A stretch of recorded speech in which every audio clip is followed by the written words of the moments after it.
season one, I got And like,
Okay. Check. oh, we're missing one person. We're missing Doc. Yes. I'm sorry. You may be seated.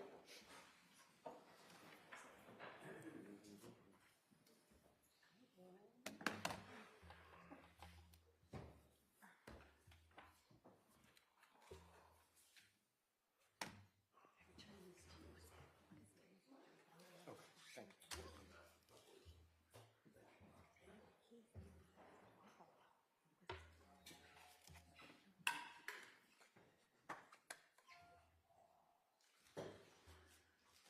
I gave it to you. Oh, you did.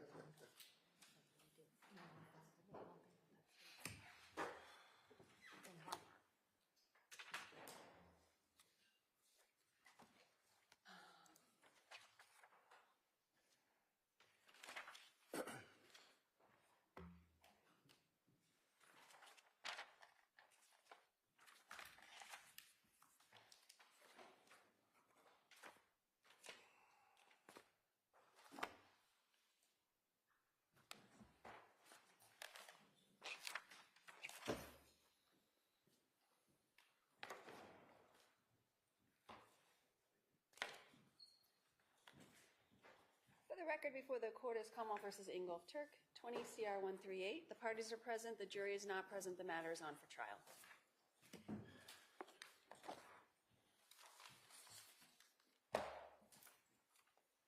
All right, good morning.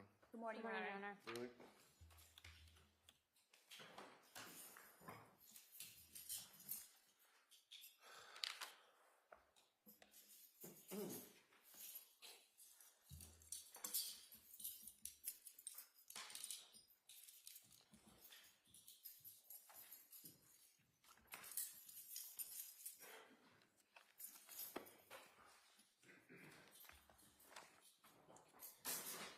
Okay. So the Commonwealth submitted two cases for review. The Chisholm case, which is a new SJC case dealing with expert testimony, and the Polk case. I've read both of them. Do you want to be heard prior to the voir dire? No, I'm sorry. I thought you were talking to me. I was asking Ms. Beatty. Yes. Okay. All right, go ahead. So just to sort of narrow the Commonwealth's concern, in order for an expert to testify, I'm sure the court's well familiar with the standard, it needs to be beyond the common knowledge of the jury. So I don't know exactly what Dr. Zeisel is going to say, but the pandemic has been introduced already, the fact of the pandemic. All of these jurors lived through the pandemic. This isn't a situation where it's a pandemic that happened 30 or 40 years ago and there could be jurors who didn't experience it. They did. How is this case different than every other case that's been tried since 2020? That's the question. Perhaps this witness is qualified to testify about this topic. Certainly he's a qualified forensic psychologist. I'm not challenging that in any way. And what exactly is the opinion that's relevant in this case that's based on facts and data that are also reasonably relied upon by other experts? I'm not clear about that because the article that was provided to the Commonwealth and the defense is general. It's not specific to this defendant. I assume he hasn't examined the defendant in any way. But really, the theory that I expect based on this article that he's going to be testifying about is that the pandemic was stressful and traumatic to people who lived through it. There are certain populations that were experienced who were more vulnerable to those traumatic experiences. But it's not clear the applicability to the facts of this case or to the defendant. And I think that's what we really need to focus on in the voir dire and what the Commonwealth's not on notice for at this point in time.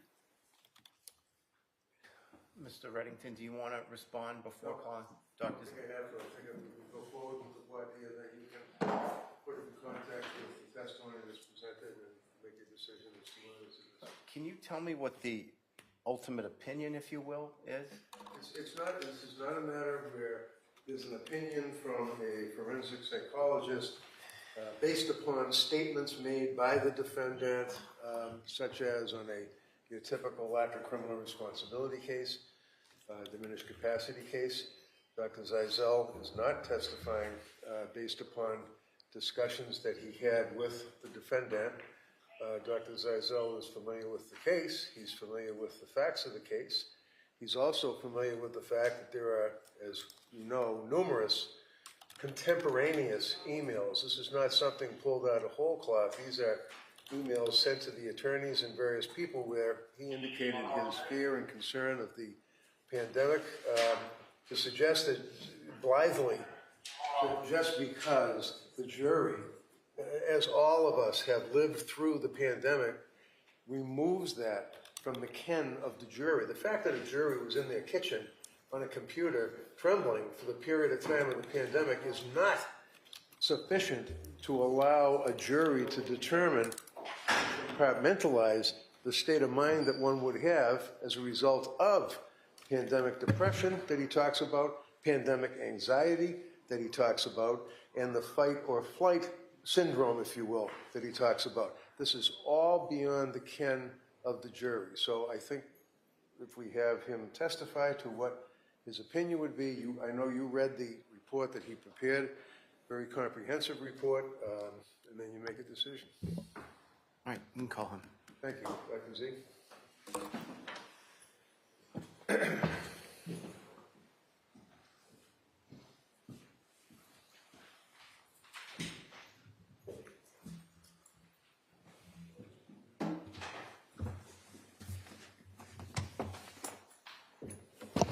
Morning. You solemnly swear that the testimony you shall give to the court in the matter now in hearing shall be the truth, the whole truth, and nothing but the truth, so help you God. I do. Thank you. Good morning, Doctor. Good morning, Your Honor. Voice, will you tell us your name, spell your last name for the record? Paul Zeisel, Z-E-I-Z-E-L. And can you tell us, Honor, what your profession is, sir? I'm a clinical and forensic psychologist. And can you tell us, please, briefly, your work, your educational experience as it relates to clinical psychology?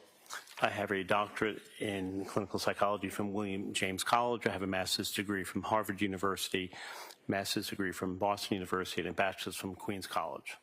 And have you acted in any particular capacity as it relates to a forensic consultant with that educational background? Yes. And can you tell us, Honor, the time frame that you have acted as a forensic consultant? So I've been licensed since 1989. I've worked as a forensic consultant and psychologist since 1993. I've testified in various cases dealing with criminal responsibility for murder trials, sexual offenses, competency to stand trial, mitigation cases, probate matters, matters of dangerousness, prediction of dangerousness. I'm a psychologist for the DEA, the Drug Enforcement Administration, where I deal with critical incidents that occur from agents engaged in various violent episodes. I was a forensic psychologist and clinical psychologist for the State Department, and I was in Afghanistan from late 2007, November 2007 to February 2011 for a period of 38 months, doing debriefings of traumatic events that have taken place, doing trainings, engaged with various governmental and federal agencies, and helping with debriefings as well. And have you also been involved for about 4 or 5 years, actually, with the Department of State, Department of Defense? Yes. And what was the nature of that? In those cases, I've done fitness for duty for evaluations of individuals who serve in the capacity of security personnel at various embassies throughout the world. And for example, can you tell us where you actually served in that capacity in other countries I was in that were involved in wartime? Yes, I was in Cambodia early on 2 separate occasions, part of 2004, part of 2005. And then, as mentioned earlier, I was in Afghanistan. I also did some debriefings in Thailand, in Bangkok at the U.S. Embassy there. And in the course of your experience working for the Department of State and all the various other law enforcement agencies that you described as well, do you have a private practice as well? Yes, I do. Have you focused on things such as stress control, post-traumatic stress disorder, battlefield chaos, for example, things of that nature? Yes. Have you focused in your studies or in your involvement as a psychologist with the concept of depression, Yes. anxiety? Yes. And without going into it, have you also published hundreds of articles as far as psychological matters that you are involved? I have published some, but not many. How about peer review articles? I did not. Now, in this case, sir, have you had a chance or occasion to review the emergence of what we refer to as the coronavirus disease? Yes. When did the coronavirus disease occur spread the world? I believe the onset occurred in early 2020. There's some questions and debates about whether it was earlier than that in various parts of the world, but in the United States it affected and impacted most people here in the early parts of 2020. And in your opinion, sir, have you had occasion to review other articles, peer review articles, statistical analyses as it relates to the escalation of the pandemic into a global health crisis? Yes. Can you tell us on the basis that you, what you actually reviewed as far as other peer review articles? I reviewed many of the articles that were published by the World Health Organization, through the UN, through the CDC, Centers for Disease Control's various prestigious journals in the United States and worldwide, namely New England Journal of Medicine, and there have been articles published through the VA where a meta-analysis was done, which is a combining of other journal articles that were written discussing these themes and topics of the psychological sequelae and consequences of the worldwide pandemic. And the meaningfulness of a meta-analysis in a research article is that it makes the sample size a lot larger. So instead of having a sample size that could be 30 or 40 people, the meta-analysis has samples of 4,000 patients. So the statistical significance is more meaningful with a larger size in the research population. Now, as it relates to adverse psychological effects of the pandemic, is it your understanding that the technique of theory has been tested by individuals in your field? Yes. And in what capacity have they been tested? They've been tested using standard psychological instruments that measure things like depression, anxiety, PTSD, a post-traumatic stress disorder on different levels, whether it's acute, chronic, or complex. Now, as it relates to the concerns, if you will, that an individual had as a result of this overwhelming pandemic, there are two factors, anxiety and fear. Yes. You need to explain that, sir. What is passive anxiety? What is pervasive anxiety? And what, if any, effect does that have on a person's depression? Well, so everyone experiences anxiety. It's part of normal living. The issue from a psychological point of view and a mental health issue is when anxiety becomes elevated to the point where people cannot function in their normal way of dealing with the world on an everyday basis. So when they face challenges and their anxiety is elevated, they end up often having problems figuring things out. There is a cognitive diminishment in, it means they can't think straight. People forget things. They have a reduction in their ability to problem solve. Pervasive anxiety is essentially overwhelming anxiety, and that can sometimes immobilize a person where they can't do their work, they can't work at home, they can't go to school, they have problems doing the most simple things, going to the market, trying to make decisions about what food to buy. And the element of anxiety from a treatment point of view has always been easier to manage when there's engagement with other people, because the human condition is a social condition. People are in groups. Healthy people have friends. Healthy resolution for anxiety and depression often requires people to gather with each other. So this becomes particularly problematic when people had to shelter in place and be isolated. Shelter in place means you stay home, you do not go out, you do not subject yourself to the possibility of being infected by someone who may be a carrier of any disease. Obviously, COVID-19 would be what we're referring to, and you don't expose others in case you are asymptomatic, though positive for the disorder. Now, in your studies or in your evaluation of the effect of the pandemic on human beings, is fear a major factor?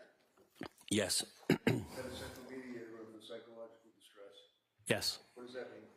What it means is that fear is always the cornerstone of anxiety, because anxiety is often about what is going to be happening around the corner. It's future-oriented.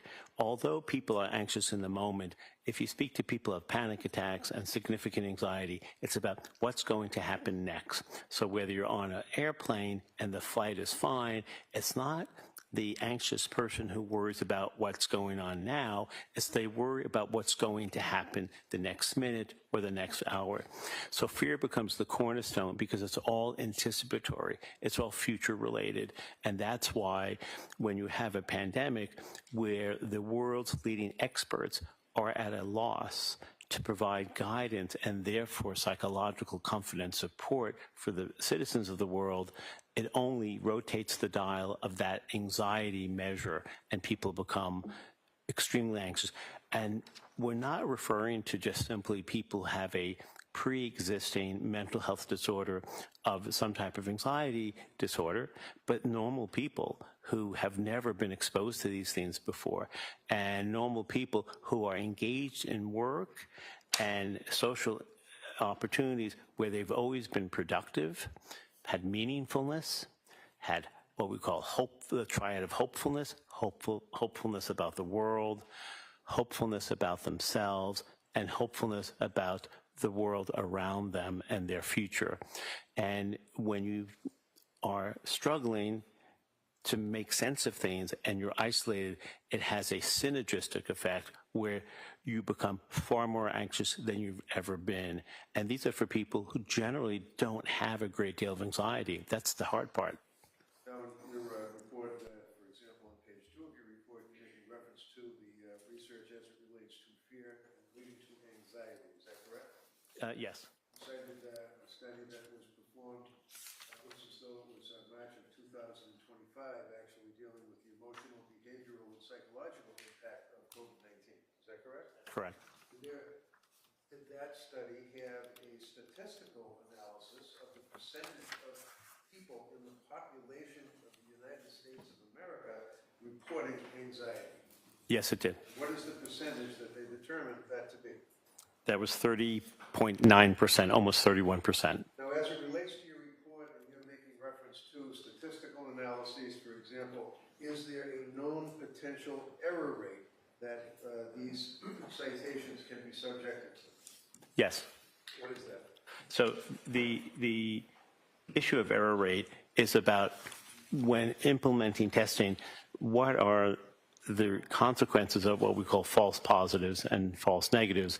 So a false positive is a test where someone scores as if they are having a issue, let's say a health issue, when in fact they don't.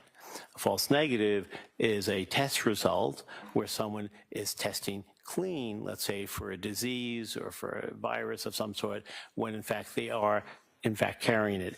The most classic example is the issue of the lie detector, which has a false positive rate of, let's say, roughly 20%. So in other words, people who take a lie detector test appear to be deceptive when in fact they are not. They're just highly anxious. Conversely, people who will seemingly pass a lie detector or a polygraph test appear to be telling the truth when in fact they are not. So those types of error rates are significant because we don't rely on error rates that are very high because they can be misleading and actually inaccurate. You also make reference to the fact that the COVID-19 pandemic, in fact, impacted society significantly as it relates to sadness with specific association of isolation leading to surge in depressive symptoms as well as anxiety. Is that correct? That's correct. Did that also make reference to a statistical analysis of the adults in the United States of America that were reporting these depressive symptoms as a result of the sadness and isolation caused Yes. by the pandemic? That's correct. And what was, as it relates to general adults in the United States, general population as it relates to lockdown? So we found that there was a 25% increase in those issues for people in the general population in the United States. How about suicide? Was there a study or any indications in the studies that suicide spiked during the course of the pandemic? Yes, there was. And why is that? Pardon me? Why is that? Well, people who are suicidal often will feel they have no hope and they have nothing to live for. And therefore, in their opinion, a rational way to solve the pain and to reduce the pain is to hurt themselves and to kill themselves. And when you have a disorder or have great worries about having a particular disorder where you feel there's no hope for you, you sometimes think about suicide and have suicide ideations, and then sometimes you act on that. And you indicate that significant percentage of individuals reported negative shifts in their outlook on life, expressing a diminished hope in the future. Is that correct? Yes. You make reference in the studies of the PTSD, post-traumatic stress disorder. Is that correct? That's correct. Can you tell us what impact, in your opinion, in the studies that you were able to access in your field, that post-traumatic stress was an offshoot, if you will, of the anxiety and the depression and the isolation caused individuals from the pandemic? So the baseline for individuals with PTSD is roughly 6 or 7%, depending on the sample size you look at. And it went up to 50% of people being so impaired that they met the what's called the DSM-5-TR, the Diagnostic Statistical Manual Text Revision 5th edition, which is a code book for assessing mental health issues, and it went up to as high as 50%. You also made reference to the fact of the impact of social isolation and reduced social support on a human being as a result of the pandemic. What does that mean? What were your results? The simple definition is that the more you isolate yourself from others, the more difficult it is to function in the world around you. And you habituate or you get used to being isolated, so every day becomes the same. You lose contact with people lose contact with you, you become impaired and depressed and unable to function, and you don't have what we call expectancy, the goal to be able to be productive and to do things. So it's a downward spiral of depression and anxiety and fear. Now, can you tell us, Hunter, whether or not what you've been testifying to and what you researched has been subjected to publication and peer review? Oh yes, it has been. And basically, what is publication and peer review? Publication peer review is that a journal will accept the presentation of your facts and research, and they look at the methodology involved, and they look at the sample size, and they do a assessment of a qualitative review, meaning do you meet the criteria for good research, and sometimes a quantitative review too, which is the sample size that's large enough. And a peer review is when research articles are shared to other independent examiners who don't know who else has the research articles, and they comment on them, and they make either corrections, or they reject them, or they accept them. You also made reference to COVID-19's extreme demands on individuals, causing what is referred to as a fight or flight freeze and the erosion of rational choice. What is that? So fight or flight is a phenomenon that often occurs in a physiological way. And the best way to describe that is when someone, a normal, everyday, average person, is confronted with either a horrific man-made experience, like a bank robbery, let's say, or car accident, or a natural disaster like a hurricane, or, if you will, maybe a COVID outbreak. And they go into a series of powerful physiological responses. And initially what happens is your brain interprets that information and makes the assessment that this is very dangerous. You need to leave. You need to leave now.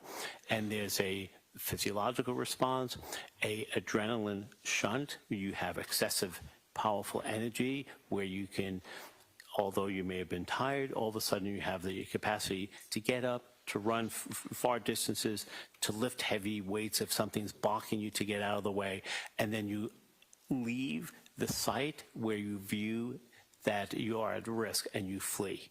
That's the flight part. As it relates to concepts of hyperarousal and intense fear that was created by the pandemic, is it your opinion that it generates impairment of cognitive functions leading to impulsive and irrational decision-making? Yes, it does. So impulsive irrational decision-making is exactly what it sounds like. You make a decision that's sort of a knee-jerk response. We sometimes look at that as a visceral response, no thinking, just acting. If someone touches a hot stove top, for example, a small child who's told by their parent, please don't do that, you'll hurt yourself. They don't understand what that means. They may touch that hot stove top. When their hand is on that stove top, They don't have to think, my hand is burning, there's a great deal of pain, what should I do? Without thinking, they move their hand back and they avoid the continuation of pain. And it's a powerful learning experience. We often call that Pavlovian conditioning or classical conditioning, where you learn powerfully, but your reaction doesn't involve thinking. It just reacts with responding. And that part of the quick response is mediated by a part of the brain called the amygdala, which is the size of a walnut in the center part of your brain. That's the amygdala, and it deals with fight or flight. It deals with rational or amygdala. Welcome. And that's the part of the brain that tells us, or asks the question, is this a dangerous situation or is this fine? If it's a dangerous situation, we become powerfully and acutely aware of what's around us. We pay close attention to things that are going on, and we make a quick decision to either leave or stay. If we make the assessment that there's no reason to be fearful, we carry on with the business and dealing with the vicissitudes of everyday life, just going through the everyday existence. Did you find that in your studies there, in review of the other peer review articles as well, that the COVID-19 pandemic led to increased fear, depression, and anxiety, especially in those individuals displaced in their homes? Yes. Tell us about that. Well, the outcome, which I personally am very aware of because I spend a lot of time going to psychiatric hospitals to do evaluations, were so profound that there were not enough beds in the Commonwealth. Now, fair enough to say that there is a shortage to begin with, but there was an overwhelming shortage of beds in the Commonwealth to take on patients who needed to be hospitalized to become stable. And that's just not in Massachusetts. That's essentially throughout the United States and I believe all over the world, where there were so many impaired individuals who did not know what to do that they needed to go to receive treatment, and the treatment systems were flooded with not just ill people, but people who had psychiatric emergencies. Now, in the course of your review, sir, have you determined whether or not your opinion, as well as that of the others in the learning treatises that you reviewed, has attracted widespread acceptance within a relevant scientific community? Yes, it has. Well, by and large, in the world we were living in then, although it's not that long ago, it feels like for many people so far back, there were many conferences, all remote, symposium, all remote, and meetings of clinicians who work for different agencies getting together to brainstorm on trying to help people. And therein lies some of the changes that we see today in 2025, where telehealth became acceptable, reimbursable from insurance companies, which wasn't the case before, and is a standard way of doing business. And I know as a person who deals with crises, I was often on Zoom meetings.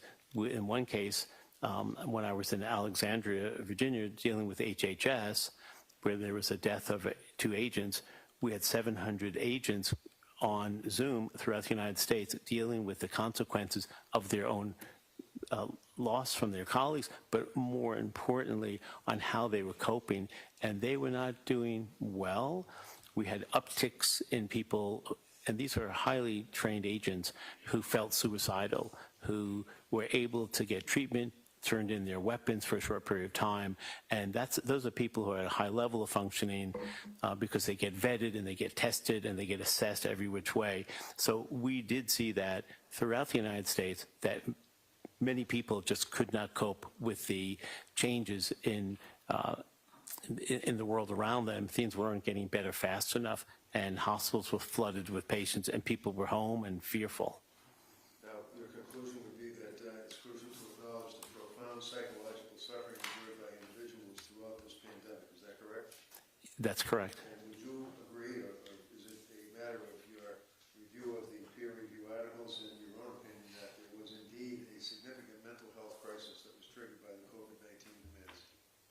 I do agree with that, yes.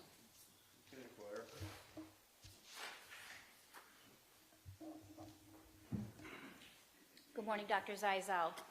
Have you Good morning, ever Attorney. testified on this topic before? Not in court, no. When you say not in court, what do you mean? I'm sorry, yeah, that's misleading, I'm sorry. No, I have not testified. I've spoken about it in conferences, but not testified on it. Okay, what conferences have you spoken about this? With the DEA and with HHS. And when you spoke at those conferences, were you speaking about the collective experience of psychological distress that people experienced as a result of the pandemic?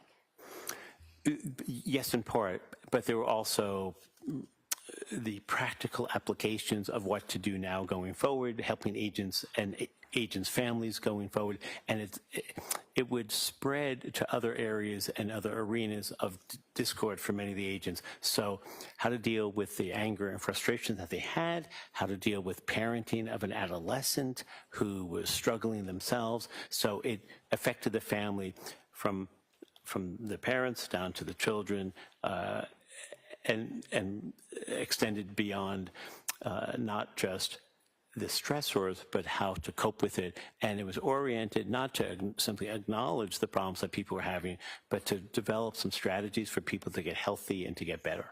And this article, the conclusions in this article are really about the need for continued treatment, intervention, and support for communities as a result of the pandemic. Is that right? That's correct. Okay. And this article has a lot of research. In the first couple of pages, your citations are to recent research. Is that fair to say? That's correct, yes. Okay. And is this article published in any way? No, it's not yet, no. When did you finish this? A few weeks ago. A few weeks ago. Yes. Okay. And have you submitted it to any peer-reviewed journals yet? I have not. Are you still revising it? Well, I don't know if I am, but I might be. Might you still revise? I might, yes. Okay. And the paragraph or the chapter on fight or flight, that's 9, is that fair to say? Yes.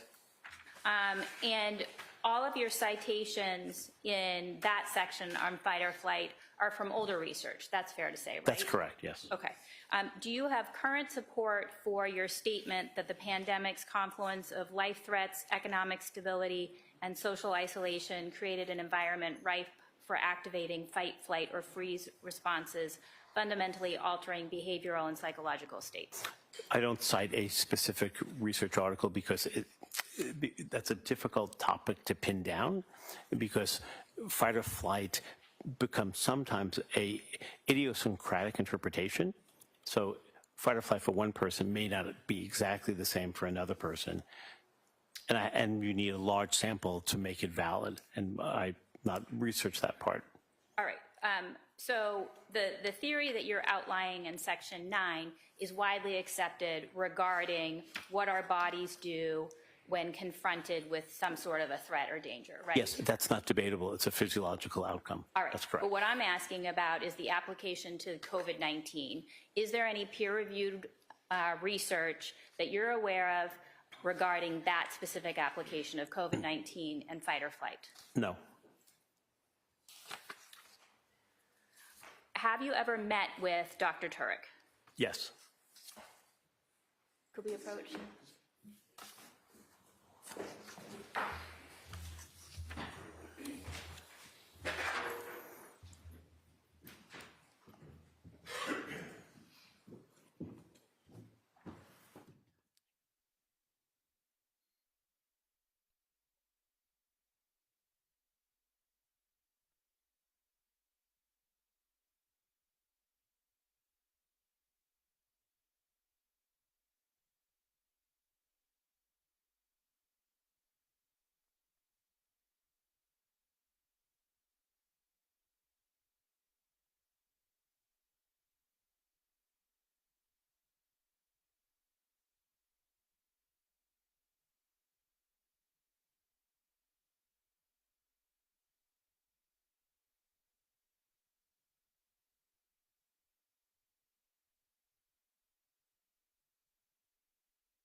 just a minute, please? Yes.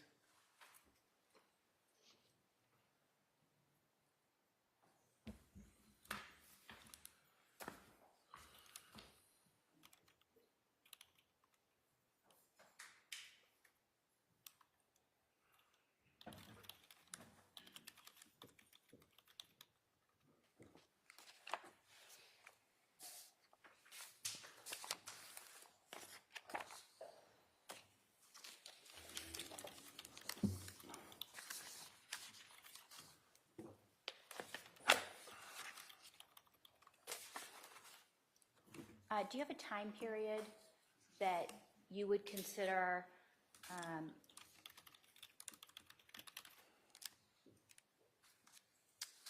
I'm struggling for the right word, but does the literature contemplate a specific time period for the duration of the pandemic? I'm not really sure I understand the question because In terms of years or days or months, or what time period is the pandemic? Well, it's sort of like the 5 blind men and the elephant. It depends where you are at the time. So the time period has shifted in terms of accuracy of when it first started, depending where one is in the world. So I mean from a medical perspective Okay. about when people were getting sick. What I'm asking for is about the literature that you're talking about, the collective stress or anxiety. What's the time period for that? I can't answer that question because there are ebbs and flows with outbreaks with COVID-19. Currently, there's an increase. So it's still technically a major problem. I'm not sure whether it's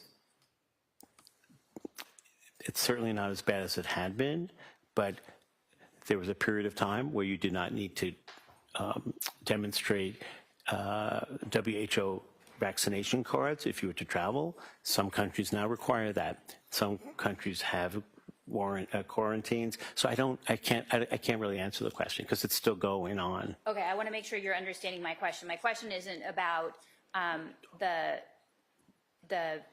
physiological medical COVID pandemic itself. I'm talking about the mental health crisis that you're describing. Is that still continuing? It is still continuing because I go to hospitals every week and I hear about it every single week. And I get sometimes tested, depending where you go, sometimes wearing a mask. It's still going on. All right. Some places worse than ever. Some are shut down. Some units are shut down. It's still a crisis. So in your opinion, the phenomenon that you're describing and the increase in psychological distress is continuing till today? Yes. All right, no further questions. That's all I have. Okay, you may step down. Thank you, Your Honor. That will conclude the proffer, Your Honor.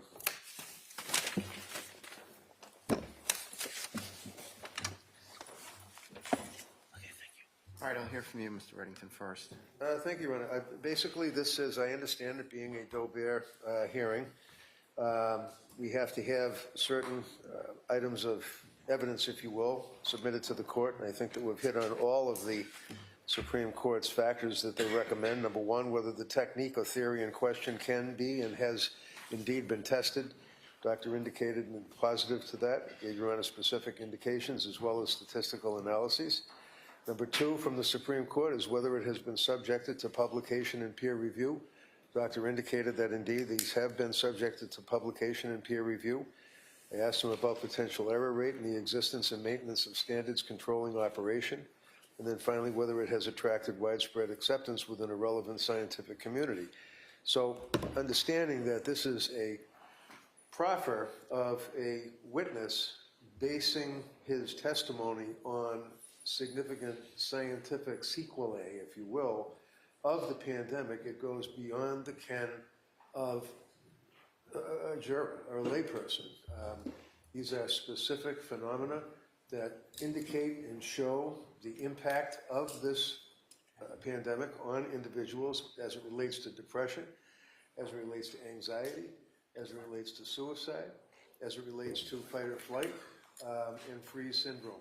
So counsel can ask Dr. Zeisel anything she wants on cross-examination, certainly. I mean, any proffered expert's opinion is subject to cross-examination, but to suggest that the court, which I think the government is suggesting or asking, that the court totally block the testimony from this very, very qualified witness who obviously has, I suggest to the court, adhered to the landscape, if you will, of the Daubert opinion, is depriving the defendant of being able to present proofs on his behalf, which is obviously guaranteed by the Massachusetts Constitution, as well as the Due Process Clause of the United States Constitution and effective representation of counsel. So I don't think that it's appropriate to exclude the doctor's testimony based on some squishy argument that, well, the jurors all went through it, we all went through it, we all understand what happened. That's not right, and I would ask that you allow him to testify.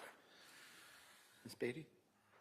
So I'm concerned about the layering of different topics here, because there's his, I'm not arguing that he's not a qualified forensic psychologist, I've said that. Testifying about anxiety, that's one thing. Testifying about, first of all, he can't, it's not proper for an expert on direct to testify about the research. So I didn't object to that because this is a different kind of hearing, but he's not going to be able to get up there and testify about statistical analyses. And certainly I think it's improper for him and overly prejudicial to be commenting on topics such as lie detectors, his personal experience of going to psychiatric hospitals, Zoom meetings, agents having suicidal thoughts and having to turn in weapons. All of that is overly inflammatory and shouldn't come into evidence. However, he's never testified about this topic. This article is not published. The article doesn't necessarily relate to this case or this defendant in any way. And in particular, I have concerns about the flight aspect to this, because Dr. Zeisel testified, and the court can see when you read this article that I would suggest is essentially his own research or opinion that's not based on anything to do with the pandemic. And so I would suggest that that paragraph or chapter 9 does not meet the Daubert-Lanigan standards. And that's sort of the most egregious aspect of that. I would ask that Dr. Zeisel be excluded, because I think that the prejudicial impact to the Commonwealth where the defendant is not pleading a lack of criminal responsibility or a specific diminished capacity, in the facts, the particular facts and circumstances of this case, I'd ask that he not be allowed to testify. So what about the fight or flight apart from the pandemic? I think that would be the body's physiological response to stress, similar to anxiety. If that's all he was going to get up there and say, that would be fine. But application to the pandemic, and if he's going, but also if he's going to testify about the pandemic in general, and then he starts talking about fight or flight, I think that's making the link without making the link, in particular where he holds this particular opinion. So if you're going to allow him to testify about the pandemic, then I think that's where it becomes problematic. All right. My only observation on that, Your Honor, is that he's not making a link without making a link. He's testifying as a forensic psychologist as to the concept of fight or flight as it relates to anxiety, as it relates to depression, and I think clearly that, again, is something that's outside the knowledge of a juror, and I would ask that the court would allow him to testify. And I did read those cases, and I actually was going to bring to the court's attention the Polk case, P-O-L-K. I'm familiar with that. Counsel also cites the Chisholm case. I think Chisholm is on other unrelated issues than what we're dealing with here. The Polk case is exactly dead on, talking about expert testimony of a psychologist about dissociative memory that was excluded in a general sense, and the exclusion was determined not to be harmless error. Clearly, the defendant was entitled to present expert psychological evidence as it relates to dissociative memory, because obviously jurors wouldn't know what dissociative memory meant. Whether or not they applied that to testimony presented from other witnesses in the case is up to the jury, obviously, but as far as the expert testimony, limited in a general sense to what we've brought out under the Daubert standard, then clearly I think it's admissible. All right, so the first foundational requirement, if you will, under the Daubert standard is the role of an expert witness is to help jurors interpret evidence that lies outside of common experience. To the extent there's testimony by Dr. Zeisel about things such as shelter in place, people being afraid of getting exposed to the virus. Bear with me for a minute.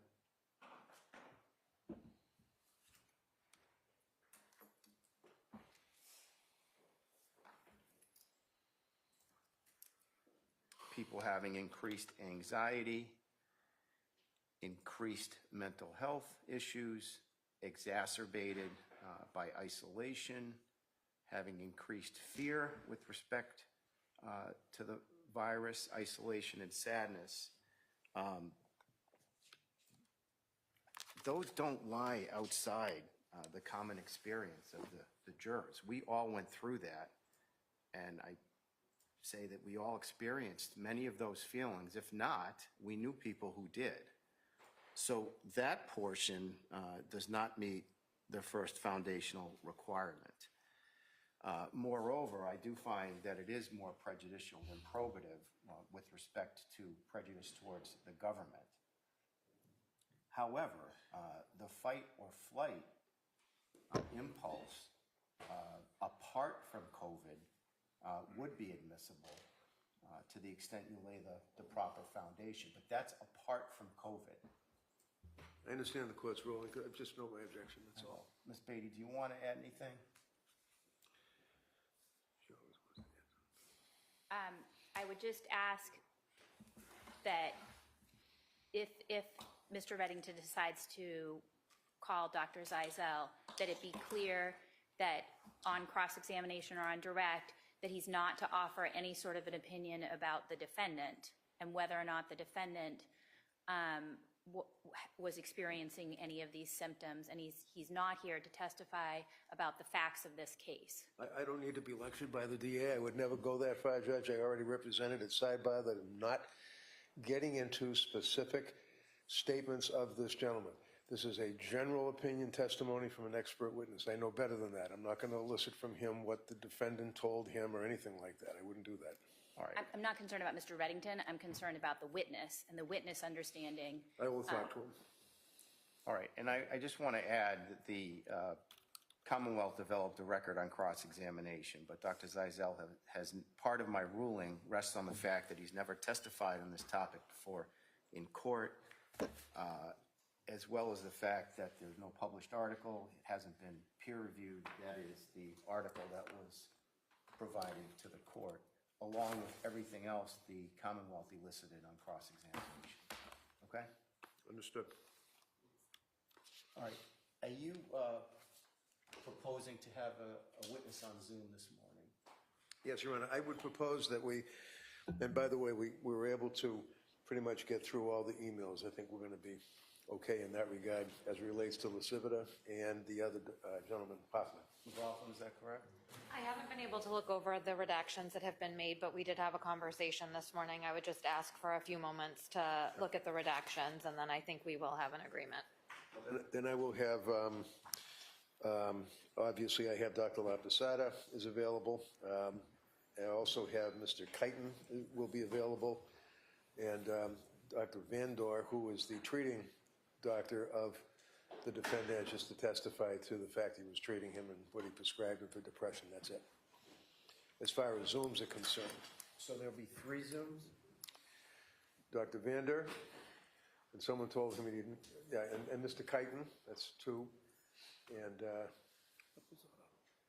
of course, Dr. Laposada is the expert. So that'd be 3.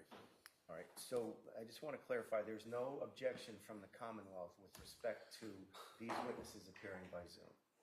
As long as the technology works. All right.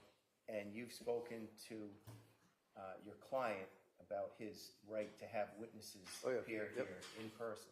Yes, Okay, may I ask him a few questions, please? of course. Would you stand up, Mr. Tuerk? Would you like me to swear him in? Yes. You could raise your right hand, sir. Do you solemnly swear that you shall make true answers to any such questions that are put to you by the court in the matter now in hearing, so help you God? I do. Thank you. All right, good morning, Mr. Tuerk. Good morning, Your Honor. So your attorney tells me that 3 witnesses are going to testify on your behalf by Zoom. So they'll be coming through the television screen. Do you understand that? Yes, sir. All right, and you've talked at length with your attorney about your absolute right to have those witnesses appear here in person? I did. Okay. Have you had enough time to talk to him about that? I believe so. Do you want some more time to talk to him about that? No. Okay. And you understand that the jurors sitting over here to my left, when a witness is on the stand, the witness is more or less right in front of them in person, and they can make evaluations of that witness's demeanor, facial expressions, etc. Do you understand that? Yes, sir. And when a witness appears on Zoom, some of that is lost. By that I mean there's a less of an opportunity to evaluate demeanor because the witness is on a TV screen as opposed to appearing in person. I fully understand that, Your Honor. Okay.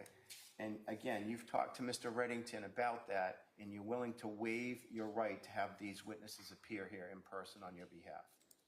Under the circumstances was explained to me, yes, sir. Okay. Do you want me to ask him anything else, Mr. Reddington? No, Your Honor. Does the Commonwealth want me to ask him anything with respect to the Zoom witnesses? No, thank you. Okay, all right. I find his waiver to be knowing and voluntary All of those. after due consultation with counsel.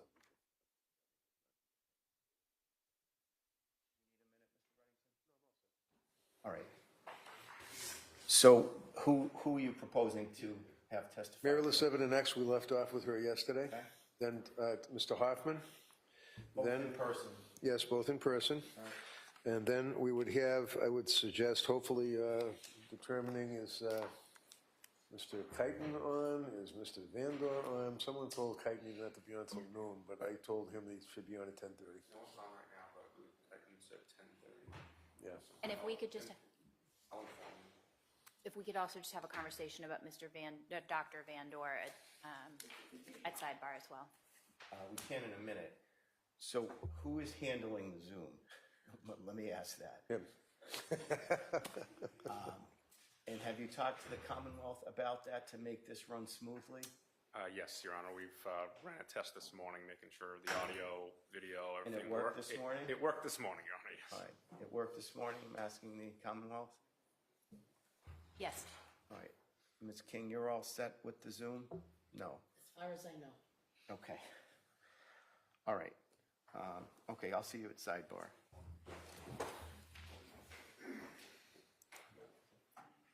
I don't care if we go to the sidebar, it's just there's nobody here that matters though. So I just don't like the sidebars. So.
ready for the jurors to come over? Could we just have 1 minute, please, Your Yes. Just printing out the emails. Can identify that, okay? Right up there.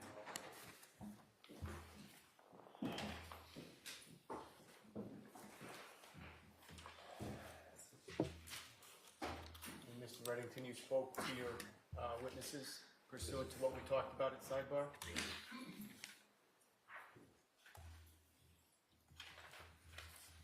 Except for Dr. Vander, who's not on the Zoom yet. Dr. Mapasato is on the Zoom, and Okay.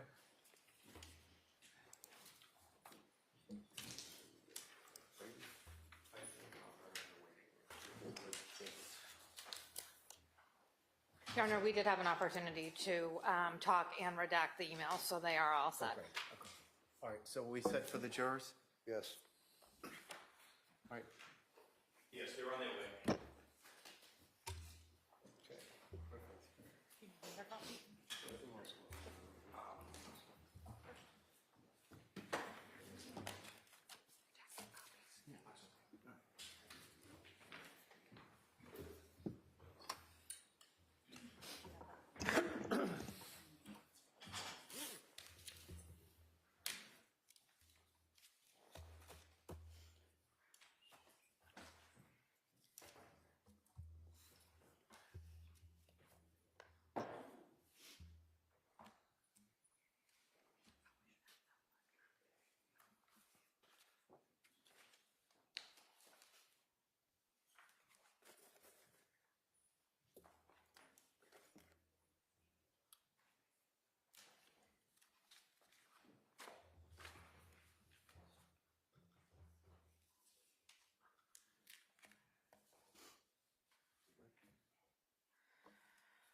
Yeah, that's fine, thanks.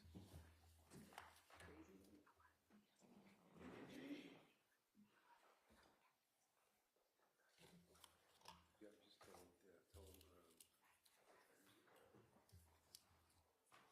just tell him,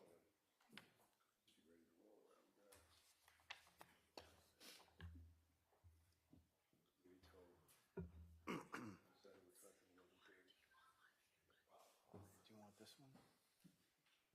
No, it's been there. I didn't.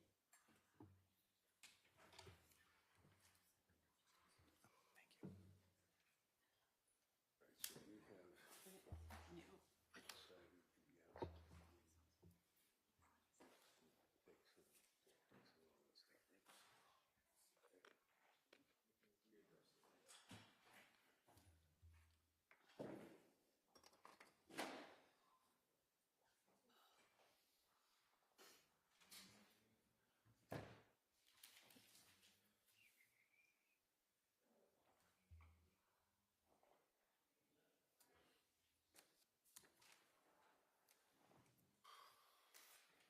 All rise, please, your resemblance.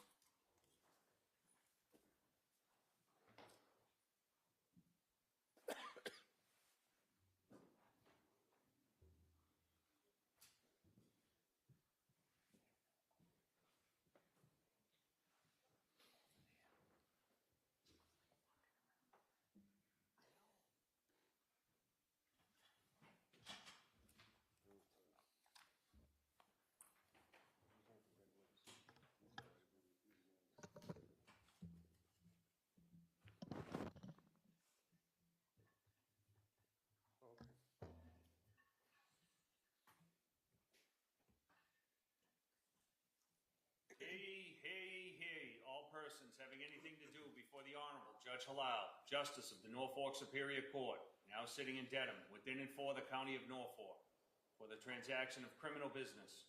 Draw near, give your attendance, and you shall be heard. God save the Commonwealth of Massachusetts and this honorable court. This court is now open. You may be seated. For the record, before the court is Commonwealth v. Ingolf Tuerk, 20 CR 138. The parties are present. Our 16 jurors are present. The matter is on for trial. All right, good morning, jurors. Welcome back. Thank you for your patience. I'm sorry about the delay this morning. We going in just a minute. Was everybody able to follow the instructions that I gave you at the end of the day yesterday?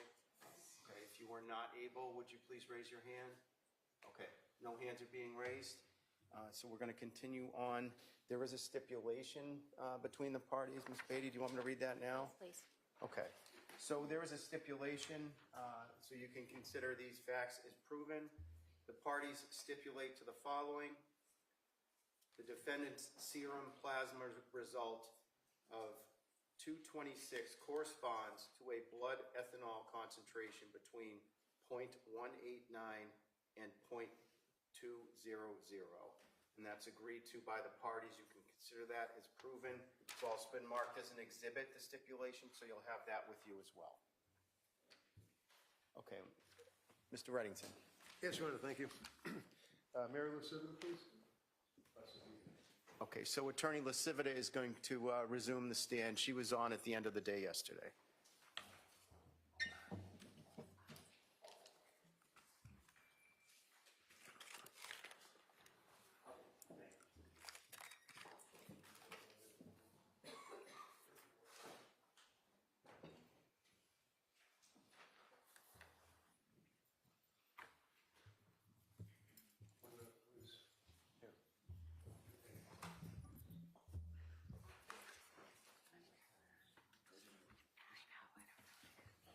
We have a technical issue here.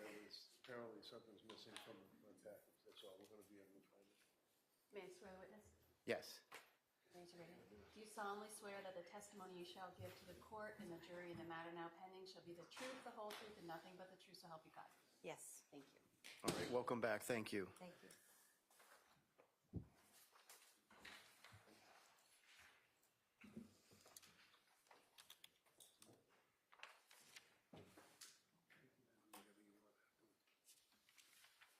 Do you have that? Do you have what you need, Mr. Reddington? Yes, they just handed it to me. I'm just showing it to Mr. Verno.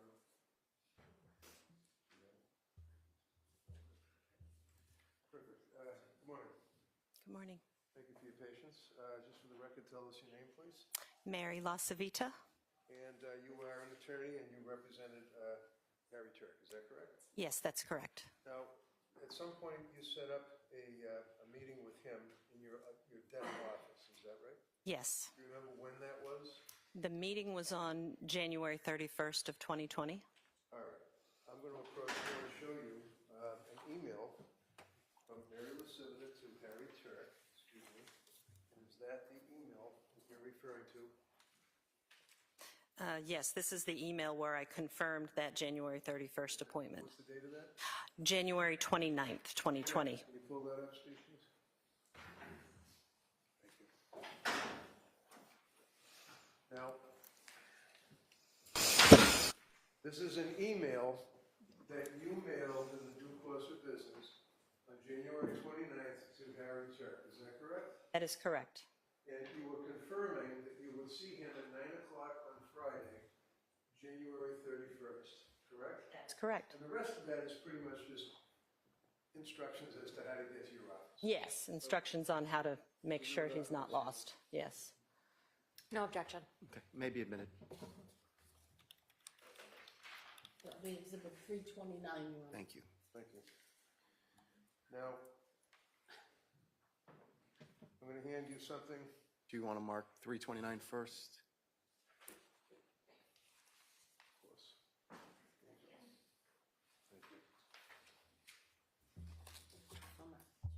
Thank you. Now, Saturday, February 1st, did you have occasion to write another email to, that's right, Harry Tuerk. That's okay. Yes, I do recall that we had some email exchanges over the weekend, beginning on Saturday, February 1st. And this was emailed to his account, correct? Yes, it was. All righty. Tell you after that. Just double check. No objection. All right, maybe Mark. Exhibit 330, 330. Steve, would you call that up, please? February 1st letter? Thank you so much.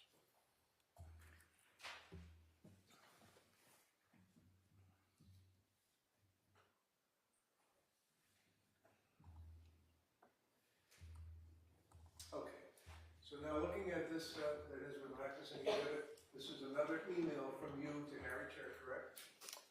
Well, that one's actually from him to me, but the one below it is from me, Okay, yes. so he was saying it was a pleasure to meet with you. Yes. Spending time and regarding marriage certificate, you ordered, right? Yes, Next one up would be on January 31st that he was responding to. You indicated that you were attaching your fee agreement, right? yes, correct. Any questions, sign it, scan it by email, and return it to me, correct? Yes, correct.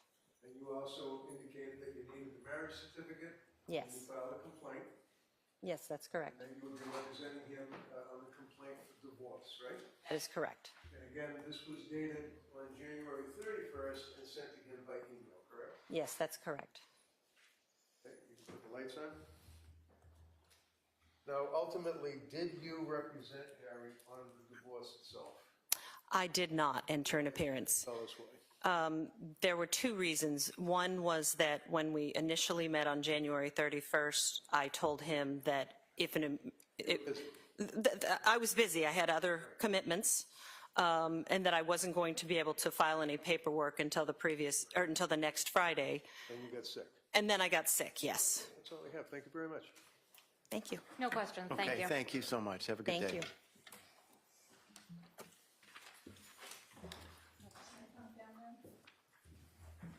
you. I would like to call Attorney John Hoffman, please.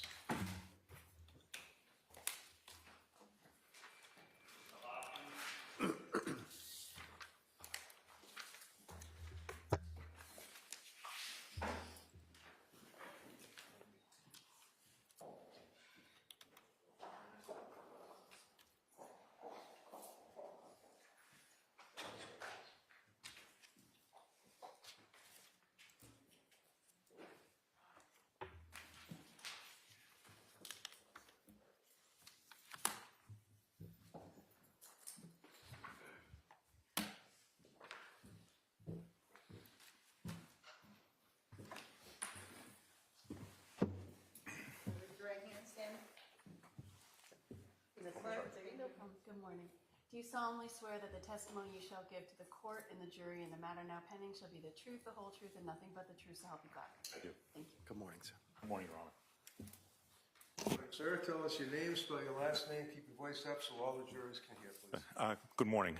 John Hoffman, Hoffman. And what do you do for work, sir? I'm a lawyer. And where is your office? My office is currently in Newton, Massachusetts. Now, I'm going to ask you, sir, did you at some point have occasion to represent a gentleman by the name of Harry Tuerk? I did. And what did you represent him on? It was in connection with a divorce matter. And was that a divorce from a Mary McLean? It was.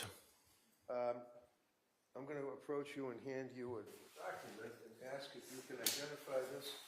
It appears to be dated February 5th, 2020.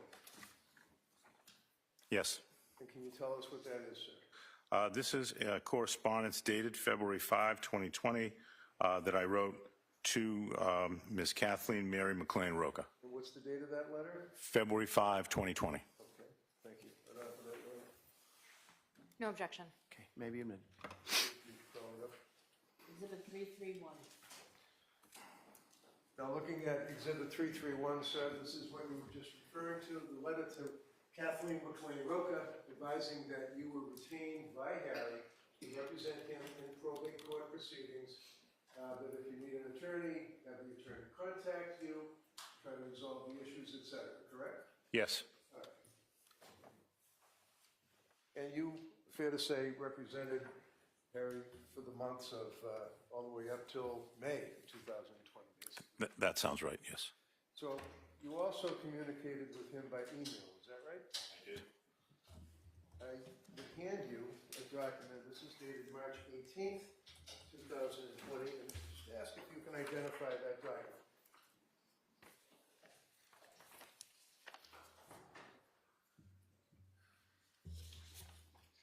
Yes, I can.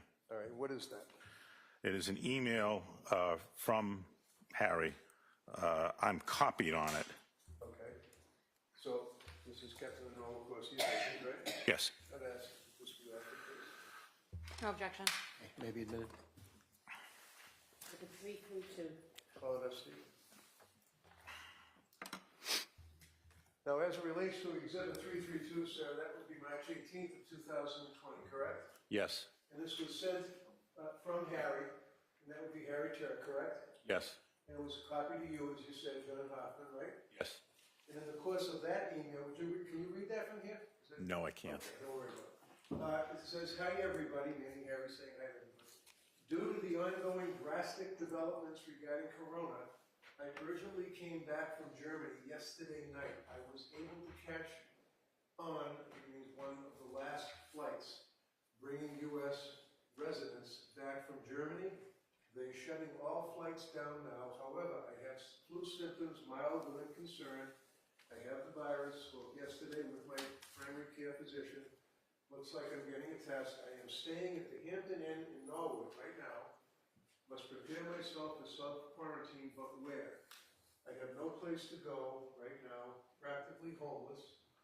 Given the extraordinary circumstances, do you guys see the possibility of an emergency room so I can go to the basement of my house to quarantine?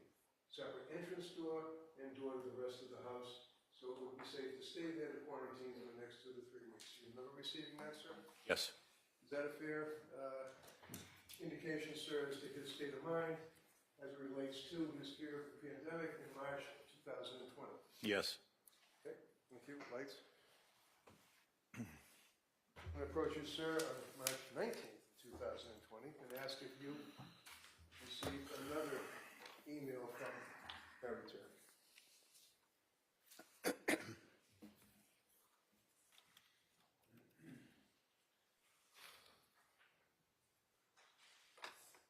Yes. Okay. Kept in the normal and ordinary course of business. Yes. Bradford? What date was that? I'm sorry. No objection. Maybe admitted. Thank you.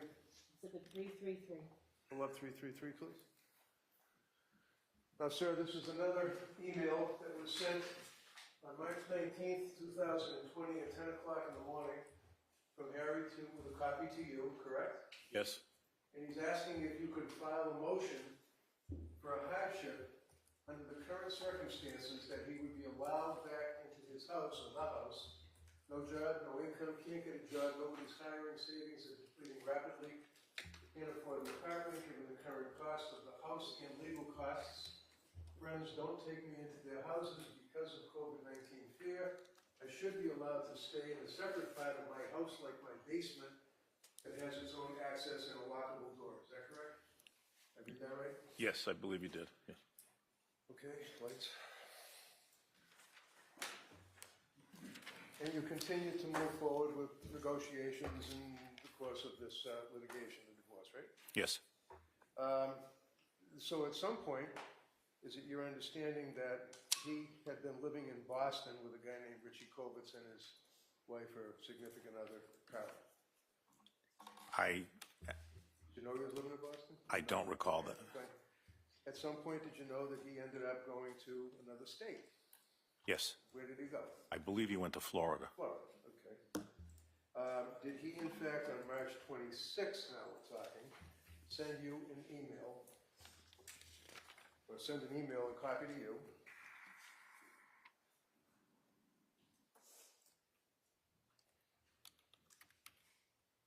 Yes. Okay. And that's kept, again, in the normal and ordinary course of business, right? Yes. So I would offer that. No objection. All right, maybe admitted. Exhibit 334. Pulling up 334. You'd agree, sir, that this was an email March 26th, 2020, at 4:03 in the afternoon, where Harry wrote to John Hoffman, that would be you, right? Yes. On this one, he indicated now, I think it's March 26th of 2020, I cannot stay at my friend Richie's anymore. The building is closed for non-permanent resident. I am on my way to Florida right now. A friend of mine has a camper and an RV park on Rock Ledge. I'll stay there for a couple of weeks. It's free. You remember receiving that? I do. And then as a result of that, he did move to Florida, right? As far as I know, yes. And then you continued on representing him through the month of April, right? Yes. And at some point, you recall that he sent you and a couple of other friends or people an email on April 13th of 2020, sir.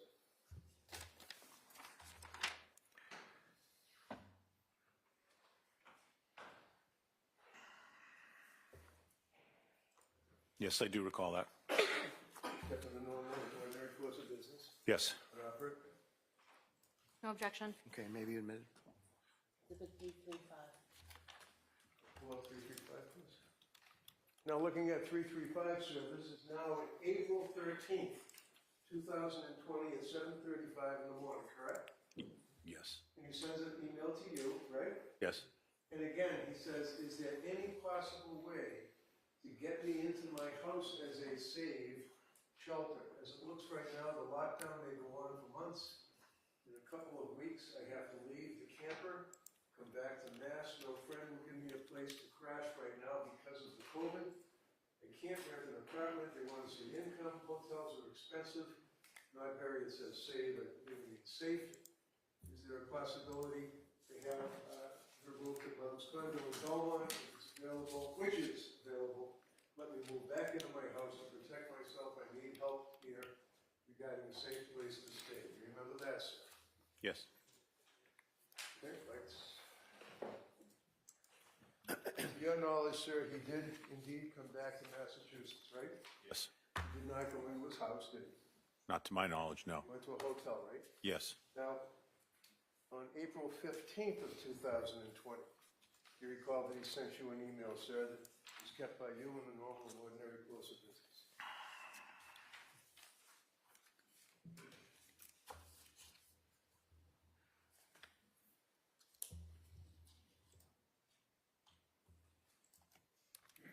Yes. Thank you, sir.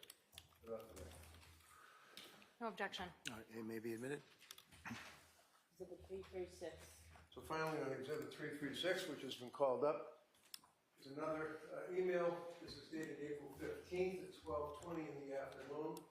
He writes to you, a gentleman by the name of Stu. I'm really getting desperate. I have no home in a dangerous disease environment where everybody is asked to stay home for safety.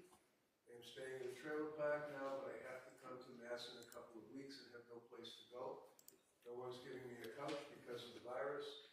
Hotels are closed and too expensive. John, can you consider filing a motion explaining my situation so that you can move to Mother's Condo and I can take shelter in my own house? Everybody has a safe place to stay. Schools are closed, no reason anymore. Stay at the house. There are any orders, he's not allowed to be there. Being homeless would make all the sense in the world. She moves to the condo and I have a safe place to stay. And this was the email that he sent to you on April 15th of 2020, correct? Correct. Okay, what? Now, did it come to your attention around the end of April into May of 2020 that he had come up to Mass and was staying in a hotel, Yes. and you were still representing him in the divorce, right? Yes. And there were some negotiations that were going on between the two of them, meaning McLean and Harry Tuerk, correct? Yes, I believe so. Ultimately, at some point, looking at Exhibit 292, was a deed signed and recorded at the Registry of Deeds. Yes. And you recognize that document, sir? Yes. Can you flip it over and tell us the date that the deed was signed? April 29th of 2020. Okay. So on April 29th of 2020, Harry signed a deed placing McLean as an owner of that property, correct? Correct. Did he also sign, to your knowledge, yes or no, a post-nup agreement? Objection. Sustained.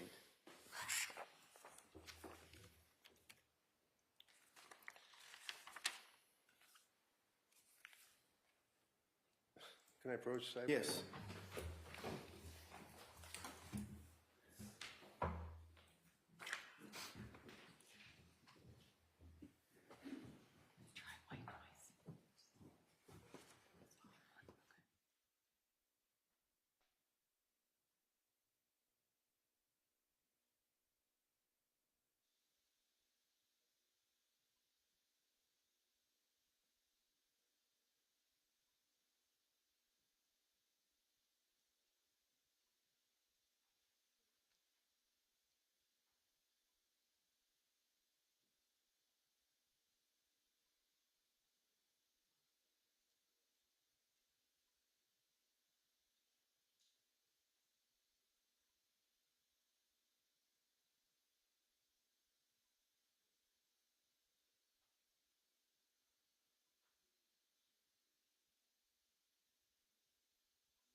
concerned. Did both Ms. McLean and Harry sign a post-nup agreement? Yes. You can inquire.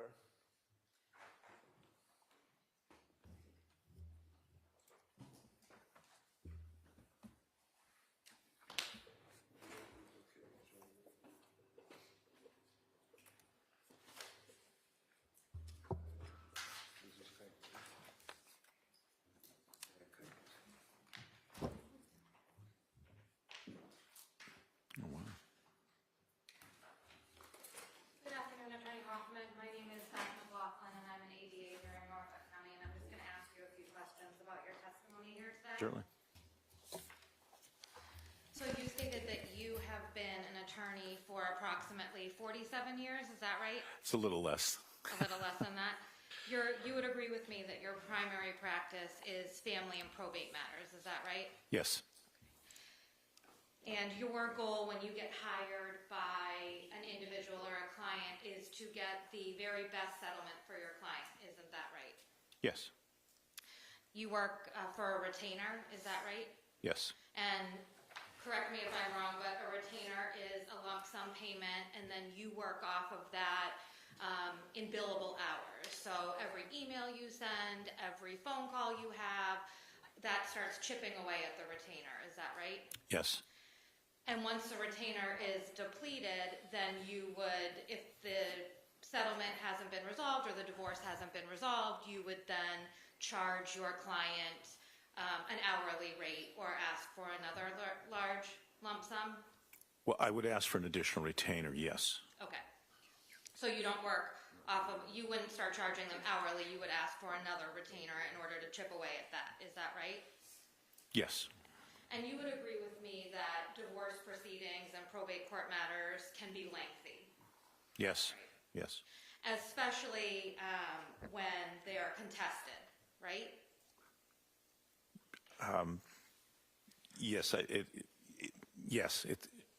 The only reason I'm having difficulty answering is that each case is different. Some cases are much more expensive than others.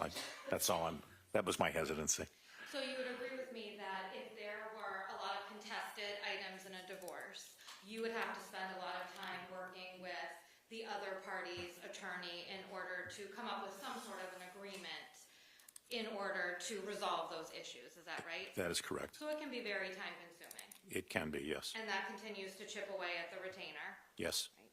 And the more disagreements there are, the longer it could potentially take, is that right? Yes. You would agree with me that a post-nup or a pre-nup can help alleviate some of that disagreement in a divorce proceeding?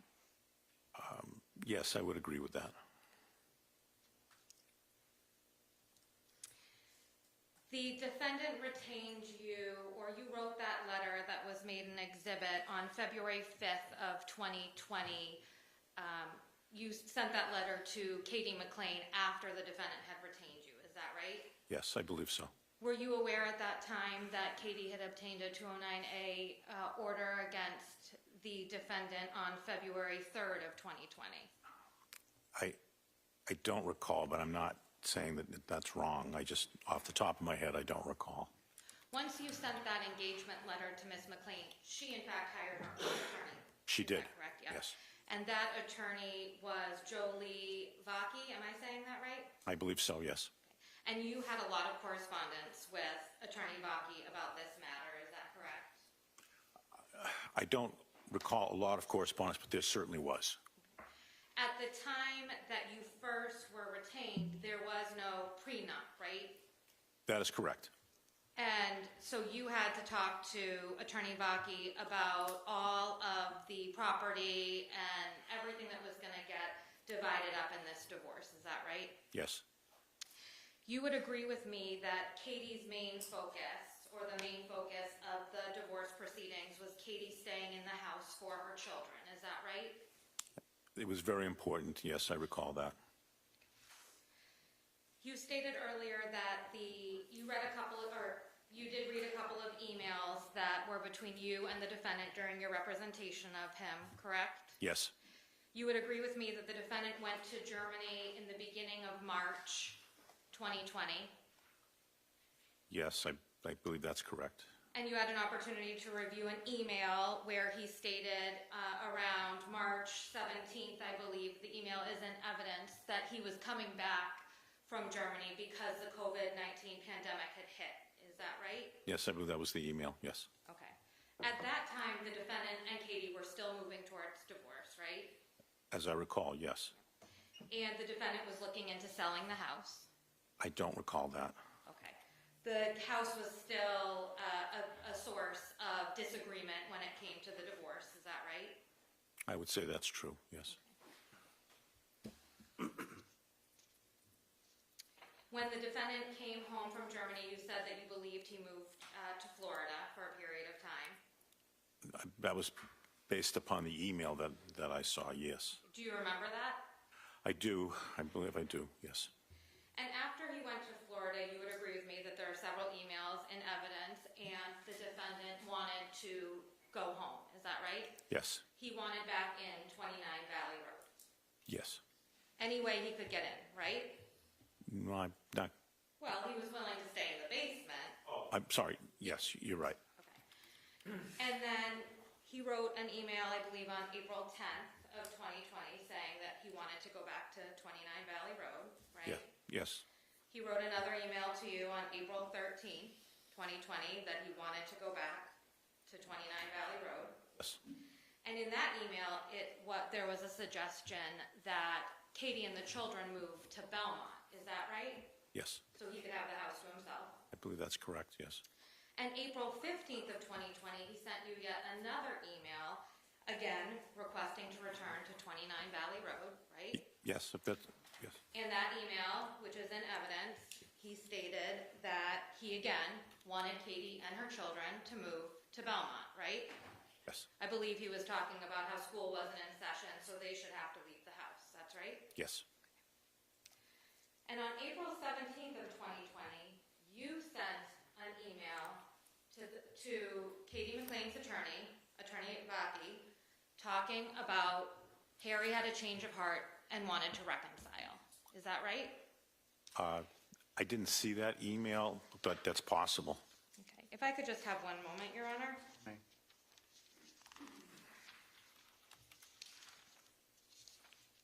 May I approach? May.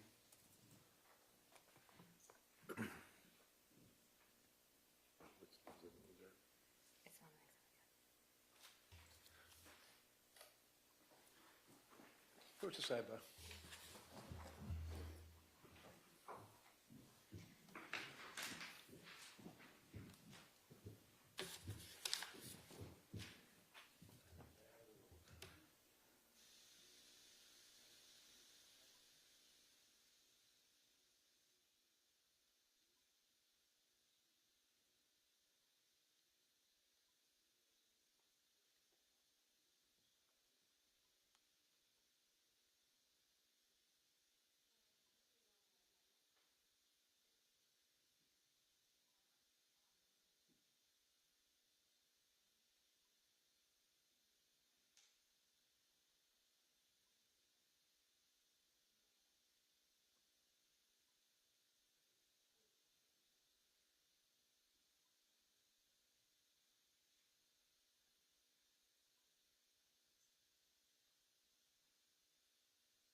2020 to Katie McLean's attorney stating that the defendant wanted to reconcile. Yes. May I approach your You Honor? may. I apologize, the font is very small. If you could just read this to yourself and Sure. let me know. You can look at the date and then read the contents and let me know when your memory is refreshed.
Is your memory refreshed as to the email? Yes. You would agree with me that you conveyed, or you sent that email and were conveying the defendant's request to reconcile, is that right? Yes. You initiated the reconciliation at the defendant's request, didn't you? Yes. In that email, you discussed the defendant wanting to give Katie security in the reconciliation, is that right? Could I just have a moment? Yes, absolutely.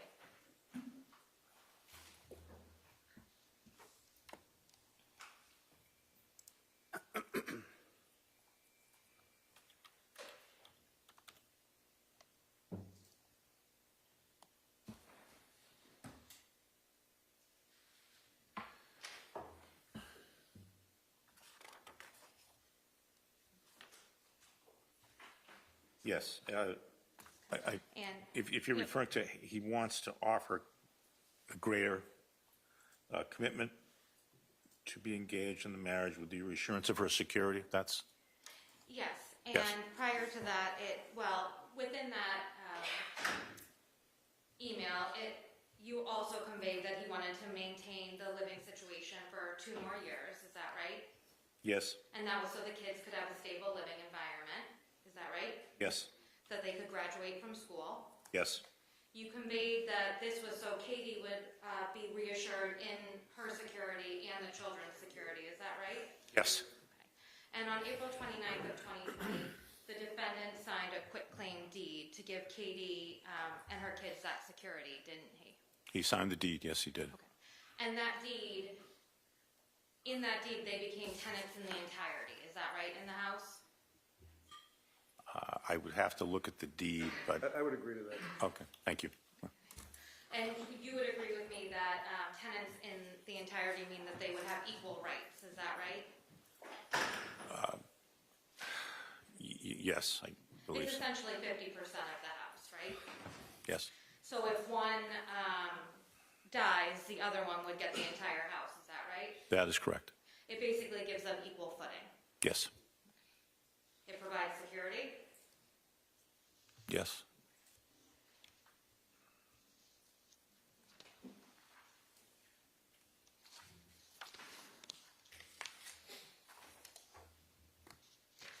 If I could just have one moment, please. Yes.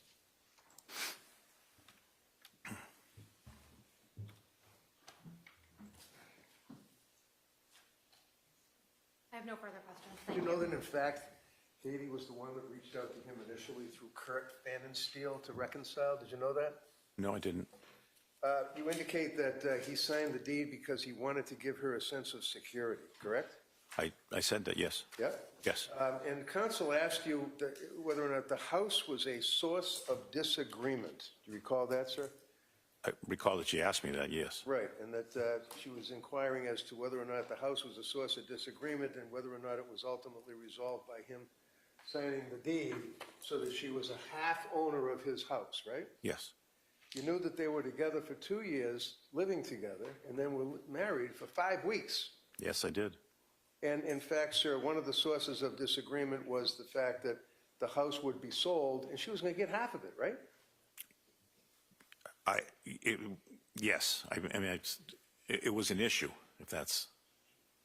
And counsel asked you about the issues arising in the course of the divorce. You'd agree with me, sir, that in your experience, not mine, but the experience would be that there are alimony factors and child support factors, right? In cases, yes, absolutely. And he wasn't the father of the 3 kids who were living with him, was he? No, he was He not. was paying for the expenses of those kids, though, wasn't he? He was. And the alimony factors, one of those alimony factors, sir, is how long the marriage is, right? Yes, Contribution of a party to the marriage itself, right? yes. And in a 5-week marriage, in your 40-something years' experience, what is the alimony factor on that type of a marriage? Objection. No, overall, he can answer, There shouldn't be any. Thank you. No further questions, thank you. Thank you, Mr. Hoffman. Thank you. Your Honor, I believe, thank you, Mr. Huffman. I believe, Chayton, we're going to give Mr. Chayton another shot. All right, jurors, we're going to try to get the next witness on Zoom. We had an issue yesterday, as you know. Try it again today. Again, if you have any trouble seeing or hearing, please just raise your hand, and it's just as if the witness was on the stand here in front of you. And you want me at the podium, right, Judge? I do. Thank you. I'm getting dizzy. He needs to stop walking around. May I swear him in? Yes. Or Attorney Chayton, can you hear me? Yes. Okay, if you could just raise your right hand, sir. You solemnly swear that the testimony you shall give to the court and the jury in the matter now pending shall be the truth, the whole truth, and nothing but the truth, so help you God. Yes, it's a little warbly. I barely pick up the words.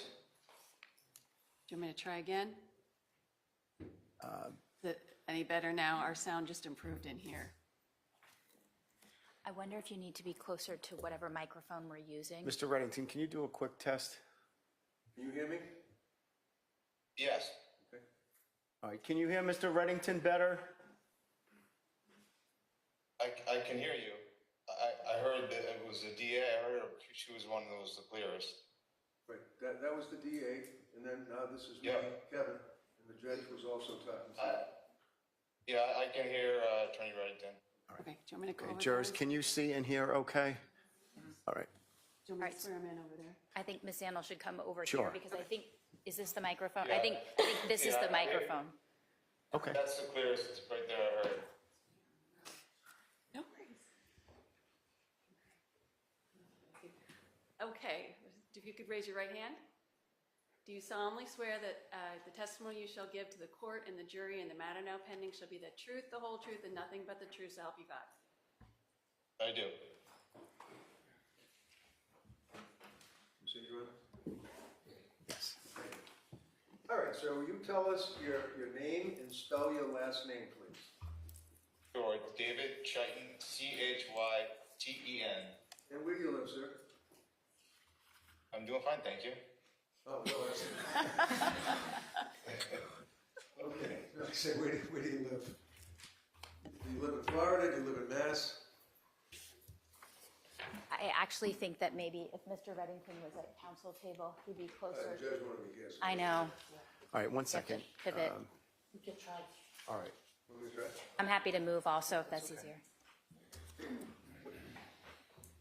This microphone seems to be working with the Zoom. Can you hear me now? I can, thank you. Okay, great. I don't want to interfere with the jurors. If you would like to sit so they can see, that's fine. We can see on here.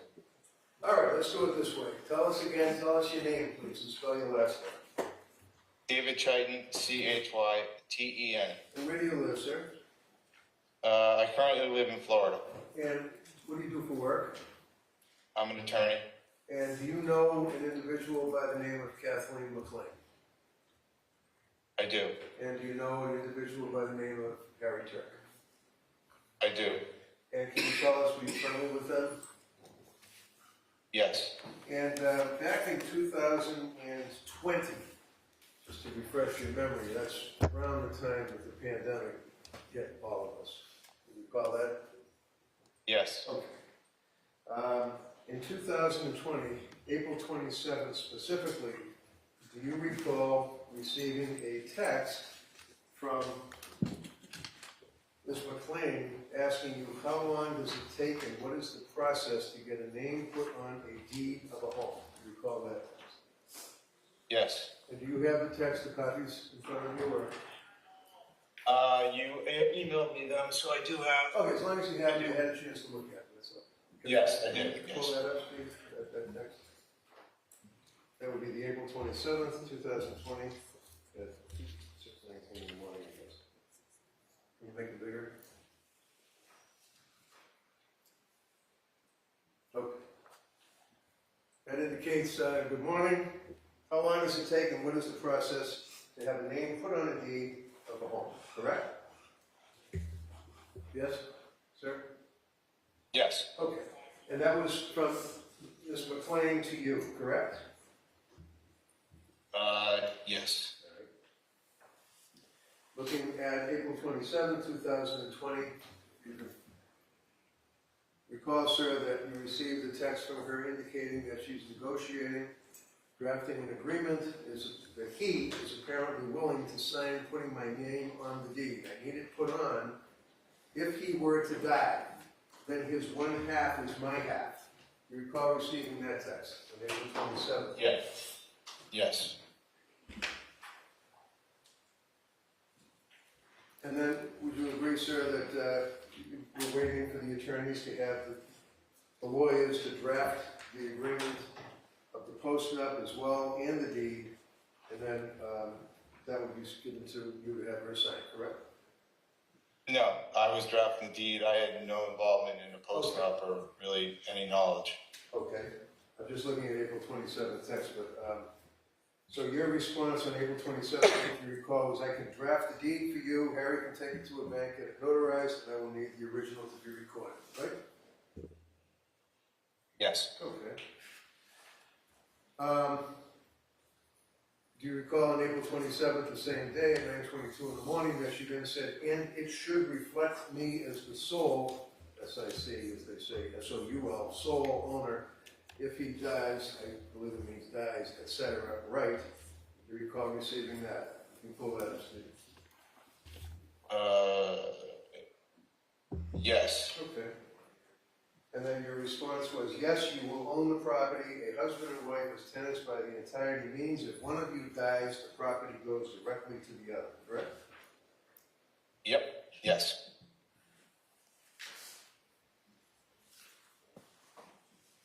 And in fact, he signed the deed. Ultimately, it was recorded, right? Correct. So, yeah, thank you. No questions. Okay, thank you, Mr. Titan.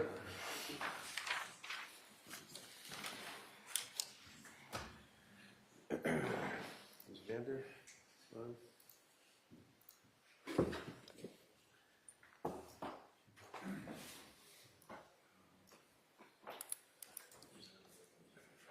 Yeah, see if he answers. We're just trying to get Dr. Vander, now you're on it. All right. Chairs, I believe the next witness is going to be by Zoom also.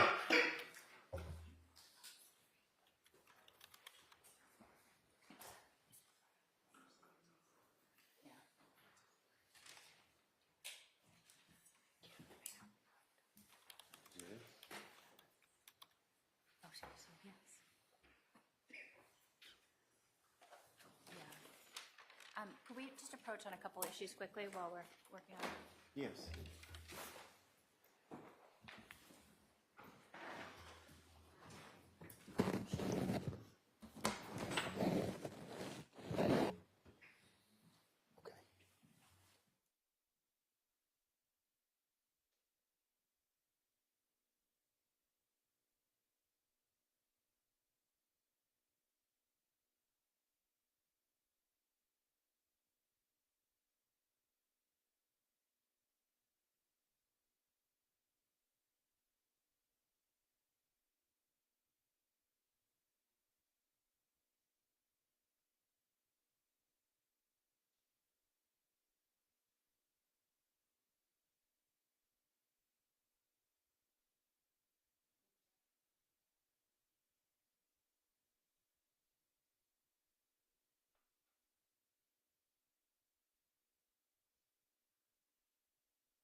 that go down again? Yes, yes.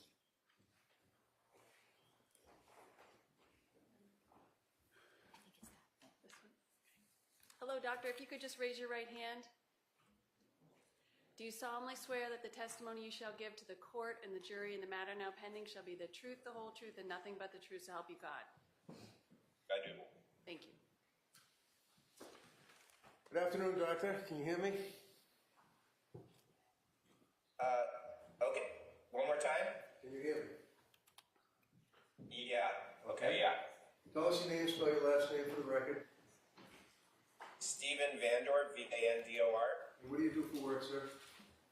I'm a physician. And what kind of a physician are you? I practice internal medicine. And you also, on occasion, I guess what's called a PCP, primary care physician? Correct. All right. I want you to listen to my questions when I ask you, and just answer the question that's asked, okay? Okay. All right. Do you know Harry Tuerk? Yes. And how do you know Harry Tuerk? Harry was a colleague when I worked at St. Elizabeth's. Were you also? And I was his primary care physician. All right. Now, you recall when the pandemic struck us, right? Yes. Okay. Had you been treating him for any medical conditions at that time? Yes, without the benefit of records in front of me, I do recall that at the time I was treating him for, yes, a couple of medical issues. All right. One of which was depression? Depression and anxiety are the two that I do remember, correct. All right. And when did you stop treating Harry? Once again, that's difficult with the timing, but it was around the time of the pandemic. But once again, I don't have the the records in front of me for the exact time. And the records that you're unable to get in front of you, can you tell us briefly why you can't get the records? Yeah, so unfortunately, the St. Elizabeth's Hospital in Stewart has been in bankruptcy, and so getting records has been, their record keeping has been in disarray, and it's been unfortunately very difficult for anybody to get their medical records from the system at this time. All right, but you made a good effort to get them. Yeah. And you were unable to get them, but you do remember treating Harry, right? Correct. That's all I have. Thank you, sir. Hold on, DA might have some questions.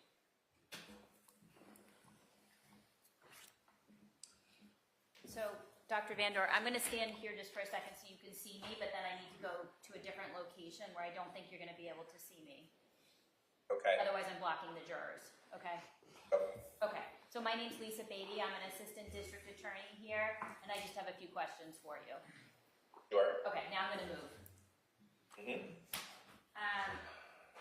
So you said that you were a colleague of Dr. Tuerk's? Correct. How long were you a colleague of Dr. Tuerk's? I don't know exactly. I worked at the hospital since 2006, so Harry came sometime after me. I'm guessing at least about 10 years. Did you refer patients to him? Yes. Did he ever refer patients to you? I don't recall off the top of my head, but it wouldn't be unusual sometimes for friends or family to at times get referred, but I don't remember anybody specifically. Did you consider him to be a friend? Collegial colleague, sure. Okay. And when did you become his primary care physician? Once again, without the records, hard to say, but I'm thinking somewhere 2018, 2019.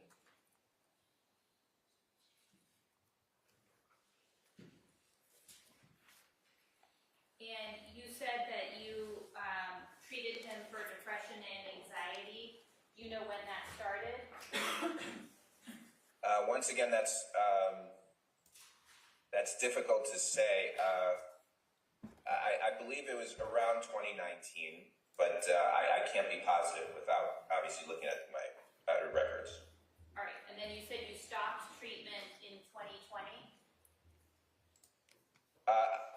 believe so, but sorry, but without the records, it was 5 years ago. I don't, and I'm not sure. Yeah, probably 2020. Yes. Could it have been in 2019? No. I think no. It was past that. And how do you know that? Just because I'm thinking about the events that transpired after that. That was around the time when I was no longer able to take care of him as a patient. Okay. And do you recall how far into 2020 you treated him? No, I can't say for sure. How often did you see him in 2020? Just going off of, once again, without records, usually for something like that, somebody may come in every 3 to 4 months, perhaps. And do you know if that happened in this case, or is that just your standard practice? That's my standard practice. I'd be speculating on the frequency of his visits. Okay. Nothing further. That's all I have. Thank you very much. Okay, thank you, doctor.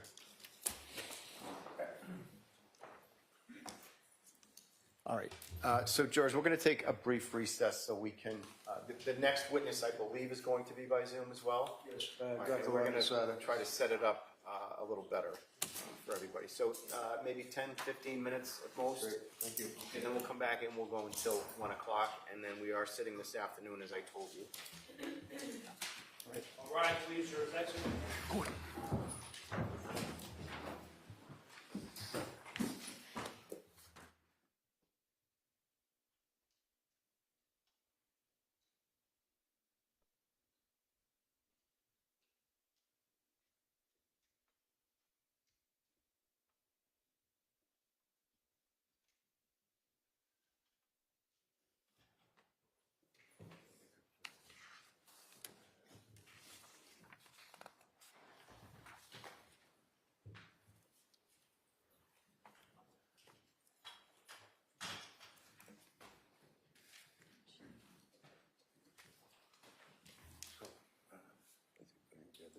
Be seated.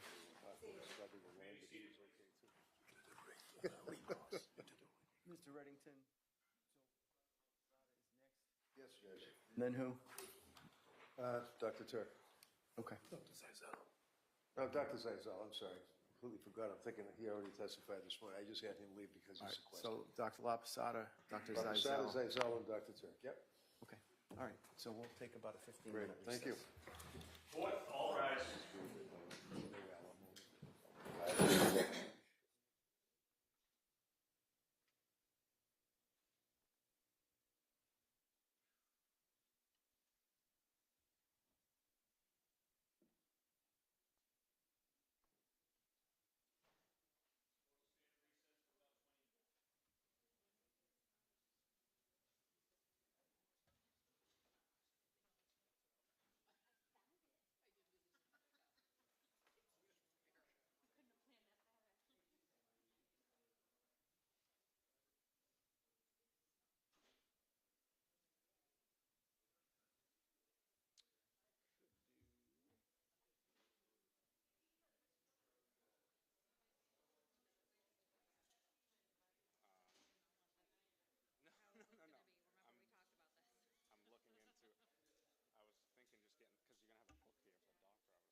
the lawyer who's making objections needs to say that loudly so the witness knows, because now at this point in time, the lawyer not at the podium's far away. So it's Ms. McLaughlin's witness, and she has a nice loud voice, but I'm just letting the court know that we're not yelling at you. All right. We're all set for the jurors. They're on their way. Thank you.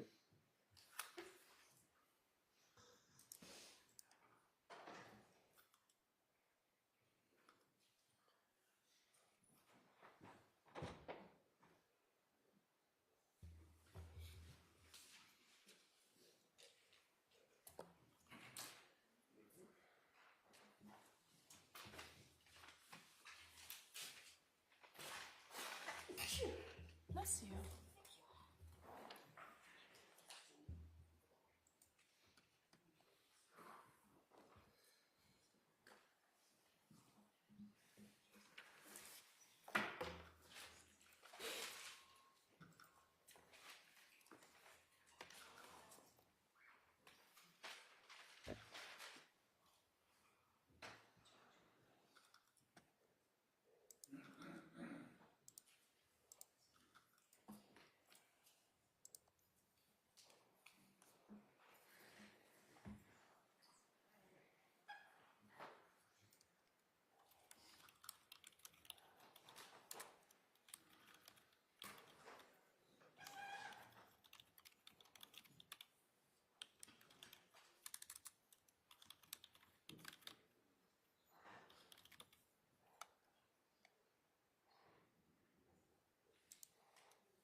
All rise, please, your attention.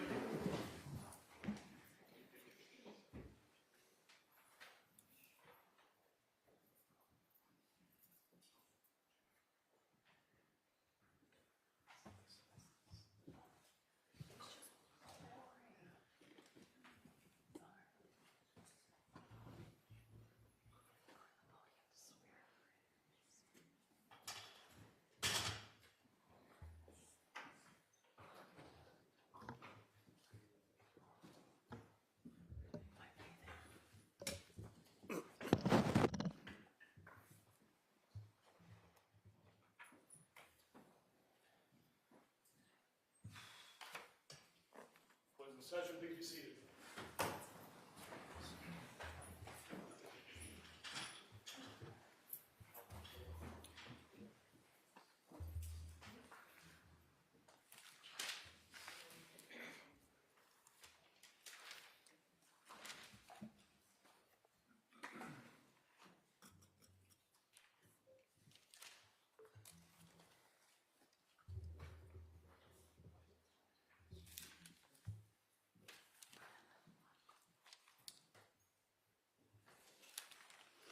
All right, do you want to call your next witness, Mr. Reddington? Yes, Kathleen, Elizabeth Laposada, please. Okay. Yes, I'm here. Dr. Lopez, if you could just raise your right hand. Certainly. Do you solemnly swear that the testimony you shall give to the court and the jury in the matter now pending shall be the truth, the whole truth, and nothing but the truth, so help you God? I do. Thank you. Good afternoon, Doctor. Tell us your name and spell your last name for the record and keep your voice up for us, please. Certainly. Dr. Elizabeth Laposada, Laposata. And what do you do for work? I'm a medical doctor, still specializing in forensic pathology, which deals with the specialty of determining causes of death and injury. And have you been working with me on this case of the Commonwealth versus Harry Tuerk? Yes, I have. And can you tell jurors, please, your educational background? Certainly. I graduated from Bucknell University in Lewisburg, Pennsylvania in 1975 with honors and a Bachelor of Science in Biology. I then attended University of Maryland School of Medicine, where I graduated with a Doctor of Medicine in 1979. I did my internship and residency at Johns Hopkins Hospital in Baltimore, where I studied anatomic pathology, which is the study of the diseases of the body. Then I did my 2 years of fellowship training in St. Louis in forensic pathology, which is the understanding of causes of death and injury. In 1983, I sat for my boards in anatomic and forensic pathology and became a diplomat of the American Board of Pathology. Since that time, I've worked as an assistant medical examiner for the city of St. Louis, the state of Delaware, the city of Philadelphia, and 12 years as the chief medical examiner in the state of Rhode Island.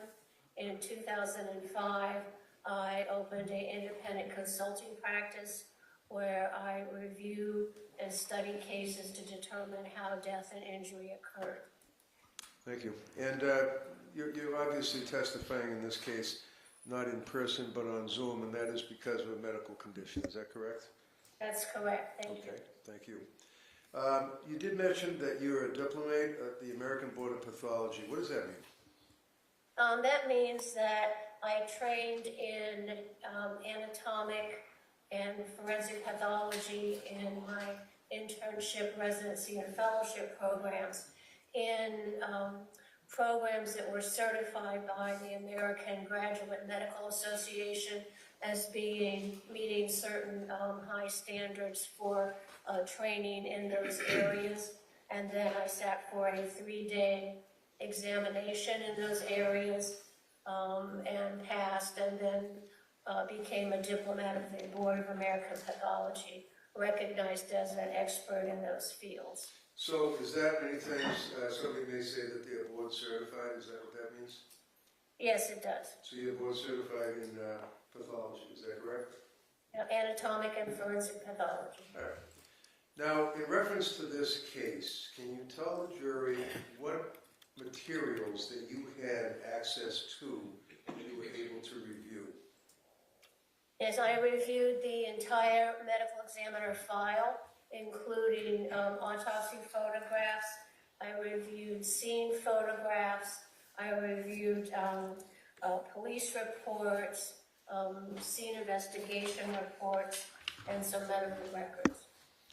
Now, can you tell me, please, your opinion to a reasonable degree of medical certainty, pathological certainty, anatomical certainty, as to your opinion regarding the death of Kathleen McLean?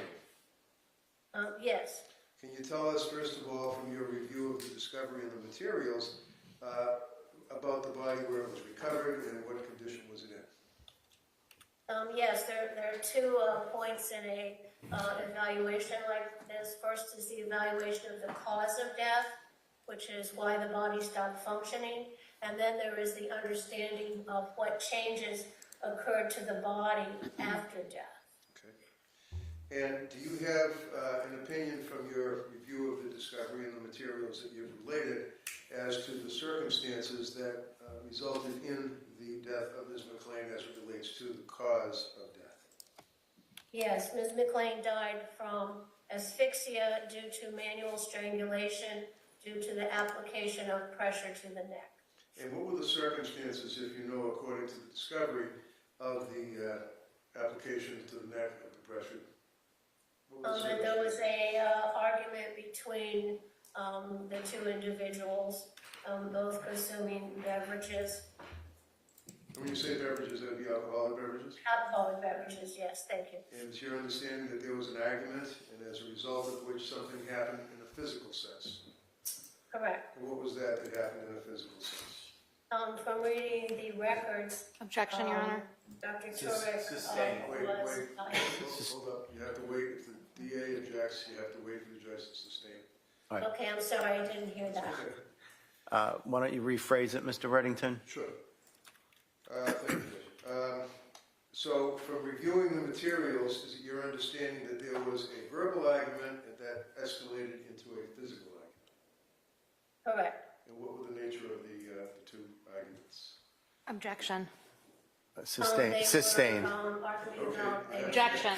You have to really listen, because if they object and he sustains it, you can't continue on, okay? Okay, well, I really can't hear the objection. I'll listen very carefully. Okay, that's the problem. It must be the language. Why don't you ask her to just pause for a moment before she starts answering? That way You can let her know if there's an objection as well. Yep. So you have, obviously, as you testified, expertise in determining the cause of death, correct? Correct. You examined in your autopsy, or reviewing the autopsy performed by another person, whether or not there was an injury that caused the death or a disease, for example, correct? Correct. Now, in this case, tell the jury, as a result of your review of the photographs, you also had access to the report from the medical examiner, obviously the chief medical examiner, Michelle Matthews, correct? Correct. And you had occasion to review her report, correct? Yes. And based on the autopsy photographs, based on her report and the information that was provided to you, and your understanding of the discovery in the case to date, do you have an opinion as to the circumstances surrounding and attending to the death of Ms. McLean? Yes. Tell us what it is, please. To a reasonable degree of pathological certainty. Yes, the body was found floating face down in a pond. She had last been seen about 12 hours or so before the body was found, so there's some changes to the body from floating for that period of time in the water. Explain that. And, Can you explain that? What do you mean by oh, that? yes, certainly. So Ms. McLean had changes to her body after death because of the placement of her body face down in a pond and the time that elapsed between her being placed in the pond and the body being found. And what that causes is the body, when it was placed, she was found face down, so her body is in a dead man's float position. And then due to gravitational forces and the gradual breakdown of small blood vessels after death, that position caused some hemorrhages in the back of the neck and in the muscles on the side of the neck, which were small, but due to the post-mortem effect of gravity and the fluids accumulated in the body. So that there were changes after death in the temporalis muscle. There were small broken blood vessels. Can I interrupt you? What is the temporalis muscle? I don't understand. So what is that? Underneath the scalp, if you look underneath the scalp, there are muscles on either side in the temporal bone area. And because the body was face down for that prolonged period of time, the effects of gravity and early decomposition caused those blood vessels to break and make small hemorrhages, which are not due to the application of force, but post-mortem changes to the body after death due to the time after death and the position of the body in the dead man's float position. So that's very important. It's your opinion that the observations that you made were as it relates to any, what is the word I'm looking for? Hemorrhages or anything that in the back of the head or the side of the head? And that is because of the dead man's float and gravity, correct? Correct. Time after death. Time after death. Now, there's no injuries to the back of the head or the side of the head, is there? Correct. There's no application of force. Now, as it relates to your continued observation of the discovery and the photographs, did you make an observation of any bruising in or about the area of the neck? Yes. Tell us where the bruising was in the area of the neck. There was evidence of manual strangulation or application of a hand grasp to the neck with a bruise on the skin that would correspond to the thumb of the assailant, and then a bruise on the skin on the other side under the jaw corresponding to the fingers of the assailant. So that was a bruise, a very slight discoloration of the skin under both sides of the jaw, corresponding to the place where the hand grasped the neck. Now, when you have application of force by hand, as you described, if there are two hands, for example, there could be a circumferential bruising. In other words, the entire neck would be encapsulated. Is that correct? Well, a circumferential bruising usually has a different hand placement. Okay. So it has, in order to do that, you have your thumbs in the middle, which is, we don't see that here because the hemorrhages, the slight bruise on the skin under each jaw, then when you do the dissection deeper, there was bruising and bleeding in the muscles of the neck directly under that. And that can only occur with a hand grasp.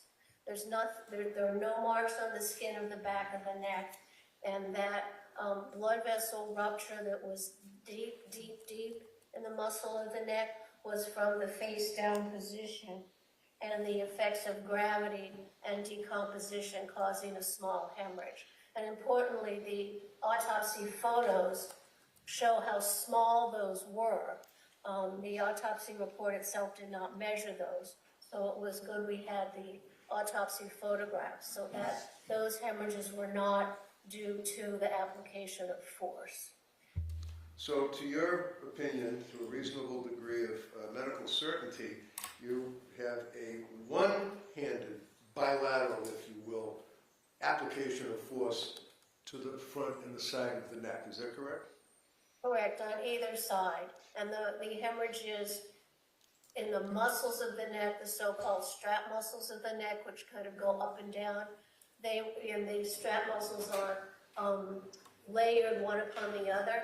So there was hemorrhages directly under the subtle bruises on the skin, and then directly under that on the layers of muscle. So the hemorrhage was confined to just that one area, which would correspond with one hand grasp.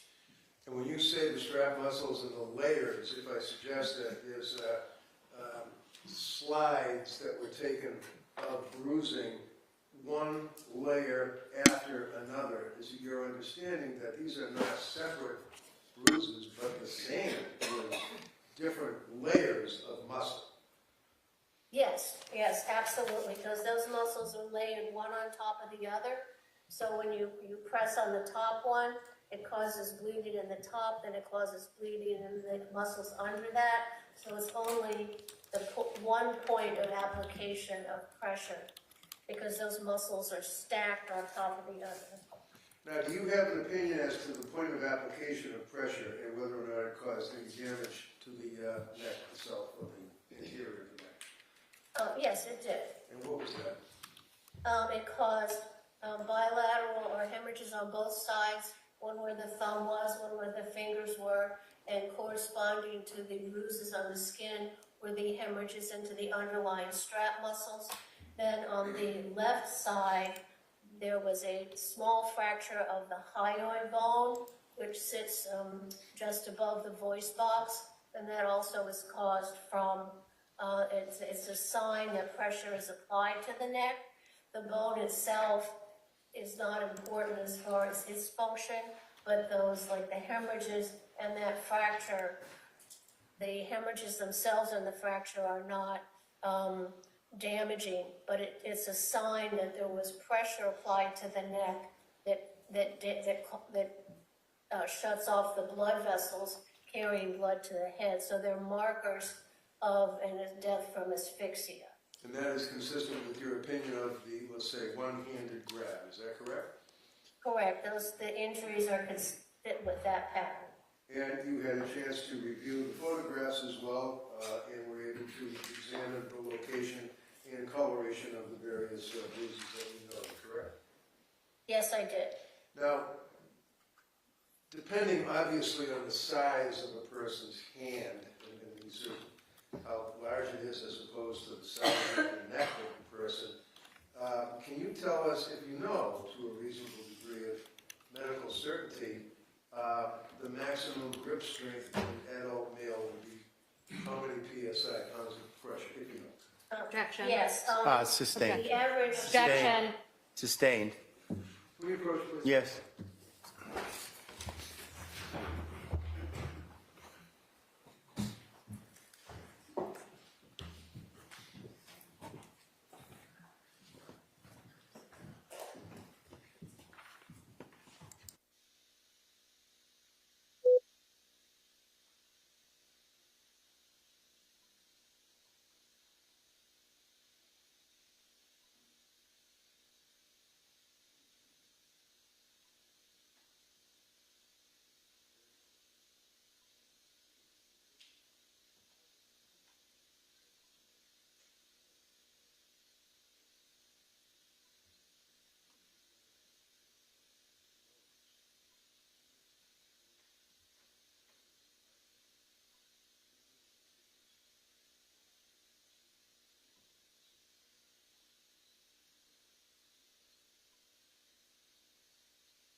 All right, why don't you ask it again, Mr. Reddington? Dr. Laposada, are you familiar with the maximum grip strength of an adult male? Yes, I am. And what would that be in PSI, pounds per square inch? As measured with a grip analysis, it's a thing you grip and you compress it, and that tells you how many pounds of pressure the grasp applies. And a healthy adult male, that grasp, the maximum grasp pressure can be about 100 pounds. And in your experience dealing with, how many autopsies would you estimate that you've performed? Oh, several thousand. And I supervise 4,000 or 5,000 more. As it relates to your experience and training, and obviously what you reviewed on this case, were you able to determine the obstruction of the jugular vein requires application of approximately how many pounds of pressure? To obstruct the jugular vein, which is a thin walled blood vessel, drains blood from the head and brain. To compress that blood vessel takes about 2 or 3 pounds of pressure. And to obstruct the carotid artery, do you have an opinion as to how many pounds of pressure it would take?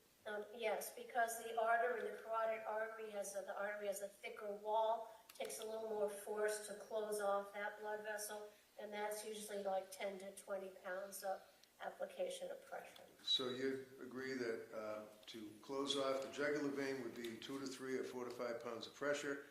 To obstruct the carotid artery would be about 10 to 20 pounds of pressure. And the maximum grip strength of a healthy adult is 100 pounds of pressure, correct? That's correct.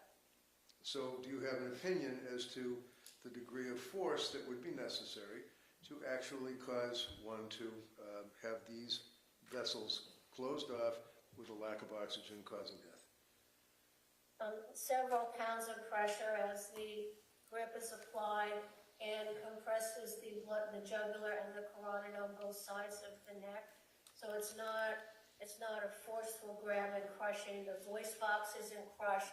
There's just compression of those blood vessels, and that then causes the brain not to get any oxygen, and the brain then dies, and that's called an asphyxial death due to lack of oxygen to the brain, because the blood flow supplying oxygen is stopped. Okay. Now, do you, this is important, in your experience, in your training and education, are there artifacts that are left, for example, on a body from defensive wounds, scraping of the neck, trying to get the hands off the neck, things of that nature? Well, they wouldn't be artifacts, they would be actual injuries. And so you can see fingernail scrapings as either the person applying the pressure is moving around and scratching the skin of the neck, or the person who is being attacked can take their hands and fingernails and try to pull off the assailant's hands. So it's a common, or you can see scratches on the neck from either the assailant's fingernails and with movement, or the victims trying to pull the hands off. And would you agree with me that in this case there were literally no scratches or fingernail marks on the skin of the neck, as would be expected? There were none. There were none.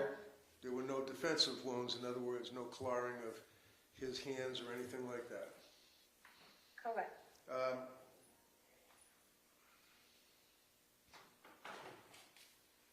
So to a reasonable degree of medical certainty, it is your opinion, if I understand correctly, that there is one forceful application of pressure to the neck without a prolonged struggle resulting in the death of Ms. McLean. Is that correct? That's correct. That's what the autopsy findings show. And finally, many times would you see reapplication of force? In other words, a person would grab somebody and apply force, causing bruising, and then, because of struggle, apply a different area of force to the neck. There's none of that here, correct? No, there's one application of force. There's just the two small bruises on either side of the neck under the jaw. There's no, with the corresponding hemorrhages directly underneath that in the muscles. There's no reapplication of it further down or on the side, just the sign of one application of a hand grab to the neck.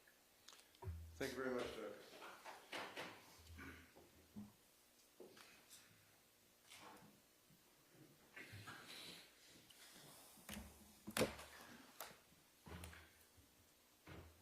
Good afternoon, Dr. LaPosada. My name is Beth McLaughlin. I'm an assistant district attorney here in Norfolk County. How are you today? I'm very well, thanks. I'm just going to ask you a few questions about your testimony and about the report that you did. Sure. You testified that you had previously been a medical examiner in Rhode Island for approximately 12 years. Yes. And in 2005, did you stop practicing medicine in Rhode Island as a medical examiner? I resigned my position because they were going to cut my budget, and I didn't feel that I could continue. I've been on call for 24 hours a day for 12 years, and I felt it was time to move on. So I started my own independent consulting practice. And that was in 2005, is that right? Correct, June of 2005. So approximately 20 years ago, you started running your own business? 20 years, wow, yes, that's correct. Okay. So you haven't actually examined a body as a medical examiner in approximately 20 years, is that right? I've done a handful of private autopsies in that time, but when I work on cases such as the case here, I rely on the autopsy documentation as written in the report, the entire medical examiner file, all the autopsy photographs, the scene investigation, witness and police statements, so the entire investigative body of information. And so you haven't, I'm just going to stop you there.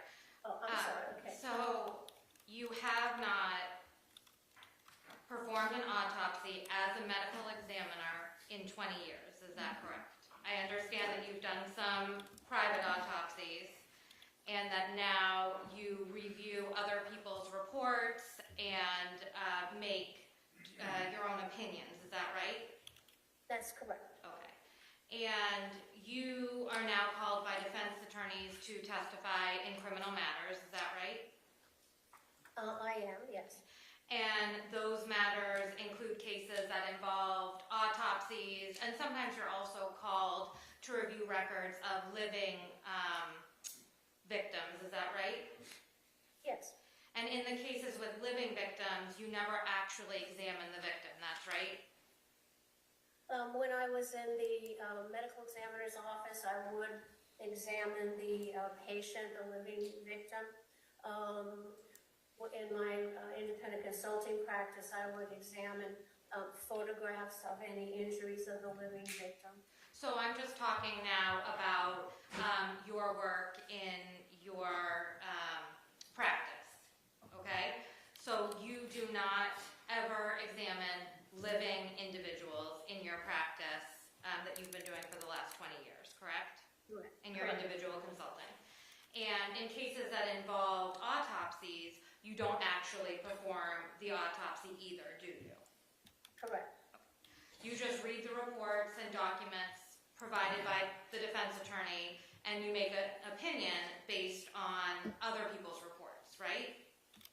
Well, I look at the autopsy report, which is meant to put down findings so any other qualified forensic pathologist would have been right there looking at it. That's the whole purpose of having an autopsy report. Plus, I have to rely on other information that we use to determine the cause and circumstances of death, which is the autopsy photographs, the scene photographs, witness statements. So there's more to examine than just the written autopsy report, but certainly that is part of my examination. So you're basing your opinion on other people's reports and photographs, is that right? Correct. Okay. And you get paid in order to review these things, don't you? I get paid for my time, yes. And you get paid an hourly rate? Yes. How much money do you make an hour? Let's see, I think we charge $4.75 an hour. $475 an hour. And you've been working with Attorney Reddington on this case, correct? Yes. And you've reviewed documents. You talked about them earlier. You reviewed the report of the medical examiner, correct? I did. I reviewed the entire file, yes. Okay. And photographs, you said? Correct. And police reports? Yes. And Norwood Hospital records? Yes. Approximately how long did that take you? I can't tell you right offhand. Probably several days if you put all the time together. So how many hours do you think that is? I can't give you an estimate or an exact time. Maybe 16 hours, maybe 10, maybe 18. So approximately how much money have you made reviewing this case as well as doing your report and testifying here today? I really don't know. My assistant usually sends out the invoices. So you have no idea? 10,000, 20,000, 30,000, what do you think? Well, maybe 5 to 8. That's just a guess. $5,000 to $8,000 at $475 an hour. And in turning your attention to this particular case, you did not examine the body of Katie McLean, did you? I examined the photographs and the autopsy report. So that's a no. Is that right? No, I did not. I think we know I did not do the autopsy. Okay. And you said that you reviewed pictures from the autopsy. Are you aware that there were 2 sets of photographs from the autopsy? I think I saw photographs that were from the medical examiner's office and the police. And you said that you reviewed photographs from the scene, that's right? Correct. And are you aware that there were 2 sets of photographs from the scene?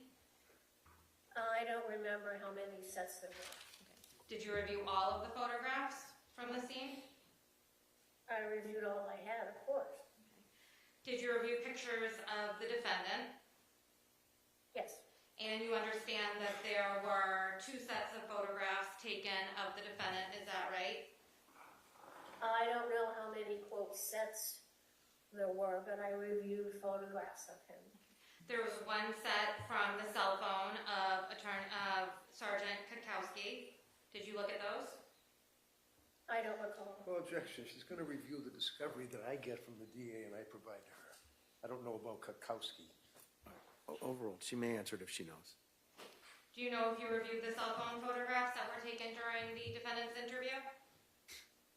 I reviewed photographs of his injuries. What about the crime scene services photographs that were taken of the defendant? Did you receive those? I'm not sure who took the photographs, but I saw photographs of the scene where he was found and photographs of him. And you would agree with me that the police have professional grade cameras, is that right? Objection, how's she going to know that? I would imagine. Overruled if she knows. I'm sorry, you said you would imagine? I'm not familiar with what sort of cameras they have. And you're saying that the defendant did not have any defensive wounds on his body? I didn't say that. So you agree that the defendant did have defensive wounds on his body? From what I recall, he had injuries to his face where a glass was broken, allegedly broken against his face, and he had some injuries on his arm that fit a pattern of a serrated knife, and my understanding was that he was trying to kill himself and had to consume. So my question, I'm just going to stop you right there. No. Can she finish, please? All right, let her She can finish. answer the question, which was, did he have any She was. defensive wounds? All right, rephrase the question, ask it again, please. But what I'm going to just ask you a question again. So you're saying that you did not observe any defensive wounds on the defendant, correct. correct? Yes. Okay, thank you. They could be, yes. Okay. And you said that you had reviewed police reports. Yes. Which agencies did you review police reports from? Oh, I don't recall right now. Okay. If I said the Dover police reports, would you agree with that? Yes. What about the Dedham police reports? If there were police reports, I reviewed them if they were available to Attorney Reddington. What about state police reports? I probably reviewed those, yes. And you listened to the defendant's statement that he made? No. You didn't listen to the defendant's statement? Correct. You reviewed Dr. Matthews' report, you said that. Yes. And you would agree with me that all steps taken by Dr. Matthews were correct? I disagree with that. You don't think that the autopsy the report of the autopsy that Dr. Matthews did was correct? I disagree with some of her conclusions, yes. But I'm talking about the steps that she took during the autopsy. No, I disagree with those two. There were no measurements of the hemorrhages she describes in the muscles around the face and the head, and she did not recognize those as being changes to the body after death. So those are very significant errors. So you agree that the cause of death was manual strangulation, right? Correct. And in your report, you stated that Katie McLean's injuries were consistent with only a one-handed grab. Is that right? Correct. And you said that primarily because you showed us here today that the one-handed grab would cause bruising from the thumb and the forefinger on her neck. Is that right? Well, not just the forefinger, but the rest of the fingers, yes. So looking at the injuries on her neck, those are what we call a pattern injury, which means they correspond to something. So the injuries that I saw corresponded to one application of force on either side of the neck under the jaw. Okay. But then when you were talking about the two-handed grab, you put your hands out like this, and you would agree with me that the 2 thumbs could hit right where you're saying the 2 bruises were, right? Well, only taken in isolation. But you have to look at the bruising then underneath and see how that corresponds to the changes on the skin surface. So we know that there was not just one pinpoint of like one thumb, but there was the hand grasp. But it's possible that where you're saying the 2 bruises are, they could be from thumbprints from a 2-handed grab, isn't that right? No. So you would agree, but you would agree with me that it could be from a 2-handed grab, correct? She's answered the No, question. the evidence does not correspond with that at all. Okay. So you reviewed the autopsy pictures, you already said that, and you saw the bruise to the exterior of Katie's neck, right? Yes? And you said that there was one area under the right jawbone and one area under the left jawbone, correct? Correct. Okay. And you examined the internal pictures of Katie's neck too, right? Yes. And you saw the 4 layers of hemorrhage in the front of her neck. You talked about that on direct. Well, there's 2 layers on each side. There's 2 layers of muscle on each side. Well, actually 3. And they're layered one on top of the other. And there was bruises that would correspond to injury and compression on top of those layered muscle groups. Okay. So you would agree with me that one layer is skin, is that right? You could say that. Okay. And her skin had a hemorrhage, it had an ecchymosis, right? It was very, very faint. Okay. But it had you would agree with me that you testified on direct that there was bruising to her external neck, is that right? Yes, very faint under the jawbone on the neck. And the next layer would be, and I am probably not going to say this right, so you'll have to correct me, but the sternocleidoid mastoid muscle, is that right? Now, if you want to really go from the skin down, you have the skin, then you have a very thin sheet of muscle called the platysma, then you have the sternocleidomastoid, then you have the sternothyroid and the sternohyoid, as they're all layered one above the other. And those muscles had hemorrhaging on Katie's neck, didn't they? Yes, they had 1-point application of hemorrhage. And you would agree that bilaterally means both sides of the plane of the neck, correct? Correct, on both sides. So Katie's neck had 4 layers of hemorrhages. If you want to count each muscle layer, sure. Okay. And you would agree that that indicates a significant amount of force was put on her neck? Well, not significant. That's where you're wrong. It does not take a huge amount of force to compress those very thin muscles and break the blood vessels, and also to compress the blood vessels on the side of the neck to cause a lack of blood flow to the brain. So it's like 5 pounds of pressure, which compared to what a adult grasp maximally can do, which is 100, it's not a huge amount of pressure. But it takes force, right? Sure. Okay. And you would agree that the injuries, the hemorrhages that we're talking about, the internal hemorrhages in Katie's neck, they would have occurred pre or peri-mortem, right? No, they caused her death. So peri-mortem means around the time of death, but pre-mortem means occurring when you're alive. So when she was alive, and the pressure on those blood vessels caused her death. So those injuries, the 4 layers of hemorrhages, are what caused her death?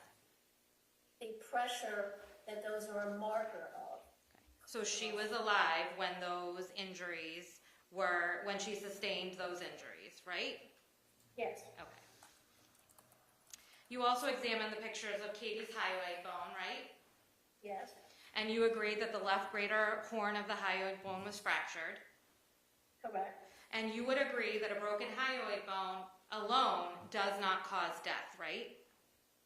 There is nothing about the hyoid bone that you need to sustain life. Again, that is a marker that pressure was applied to the sides of the neck. So it doesn't cause death alone, right? Well, the fracture of the hyoid bone itself does not produce death, but we use it as a marker to understand that pressure was applied to the sides of the neck, which stopped the blood vessels, and then that's what causes the death. I understand that, but my question is, a broken hyoid bone alone does not cause death, correct?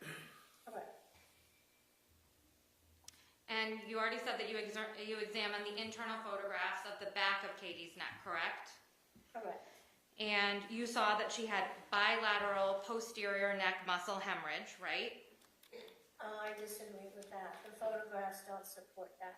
There was very deep bleeding around where the spinal column is. And again, that was not a result of application of force there because the skin was not injured. The muscles above that little bleeding were not injured.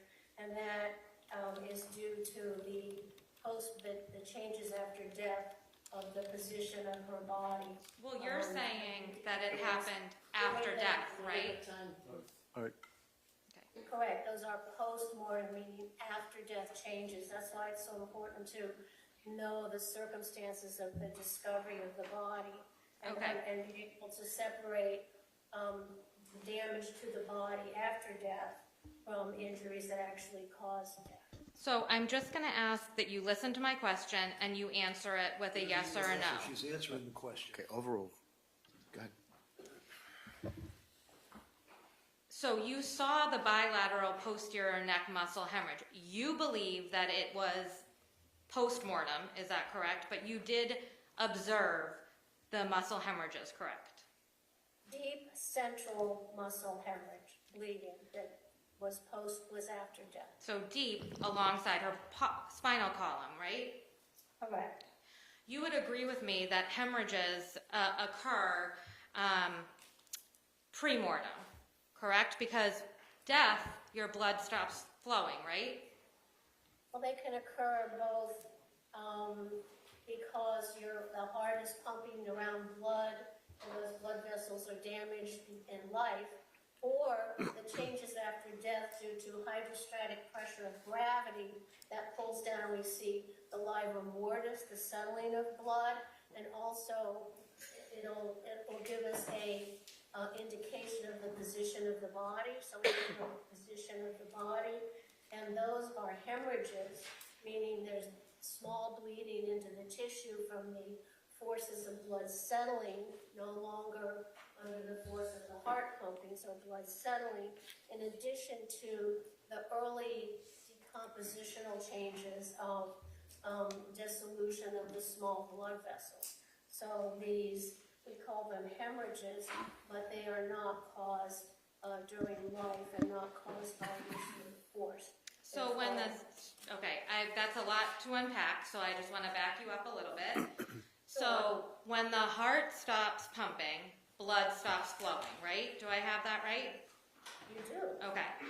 And hemorrhaging occurs when blood is flowing, correct? It can, yes. And you saw hemorrhages within 3 layers of muscle in the back of Katie's neck, correct? No. You saw it in 2? It was a deep muscle hemorrhage right around the spinal cord. So there were no layers of hemorrhage. There was some livor mortis post-mortem dissolution of the blood vessels, which showed a small hemorrhage. Well, you would agree with me that livor mortis is different than bruising. Is that correct?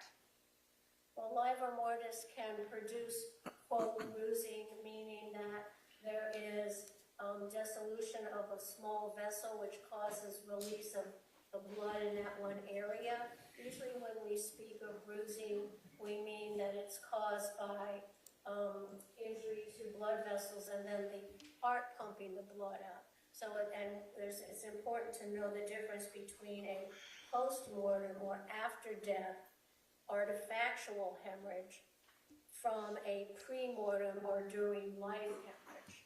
So livor mortis is different than bruising or ecchymosis, correct? Well, livor mortis refers to the general settling of blood into the dependent areas of the skin of the body.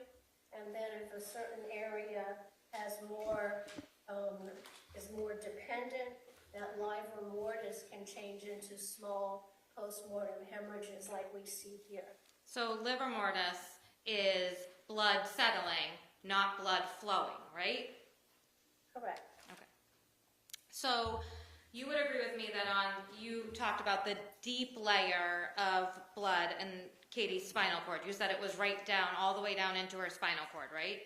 No, not to her spinal cord, to the bone. It was very deep, a very small breakage of blood vessels through the position of the body after death, unrelated to any trauma during. Well, I'm not asking you what it's related to. I'm just saying that you saw it. You're saying that it was deep in the spinal cord, right? You would agree with me that that's through layers of muscle. No, it was, the layers of muscle were uninjured, and the back of your neck has a lot of very thick muscles, and those muscles showed no injury. The skin of the back of the neck showed no injury. There was a small amount of post-mortem hemorrhage deep above the spinal vertebral bodies due to the post-mortem time after death and the position of the body. So Katie had hemorrhages into the deep area of her neck, is that right? And she had bilateral injuries in the back of her neck as well. I understand that you're saying that they are from post-mortem injury, but I'm just asking you, you would agree with Dr. Matthews that there was bilateral injury on the back of Katie's neck, is that right? I disagree with that. Okay. He interpreted it as an injury, and that's an error. You also talked about the injuries to Katie's head, right? Yes, again, those are post-mortem. So I'm not asking you what they are, I'm just asking you if you saw the injuries to her head. There were small areas of blood vessel disruption in the temporalis muscle, which is under the scalp on either sides of the head. They were extremely small, less than 1/2 inch. But there were injuries to Katie's head, correct? No, they're not injuries. They're not the application of force during life. You saw damage to Katie's head, is that correct?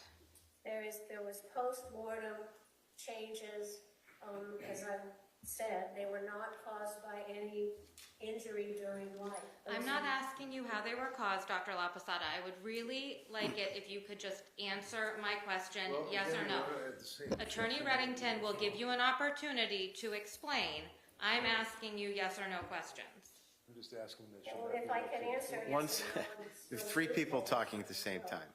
So ask the question again. You would agree that there was damage to Katie's head, yes or no? No, You didn't see any damage to Katie's head? there was not damage that was occurred during life. I'm not asking you that. I'm asking you if there was damage to Katie's head. Well, that's the best way I can answer Okay. that. You would agree that the damage in Katie's head was bilateral, correct?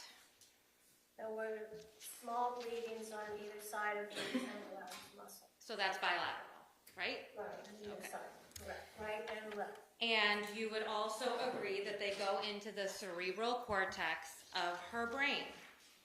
No, that's not correct. There was also some settling of the blood in the subarachnoid area of the coverings of the brain, again, due to the position and the time that she was in that position after her death. And again, I understand that your opinion is that the injuries to Katie's head were post-mortem. However, you would agree with me that they are also consistent with blunt force trauma, correct? No, absolutely not. Absolutely not. You stated that sustained compression of both sides of the head can produce unconsciousness in an average of 10 seconds. Is that right?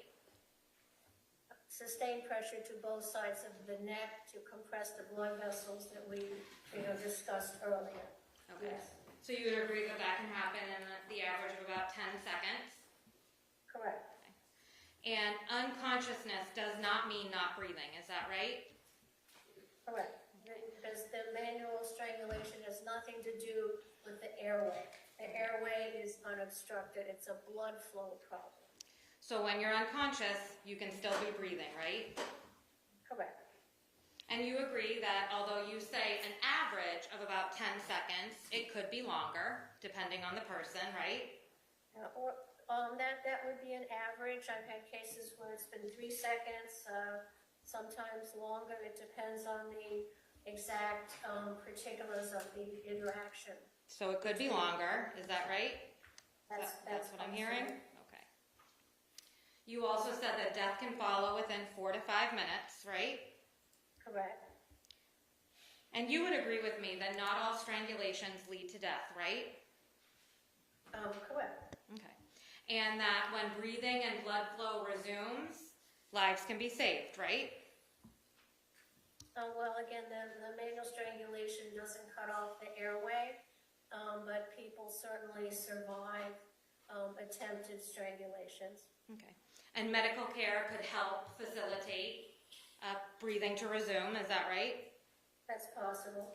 And if a person was brought to the hospital, a tube could be placed to help with any obstruction with the breathing, right? Well, there is no obstruction. Okay. Once the pressure is released, right? I don't understand your question. Okay. CPR would be helpful to resume breathing, isn't that right?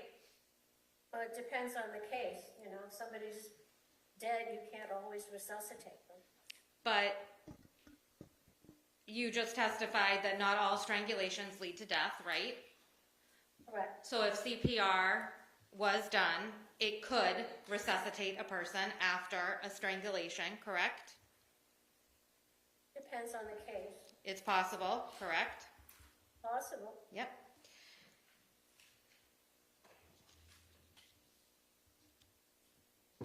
Are you aware that the defendant stated that Katie was fighting him and he kept going when he had his hands around her neck? Okay, overruled. She can answer. I'm sorry?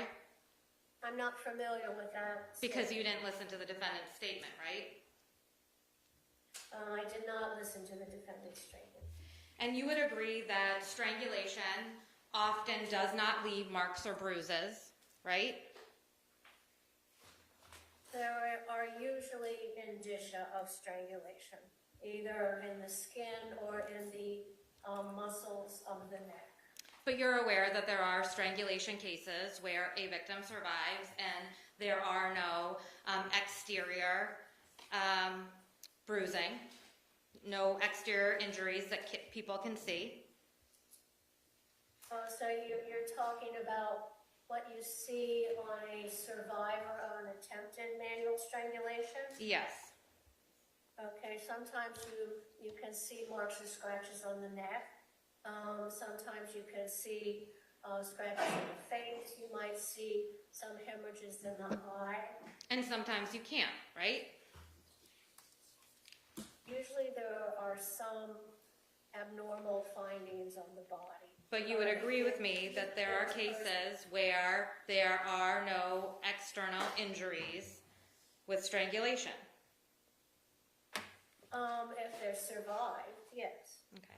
And you would agree with me that you did, in fact, observe injury on Katie, correct? Yes. And those injuries led you to believe that her cause of death was strangulation. Yes, manual strangulation. Yes. Thank you. I have no further questions. Just a couple, not many. So, on cross-examination, the district... Mr. Redding, I'm not sure she can hear you. Oh, sorry. Sorry.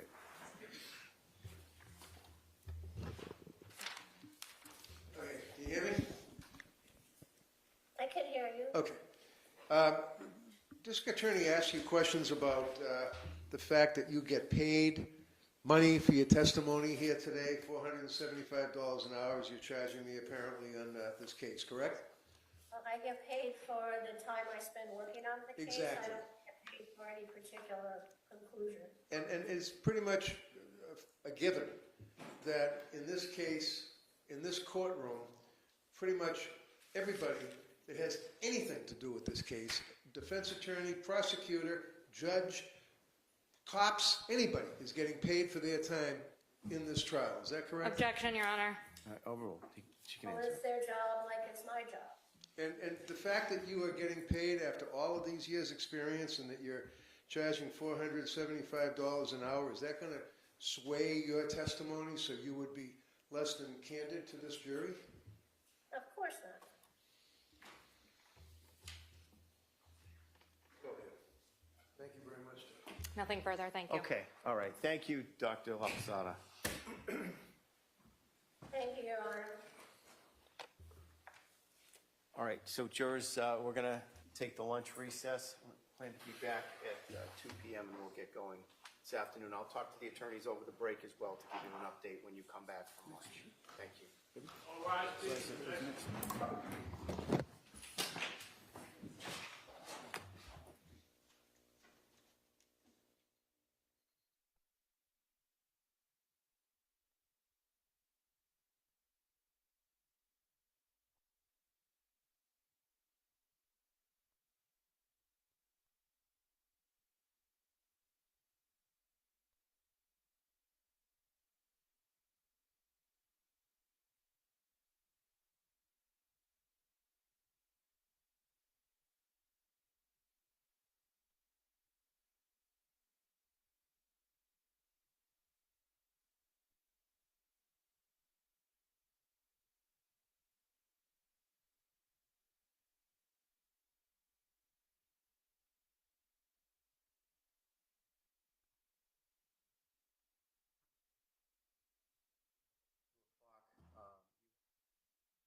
They have on cross, I don't know.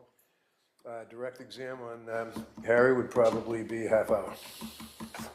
I know it's tough to tell, but trying to figure out if it's going to spill into tomorrow. I think it might. Okay. And then I guess that leads us to, though, whether or not the court wants to close tomorrow. If the testimony ends early enough, the answer would be yes. Okay. I don't want to cram everything in. In other words, if we end for the day at 12 o'clock with testimony, I think it makes sense to come back on Thursday. We also have to do a charge conference. Yes. So we'll talk about that a little bit more at 2 o'clock. Thank you. Thank you. We are, excuse me, we are going a full day tomorrow, just so. She was great. Court, all rise. Anyone hit you tonight?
Now in session, you may be seated.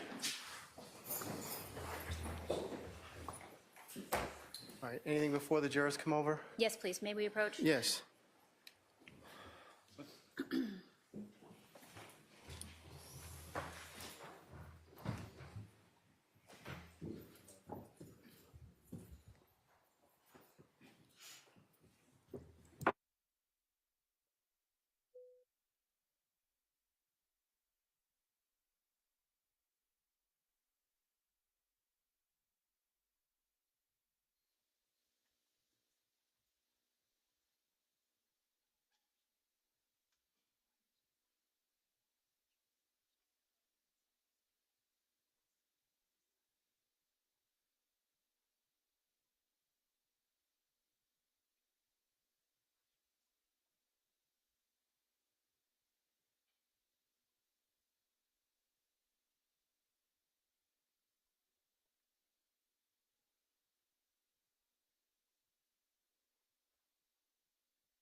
Yes.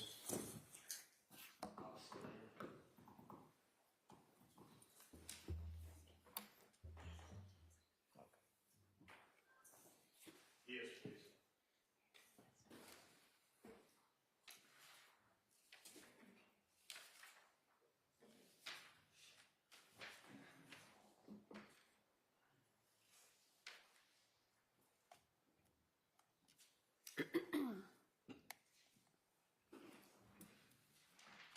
While we're waiting, can we push? I have a question about Dr. Zanzone and your roles.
Please, sir. That's for...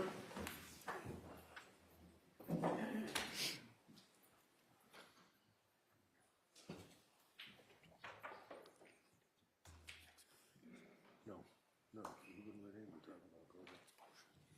That's his rule. Objection to it. You can talk about COVID.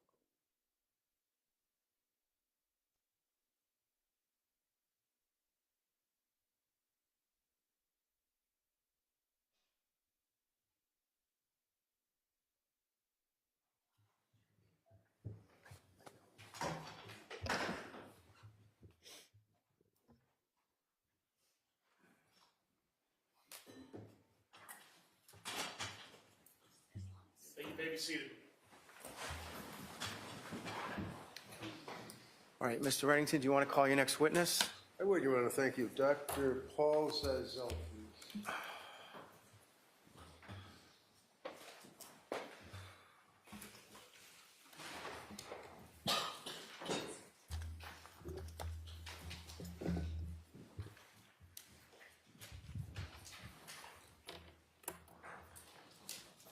Do you solemnly swear that the testimony you shall give to the court and the jury in the matter now pending shall be the truth, the whole truth, and nothing but the truth, so help you God? I do. Thank you. Good afternoon. Good afternoon.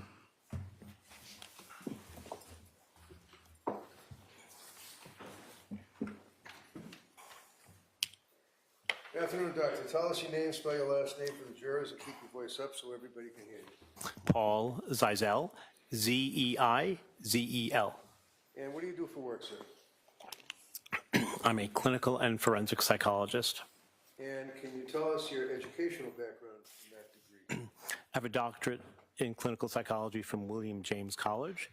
I have a master's from Harvard University, a master's degree from Boston University, and a bachelor's degree from Queens College. And can you just briefly share with us your work experience? Have you worked as a forensic consultant? Yes, I've worked as a forensic psychologist and consultant since 1993. Who have you been attached to, or who have you worked for as a forensic consultant? So I have been retained and worked for various district attorneys' offices throughout the Commonwealth, with the exception of Nantucket County. I've worked in every DA's office. I work for defense counsel who represent respondents. I'm here in the capacity of an expert today to see if I can be helpful to educate the jury for the defense. And in reference to that, sir, when you say forensic consultant, what does that actually mean? A forensic consultant in psychology is a psychologist who's trained as a clinical psychologist and works with the integration of legal matters. So whenever there is an individual who may be engaged in perhaps criminal activity, where there's some mental health concerns, someone like me who has a understanding of major mental illness can make recommendations pertaining to how an individual may understand the charges against them, if they understand them at all. And that refers to competency, as well as being able to render opinions about other things, such as criminal responsibility, which is often known as not guilty by reason of insanity. Now, in that capacity, sir, have you also consulted or been a consultant to the Department of Correction as it relates to people that are sexually dangerous persons? Yes, I probably have done about close to 800 or 900 cases of risk assessment for sexual dangerousness, rendering opinions about who is likely to be dangerous, who's not likely to be dangerous, and what the research variables are that point in either direction. You're familiar with psychodiagnostic evaluation, sir? Yes.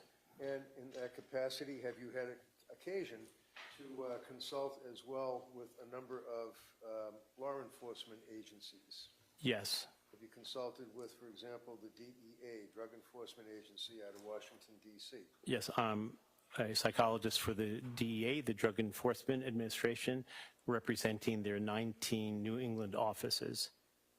So, in other words, if somebody was a DEA officer and they had some type of trauma in one of those 19 offices across the country, you would be Well, it would be the 19 offices within New England, though I have been on occasion requested to go to other parts of the country when the retained psychologist was not available, so DC and other states.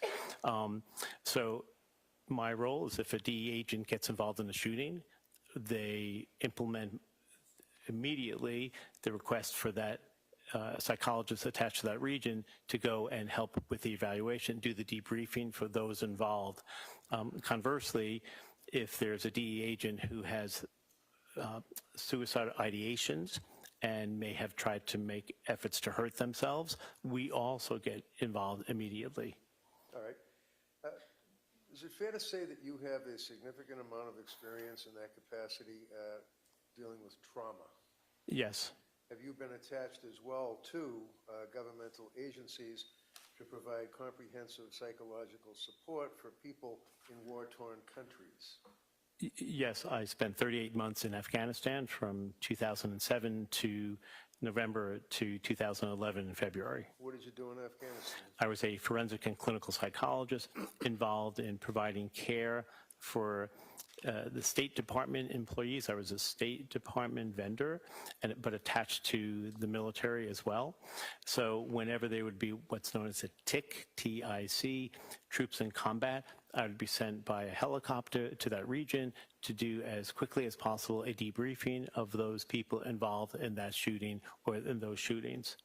And in that capacity as well, it might be a little quicker, fair to say that you also have been deployed to Iraq, Afghanistan, Sudan, Liberia, East Timor, Bosnia, Kosovo, Macedonia, Israel, Colombia, and Haiti. Not all those places, but some of them, yes. Okay. And would that be for duty evaluations as well as psychological or stress management? Yes, so fitness for duty evaluations are often attached to embassies where I've gone to do evaluations for the security personnel, sometimes remotely, sometimes in person, to determine if they are able to continue their jobs, helping high-level diplomats, foreign visitors, secretaries of state, presidents, vice president, congress people who may be in those countries doing a visit or speaking with governmental officials. And finally, sir, directing your attention to, you also have been a consultant to the United Nations, is that correct? That's correct.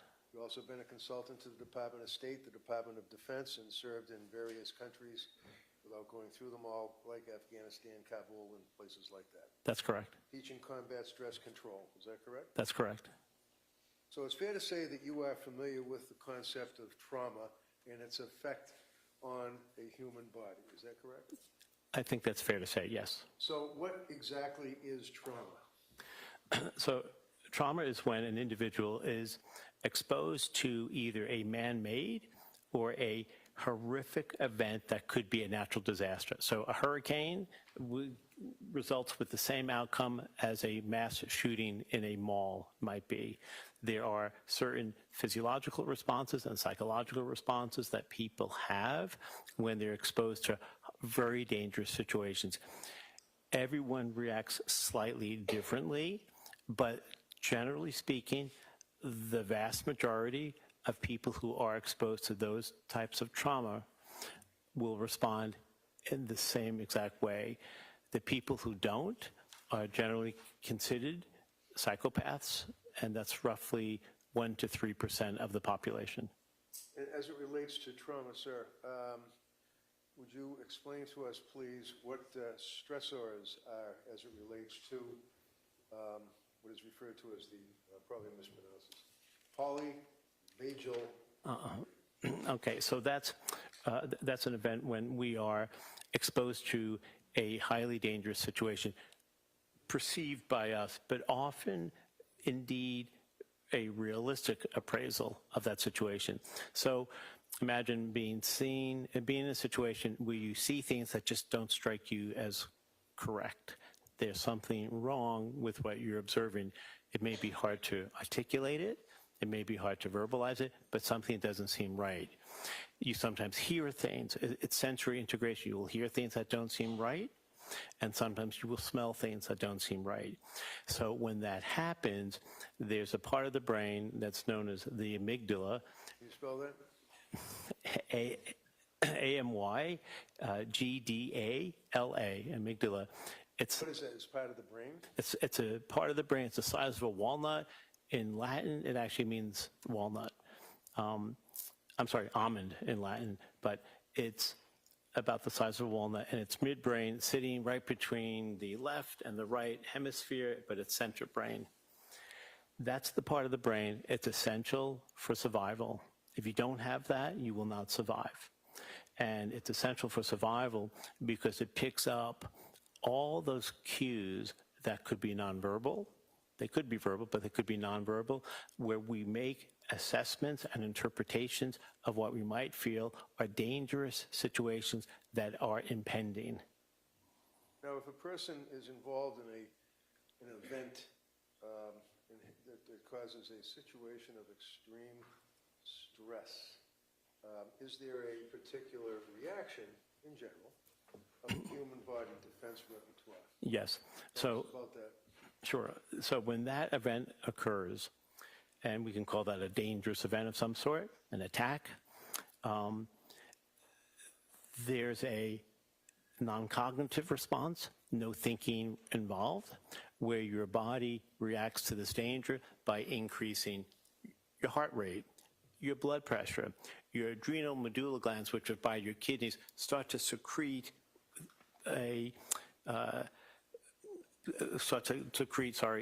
adrenaline, which gives us high energy for quite some time. It gives us strength, and it gives us the capacity to fight off an invader, whether it's a saber-toothed tiger from 5,000 years ago or some terrorist who's taking over the mall. It also changes our physiological response to certain cues. So one of the unpleasant events that take place for people is that we lose unnecessary mass that we carry with us. So you'll hear stories, people don't like discussing these things, but you'll evacuate your bowels without even having an awareness of that. You'll sometimes wet your clothing because you just get rid of unnecessary mass.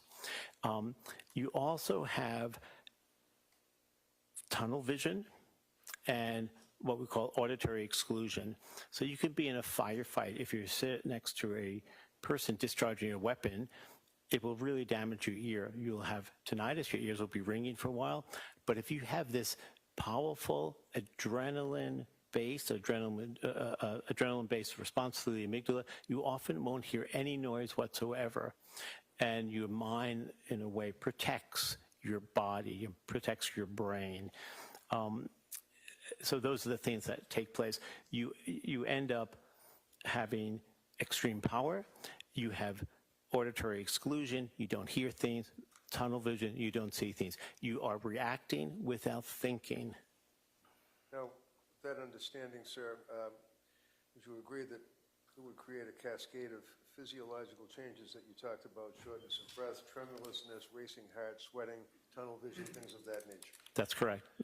Now, it also would create, I think you mentioned hyperarousal. Is that right? That's correct. How about intense fear? Does it generate intense fear as well that would impair cognitive function? It does create intense fear. What happens in that regard, sir, as far as it relates to, you ever heard of fight or flight? It's a fight or flight reaction.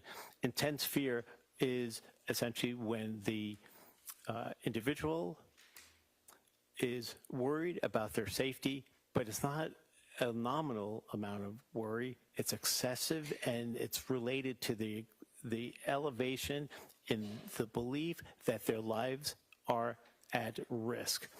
And there's not much thinking that goes on. It's visceral. You respond automatically. Imagine touching a hot stove top.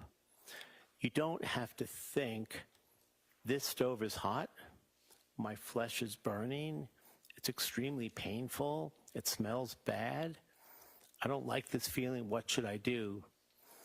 You automatically pull your hand away.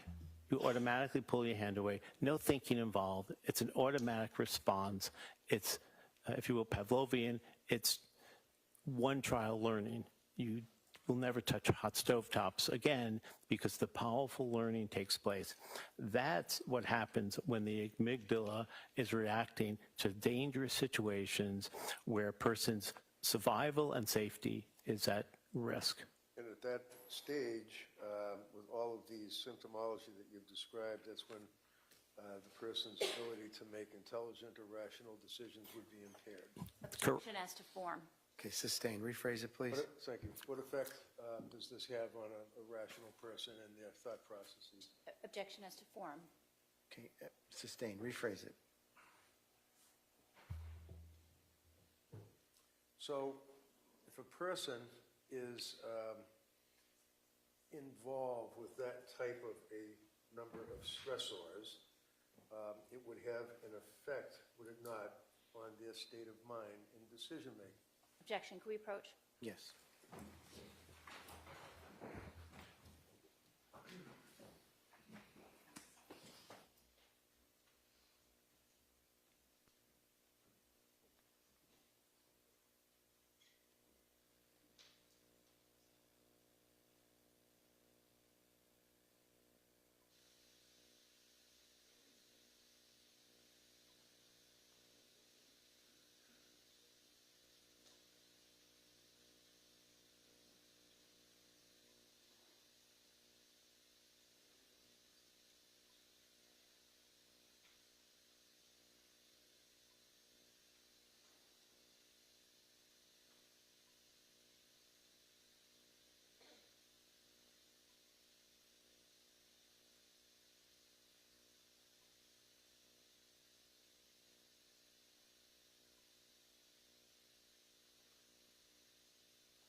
When a person is suffering from or involved with that type of stressor that you've described for us, does that impact their ability to have rational thinking? Yes, it does.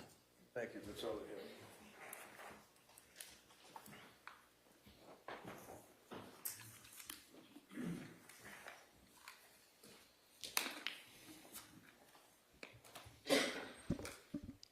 Dr. Zeisel, you're not equating living in Afghanistan to living in Dover, Massachusetts, are you? I am not. And in fact, you're not here to provide any information about this particular defendant, correct? That's correct. And you're not here to provide any particular information about the facts of this case, right? That's correct. Okay. So this is general information regarding how all of our bodies work in times of stress, right? In times of excessive stress, In times of life-threatening excessive stress. That's correct. Okay. And you're talking about war zones. Not necessarily war zones. Are war zones included? War zones are included. Most horrific trauma does not take place in a war zone. All right. But it could be a war zone. It could be a hurricane, an earthquake, a car accident. It could be a fight on the street. It could be someone attacking another person. But our nervous system is designed to react in this way, right? That's correct. And you talked about the saber-toothed tiger, right? I did. Okay, so this is a long-standing system within our bodies, right? It's evolutionary psychology. That's exactly right. All right. But not everybody reacts in the same way. There are, that's fair to say, not everyone reacts the same way, but most people, when threatened with their lives, will have a powerful response When to survive. threatened with their life. Threatened with their lives, or feel that they're threatened with their lives. That's correct. Okay. So you're talking about life-threatening situations. That's part of it, of course, yes. All right. And you're not saying that people lose free will, right? Well, free will is an interesting construct because when we Well, have... yes or no? Is that what you're saying? I'm sorry, can you repeat that You're question? not saying that everyone in a life-threatening situation loses free will. You know, I'm not saying that. Okay, thank you.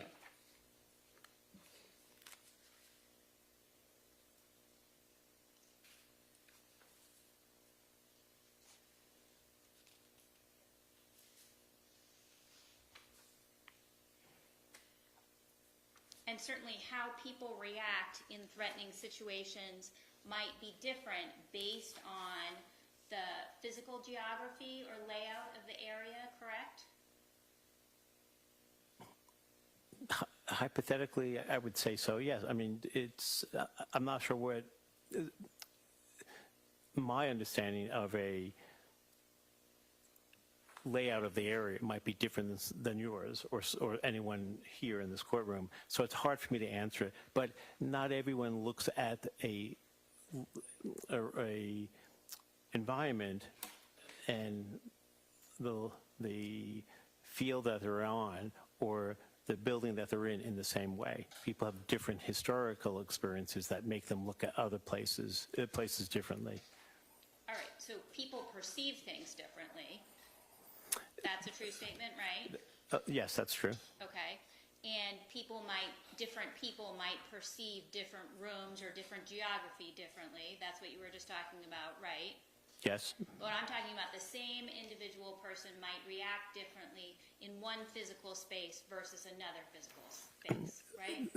That's fair to say, but with danger, the response generally, no matter where you are, whether you're in the mountains of the Hindu Kush or whether you're on the beach in Chatham, fear will generate the amygdala's response. So the geographic area probably has less to do than with the threat that person might be facing. So even if our amygdala is triggered, we're still taking information though, right? Yes. And so we're still able to perceive whether we're backed into a corner, right? Yes. Or whether we're in an enormous football field, right? That's fair to say. We can still perceive those differences. Yes. Nothing further. That's all I have, Doctor. Thank you. Okay, thank you, Doctor. You may step down. Thank you.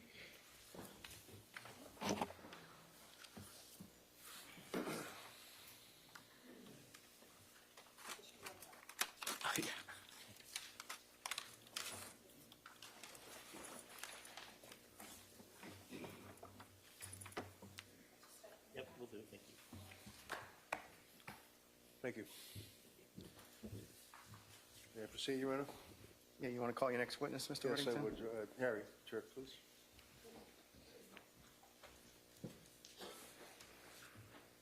Do you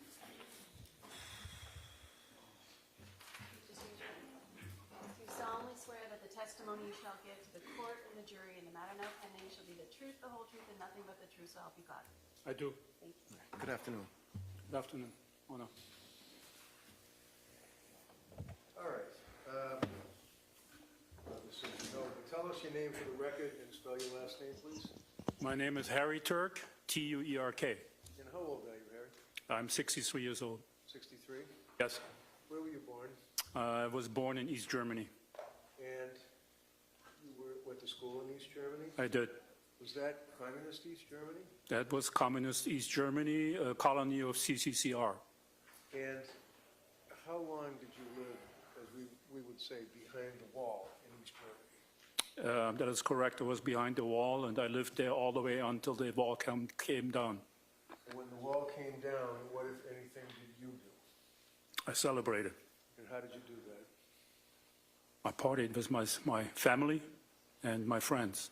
And tell us about your education that you got while you were behind the wall. Was it a good education? It was a good education because East Germany, and opposite to most East Bloc countries, had more resources, and it was somewhat comparable to Western countries. What education did you have in East Germany? I had school, typical school, all the way from first grade to graduating high school.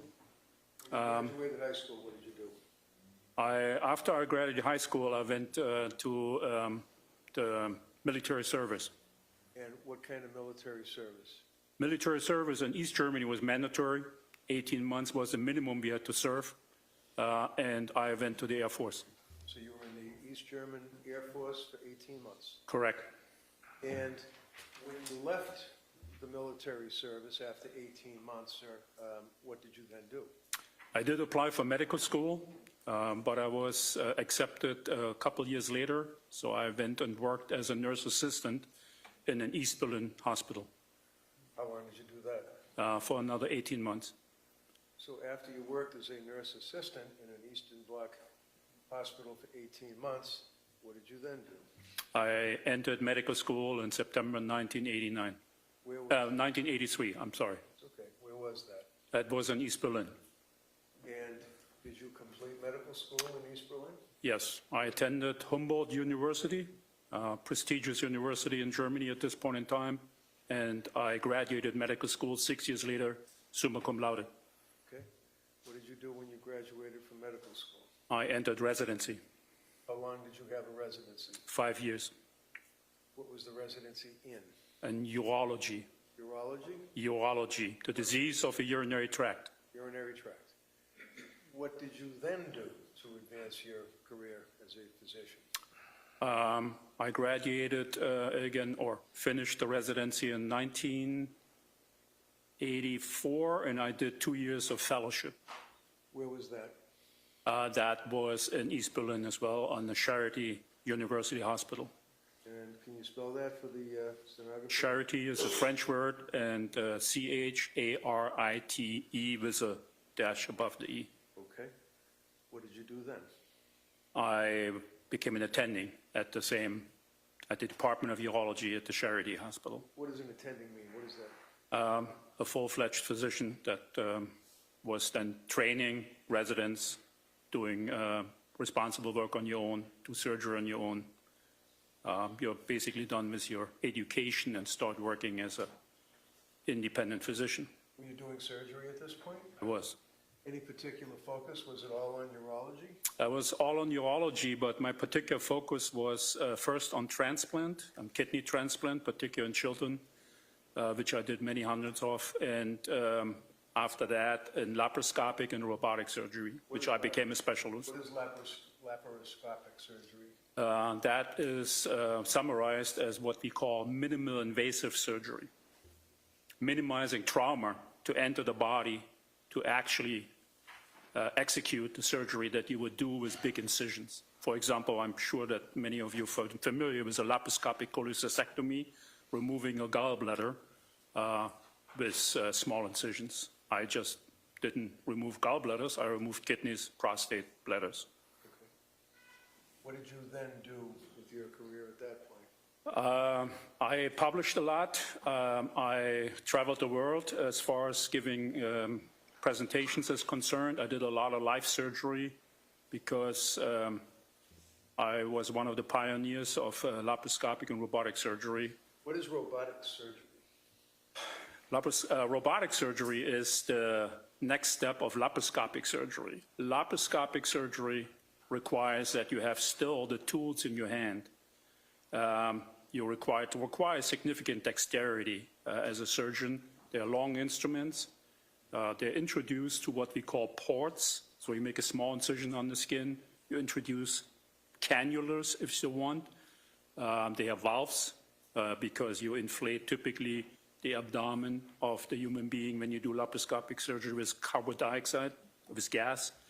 And then you introduce long instruments into the body, a camera into the body, you watch on the screen, and you perform the surgery inside the body, a closed body, while watching on the screen instead of cutting the patient wide open to access the same area. And the robot, the robot now on top of that replaces the limitations of the dexterity of a human hand.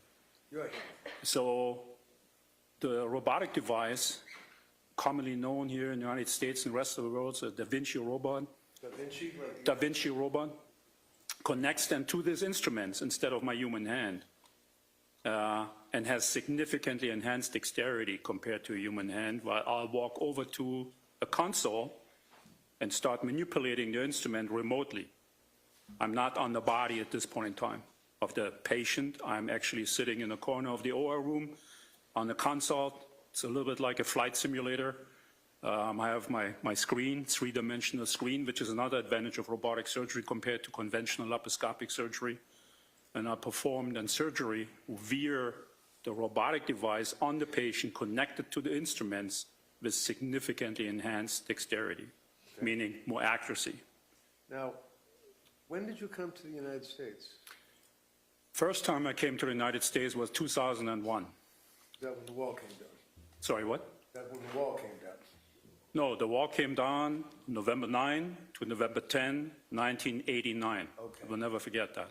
Okay, and then you came to the U.S. in 2001? Yes, I did my education, finished my education, became somewhat known in the field of my expertise, and I was asked or requested by the Norfolk Department of Urology in Virginia for 6 months to come there and to help training some of their physicians. Is this in the robotic surgery? In laparoscopic and robotic surgery. All right.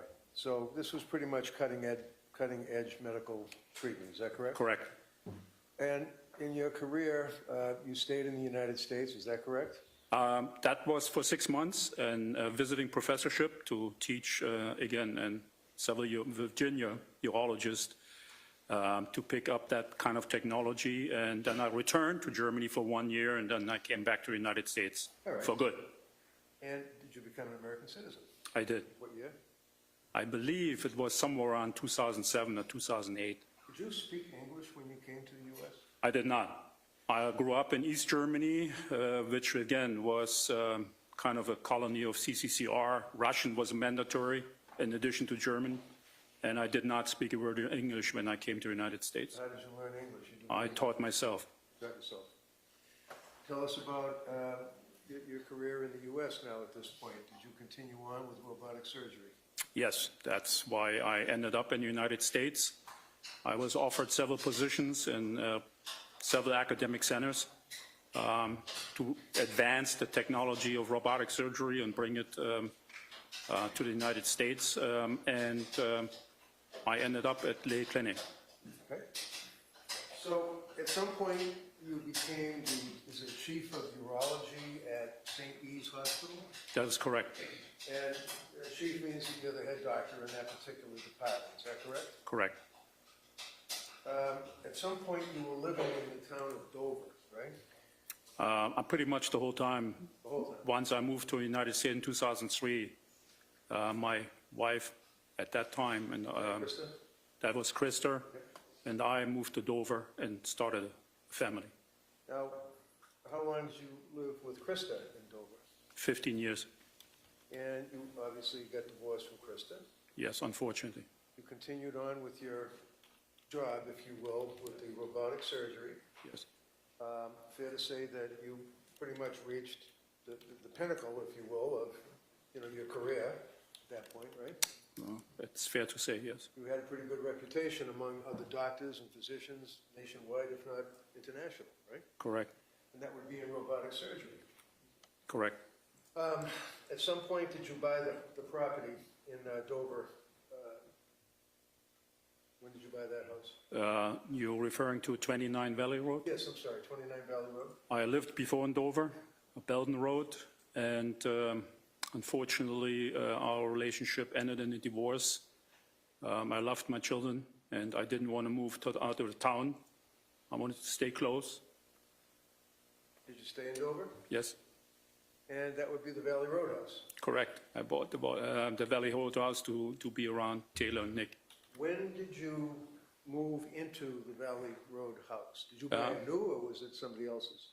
It was a new construction, and I bought the house and moved in August 2017. Sorry, 17. Now, when you were living in August of 2017, you're living in this brand new house in Dover, right? Yes. It's a beautiful house, right? Beautiful house, yes. Love the neighborhood. Yes. Nice people. Yes. Good friends. Yeah. working in Boston as the chief of urology.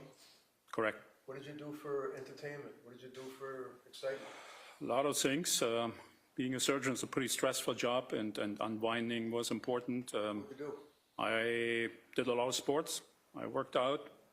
I socialized. I loved riding my motorcycles. You had motorcycles? Yeah, Harley Davidson? Big fan of Harley Davidson. And in that regard, sir, as a big fan of Harley Davidson, would you agree with me that it became almost your symbol? You wouldn't wear the headgear the doctors wear. You would wear the Harley Davidson leather cap with the logo on it, right? Yes. Now, I'm approaching you with a photograph. What is that photograph? Can you tell us?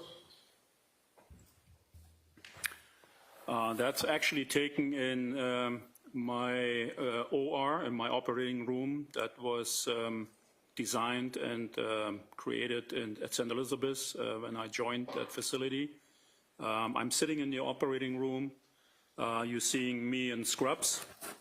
And you see actually a piece of the Da Vinci robot that I used 4 days a week, 2 to 3 cases a day. And I think I was interviewed. Sorry? 2 to 3 operations a day? Yes, I had a very high volume on surgeries, 2 to 3 surgeries a day, 4 days a week.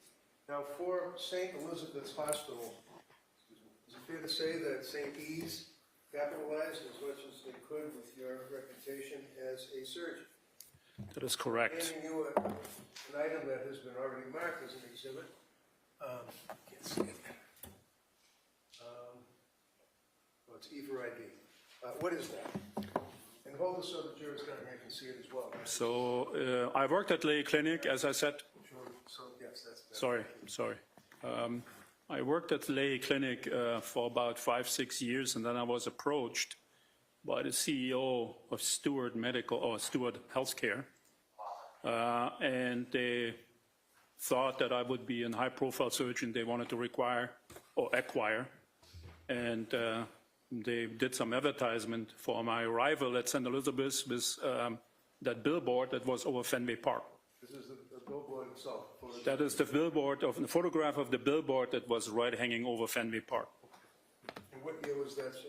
That was 2017. So in 2000? No, sorry, 2007. Sorry, 2007. How long did you live in the Valley Road house? From 2017 to 2020. All right, so let's focus on the date, because you've said 17 and 7. I know, I'm sorry. That's okay.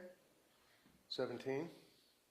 2017, August 2017 until May 2020. Yes. And during that period of time, 2017, 2018, fair to say that you continued on in your position with the hospital as the chief of urology. Correct. You continued on living life large in your house in Dover with your motorcycles and whatever else you did for recreation, correct? And took care of my children, yes. And then at some point you met Kathleen McLean. That is correct. When was that? That was in November of 2017. Tell us about that. How'd you meet her? Dating website. And did you go on dates? Yes, we did. And at some point, did you end up, have in mind, it's November of 2017 that you met her, right? Correct. If you could, pardon me, Your Honor, just hold that out. Just to make sure everybody can see it. November of 2017, you met Ms. McLean, yes? Correct. March of 2018, what happened then? She moved into my house, although it was April. It was April. It was middle of April. So it was about 5 months later. Correct. And she moved into your house 5 months later, but you had lived together prior to that? No. No. You lived together after that for 2 years. Correct. And after the 2 years, in December of 2019, what happened then? Are you talking about the marriage? Yeah. Yeah, we got married. Okay. And you got married in December of 2019, right? Yes. So she moves in with her 3 children into your home in March of 18, and then in December of 19, she ends up marrying you in Las Vegas. Is that correct? Yes, I went to Las Vegas for a medical conference, and she asked to accompany me. Now, who obtained the marriage license? Katie, How did she do that? online. Why were you going to Las Vegas in December of 2019? I attended the World Congress of Anti-Aging Medicine. That was the purpose of going to Las Vegas. Was that at the Bellagio Hotel? That was at the Bellagio Hotel. And when you went to the Bellagio Hotel, tell us about the marriage. Did she tell you that she had a license or something? Or how did that happen? No, I had no idea. What did you do? So the medical conference, the World Congress of Anti-Aging Medicine, was for about 4 days, I believe. And on the second day, after the seminars and the lectures were over, we took the Jeep Wrangler that I rented and drove around the strip, the main strip in Las Vegas. And we stopped at a bar. I mean, we drove for a while around just to look at the Las Vegas city, which is a pretty impressive location. And then at some point in time, we stopped and we walked into a bar. Did you drink in the bar? Yes, quite a lot. That was a typical bar for Las Vegas, big horseshoe-shaped bar with the whole front open to the main strip. And I don't remember much, but I do remember we were sitting there and I met a cowboy. And we started drinking. And she was sitting on the other side of the cowboy. And I had several martinis. She had some, Katie had some Cosmos. And then all I remember is that I was talking to a woman hanging out of a window. So would that be when you got married? That's what I was told the next morning. And where you got married, was that the Elvis Chapel in Las Vegas? Yeah, the next day I drove one more time by to see what really happened. And it was a drive-in facility where you drive in, you lower your window, a person comes out of the window and marries you. So the person came out of the window. I mean, leaning out of the window, yes. You're in the rental car, right? Yes, we were in the Jeep, I believe.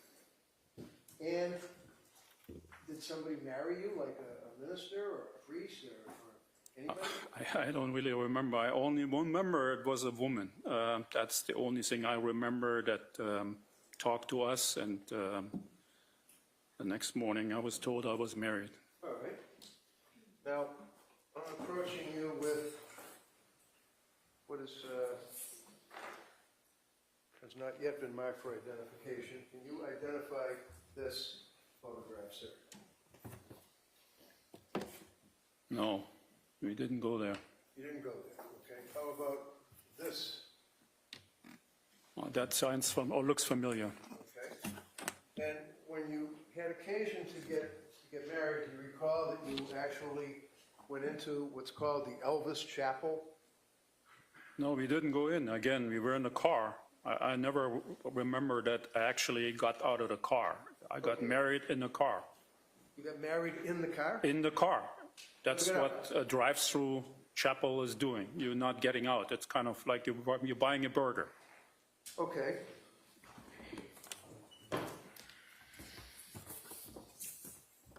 Is this indicative of the guy hanging out the window?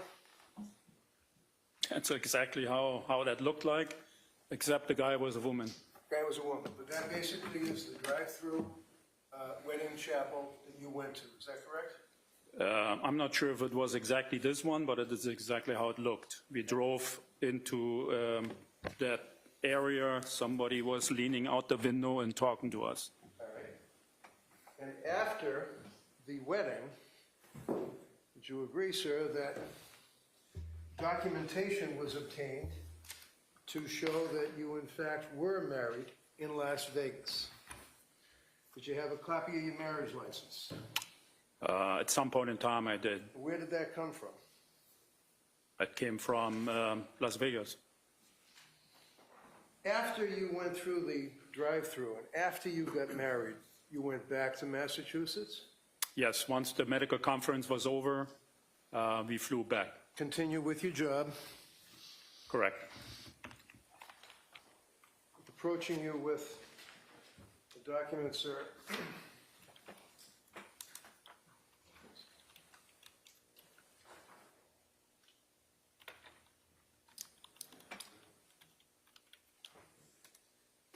Approaching you with the document, sir. Do you know what that is? State of Nevada marriage certificate. Right off of that, Rob. No objection. Okay, maybe admitted. Exhibit 337. Now, let's fast forward, if you will, to after you were married, did she then move? She was already living with you with her 3 children, is that correct? Yes, she was living in my house for quite some time at that point in time. With her 3 children, correct. So in December of 19, December 14th, Merry Christmas, all that, you get married, right? I get married by surprise. Yes.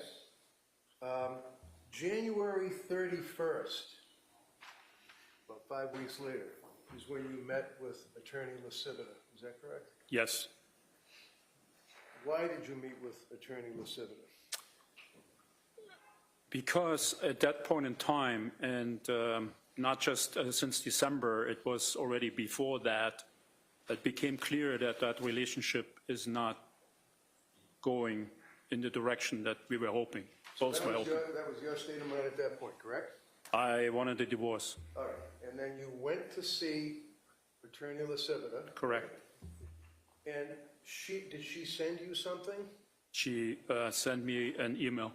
And when she sent you the email, do you recall, as she testified, the date of the email confirming that you met with her, and that you were going to get the marriage certificate, and that you were going to divorce Kathleen McLean? Do you know when that letter was, email? That was on the 31st of January. And did you read that yourself? Yes. What, if any, involvement did Kathleen McLean have with your communications with Attorney Lasivita? She did not know. At some point, did she, to your knowledge, find out? She did. How? She went on my phone while I was sleeping, And what did she do? and she looked around and found my email communication with Attorney Lasivita. As a result of that, what, if anything, happened between you and Kathleen McLean? As a result of that, she went to Dover Police and filed for a restraining order. Did she get a restraining order? She got a restraining order. Is that when the police officer served you with it, testified that you were in your driveway, you were cooperative with the police, but you had your hands on your legs and you're asking? Do you recall the police officer serving you with the warrant? Yes. What do you call it, the restraining order? Yes, I do recall that. It Okay, was, the answer is yes. yes, And did you vacate your home? I had to. Where did you go? First, I didn't know. I was calling some friends, and I ended up with an acquaintance in Dover. That'd be Charlie Lax? That would be Charlie Lax. How long did you stay with Charlie Lax? Approximately 3 weeks. And at some point, you had to leave Charlie's home? Yes. Where did you go? I again scrambled and called several friends or acquaintances, and I finally got a positive answer from Richie Kovitz. And that would be the gentleman that testified here yesterday, right? That is correct. And Richie and his fiancée or girlfriend Carla allowed you to come into where they lived, right? Very grateful that they let me come to their apartment, because otherwise I wouldn't have. Apartment or a condo? I was a kind of a small condo. And you stayed there for how long? I stayed there for approximately 5 weeks. During that 5 weeks, did you stay continuously there, or did you leave to go anywhere? I left in the middle of March to travel to Germany. Why did you travel to Germany? I had a consultant contract with the robotic company by the name of Avatera in Jena, which is a German town in the southern part of eastern Germany. And I wanted to start my job as a consultant to develop a new robotic surgical device. So now, would you agree that you went to Germany and you spoke to a gentleman by the name of Mr. Kupka, who was the managing director of Avatera Medicals, A-V-A-T-E-R-A Medical in Jena, J-E-N-A, Germany. Yeah, it's pronounced Jena. Yeah, okay, thank you. And this was so that you could have a job dealing with robotic surgery and mobile device management, correct? Correct. How long were you in Germany for? I was there for approximately a week. And did you come back to the U.S.? I had to. Why? COVID hit and Germany responded just as the United States, a complete lockdown. The company was closed. And also President Trump at that time asked for all U.S. residents to return to America. And you did so? I immediately, after the company closed down and my job was not performable at this point in time, drove to Frankfurt, Main, and took basically the last flight that was available to America. When you got back to the States, sir, where did you stay? When I came back, I stayed in Norwood, in a hotel in Norwood. That was my only option at this point in time. And at some point, sir, this is when the pandemic struck, is that right? That was the high point of the start of the pandemic where we had no idea what is going on. Did you ask people, for example, did you have occasion to ask Mr. Kovitz if you could go back and live with him? As soon as I arrived in Newark. What's your answer, yes or no? Yes. All right, now, what did you say? As soon as I arrived in Newark, New Jersey, coming from Frankfurt, I called Richie and said, hey, listen, I had to come back. Can I come back to your condo? What did he indicate to you? And he said, sorry, Harry, I can't take you in. Did he say why? He said, yes, his condo board All right. forbid to have anybody coming in. What did you do then? I stayed at the hotel at that point in time. And that would be in Norwood? That would be in Norwood on Route 1. What was your state of mind about the pandemic, sir? I was scared. Why? I started to, the news about thousands of people dying every day started to get to me, and I didn't feel safe in the hotel without my own personal space. I believed I potentially belonged to the risk population of being 58 years old and not being safe, not being exposed to the environment. What did you do about that? Sorry, what? What did you do about that? Oh. Did you go somewhere? I called around. I called many friends. At least I thought they were friends at that time, and asked if anybody has a couch, has a little room where I could stay. They said, oh no, until Mr. Guyon, another friend of mine, said, you know what, I have a camper, a trailer down in Florida.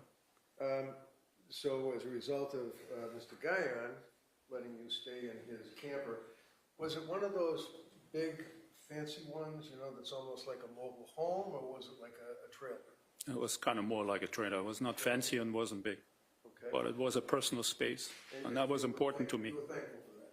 I was very thankful that I had a place where I could actually stay myself and lock myself So you did down. go to Florida? I drive How to. long did you stay in Florida? I drove to Florida and stayed there for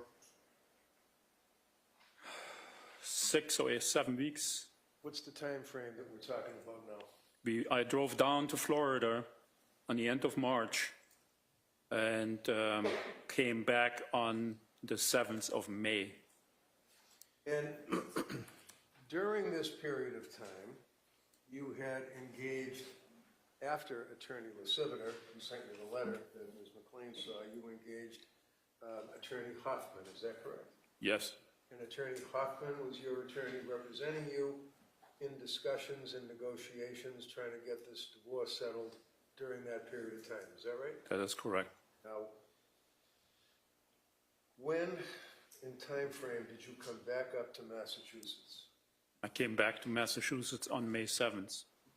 prior to May 7th, before May 7th, while you were in Florida, did you have any contact with Ms. McLean at all?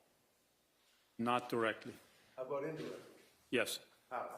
Kurt Pfannenstiel. Kurt Pfannenstiel. Now, who is Kurt Pfannenstiel? He was a friend. And Mr. Pfannenstiel helped you out during this negotiation phase, sir? He, communicated in between us. How did he do that? Did he call you, or what did he do? He called me. On a phone? Correct.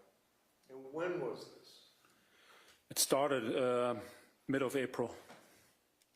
Did you talk to Kurt, yes or no? Yes.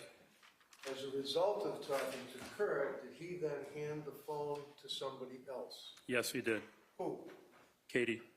What did Katie say to you? Katie said to me, Harry, come back home. I still love you. Did you continue to stay in Florida, or did you make arrangements to come back home? I stayed at that time still in Florida. When did you come back home? On May 7th. Where did you go to stay? I went to Dedham, That'd be the hotel. but not by myself. Not by myself. Yeah. It's the hotel that we all went to when we took a view, is that correct? Correct. The Residence Inn. Correct. Now, when you went to the Residence Inn, you took out, you signed the paperwork, it was in your name, right? Yes. You also said that you wanted Katie to have the key, is that right? Yes. Did she go into that room with you, or two of you together? She picked me up in New York. Now, who was with her when she picked you up in New York? Her ex-husband, Stephen Roca. That's the guy with the beard, right? Correct. Now, what was your state of mind when you saw Mr. Roca driving the car when they picked you up in New York? I was... Objection. Rephrase it, please. Sustained. You had seen Mr. Roca before that day, correct? Yes. You had seen Mr. Roca picking up his children to visit with them prior to that, right? Objection. Overall. Yes. And where did Mr. Roca park his car when he'd pick up his kids? On the street. And yes or no, did you have conversations with Kathleen McLean about Mr. Roca, yes or no? Many. And how would you describe the relationship between Kathleen McLean and Mr. Roca while you were married to her, observing him picking up his children? Objection. Sustained in that form. So you were surprised that Mr. Roca was with her? Correct. Mr. Roca drove the car. Yes. Why could you not drive a car? I had problems with my back and my legs at this point in time. What kind of problems? I felt numbness and muscle weakness because of my back injuries. How'd you get back injuries? That's an occupational hazard of being a surgeon. Okay. Like being a nurse too, bending over and Correct. checking people. Bending over for hours at a time, you inadvertently will have disc prolapses, and that's what happened to me. So during this period of time, can you tell the jury, what was your relationship with Ms. McLean? Did she allow you back into your home? I stayed for a couple of days at the hotel, and on Sunday, May 10th, I went back to the Dover home. And did she invite you back? Yes, she asked me to come home. Did you intentionally violate a restraining order and go in that house? The restraining order was vacated at that time in time. So she vacated the restraining order? Correct. And then invited you into the house? Correct. She's there with her 3 kids? Correct.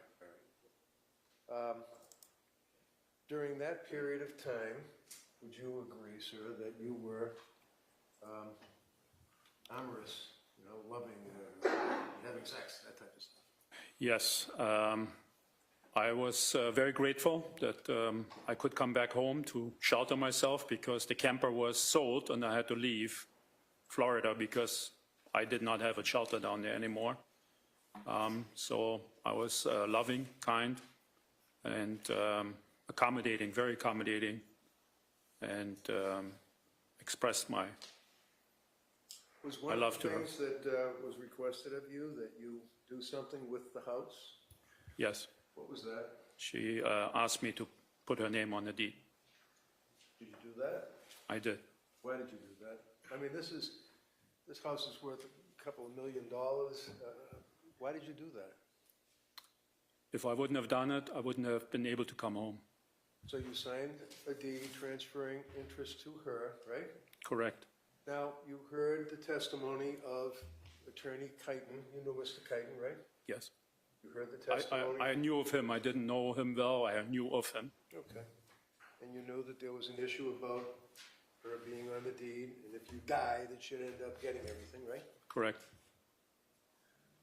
Did you also sign a post-nuptial agreement? That was part of it that I had to sign to be allowed to come back home. Did you sign that? I did. What were the terms that did you have to pay any money on that? Yes. Okay. And now you then moved back into the house, right? On the evening of May 10th, I moved permanently back in the house. And how are things working between the two of you? It started off very well. We really tried to be good to each other and loving and kind, and we spent a lot of time together, had a lot of sex. When you say you had a lot of sex, I don't know how to be gracious about this. Was there a number of times that she would request or demand sex from you? Excuse me? Were there a number of times that she would request or demand sex from you? Yes. Okay. For example, did she send you text messages saying, let's fuck at 10:15? Yes. Were there a number of text messages like that? There were many of them. Would you come home and then go to the bedroom and have sex with her? I would come home often, and she asked me to go upstairs. Did you do that during that period of time up until May 15th? It started already in the Dedham Hotel. As soon as we came back, she wanted sex. And then in the Dedham Hotel, then you went to the house in Dover, and it continued. That's right? correct. And you felt that things were going to hopefully be okay.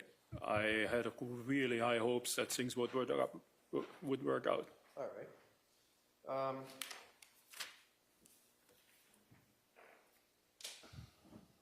After she vacated the restraining order and got you back into the house, do you recall the evening of the, I believe the 15th of May, 2020? I think you mean May 14th. The 14th, I'm sorry. It's been a long day. The day was beautiful, was nice. I worked in the yard. Actually, with Sam and Grace together, we cut out grass that was yellow from Cooper and replaced it. Cooper is our dog. What kind of dog? He's a yellow lab. Okay. So we cut out grass. I went before to Home Depot and bought sod and replaced the yellow spots in the backyard with new sod.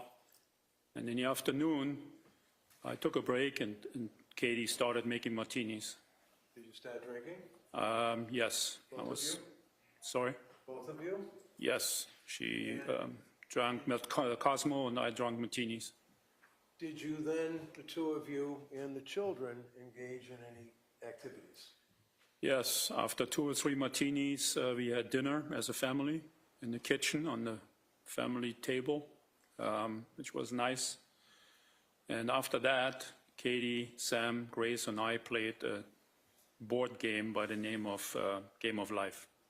And what time did you finish playing the board game? Did the kids then go somewhere after playing the board game? Yeah, we played after dinner for probably 2 hours, I kind of estimate, and we finished probably around somewhat 9 p.m.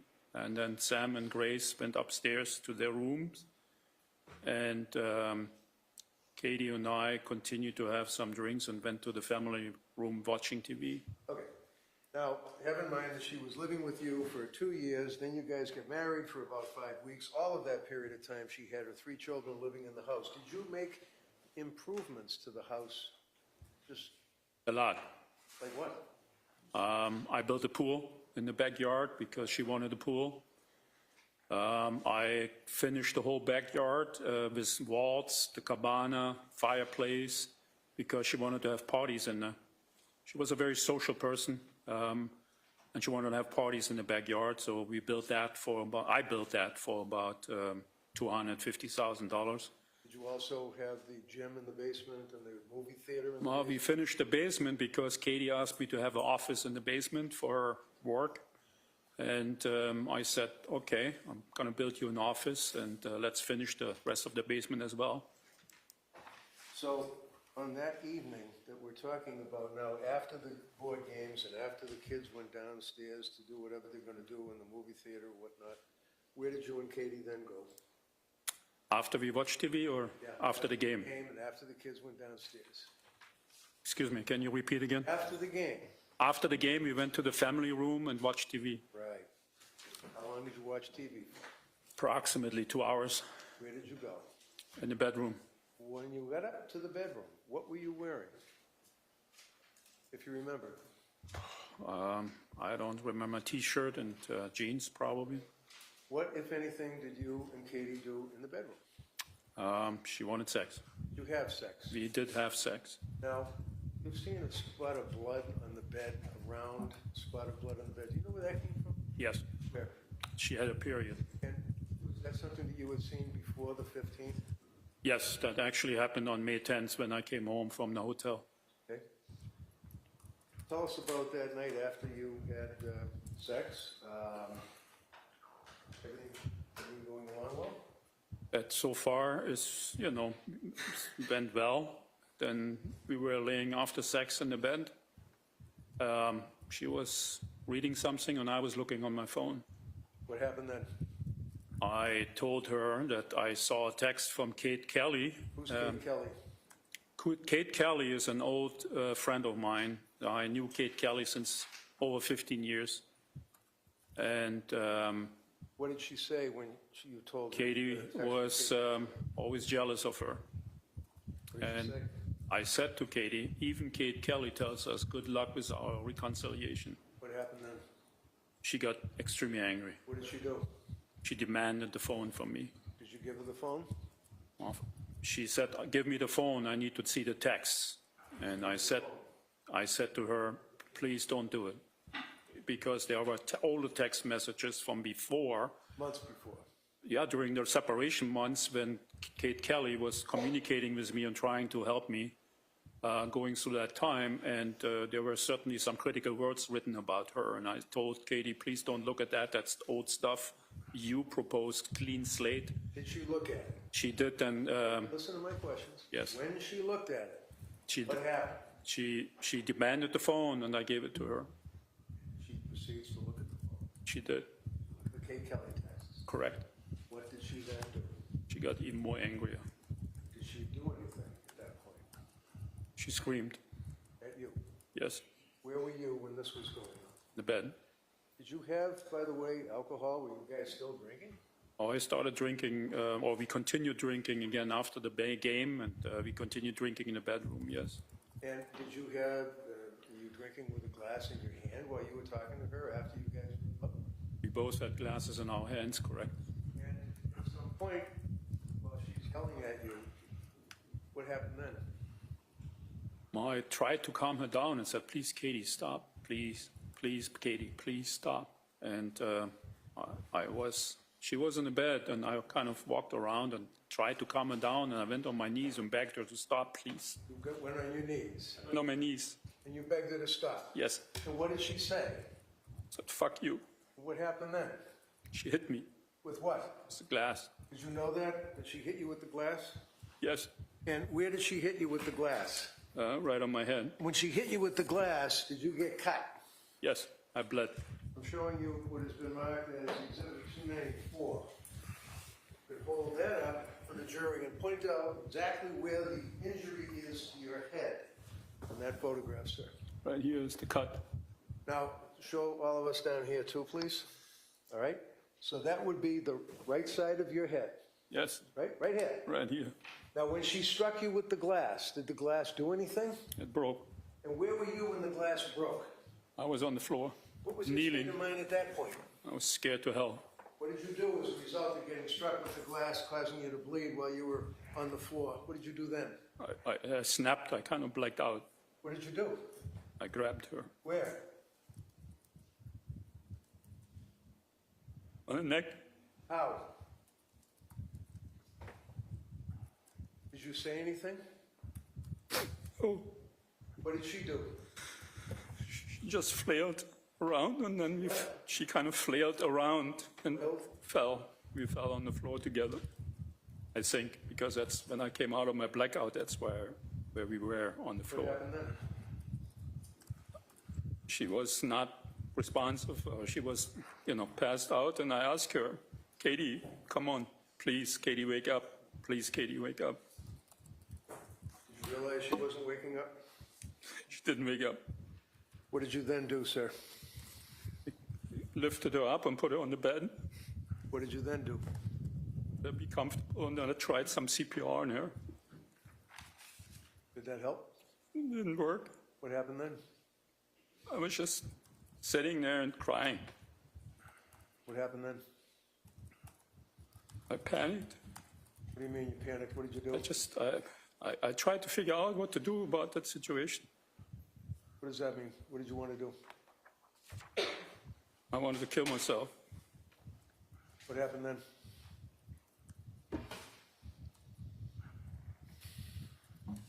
I decided that I needed to put her somewhere else. Why? One of the main thoughts that I do remember is that I can't have her children find her. So what did you do? I carried her out of the house, Where did you put her? put her in the car, Where did you go? put her on the passenger seat of the Jeep. When I drove, Where did you go? I drove to the pond. Is that the pond that's next to the house where the real estate guy testified here a couple of days ago that she wanted to buy a house, but it wasn't big enough to put a pool, but she wanted you to look at a house?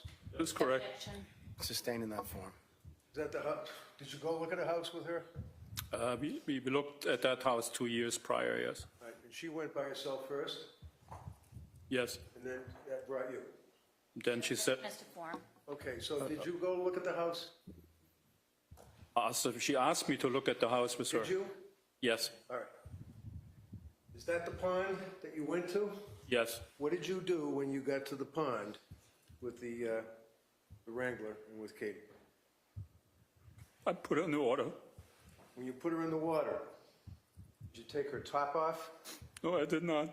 What happened to the top? I have no idea. Did you see photographs that showed that it was snagged on a branch by the edge of the pond? You told me I didn't look at that photograph. Look at it. No. Okay. At some point, did you realize that she was floating? Yeah, kind of was surprised that she What did you wasn't. do as a result of that? I walked through the yard and tried to look for something that may, bring her down.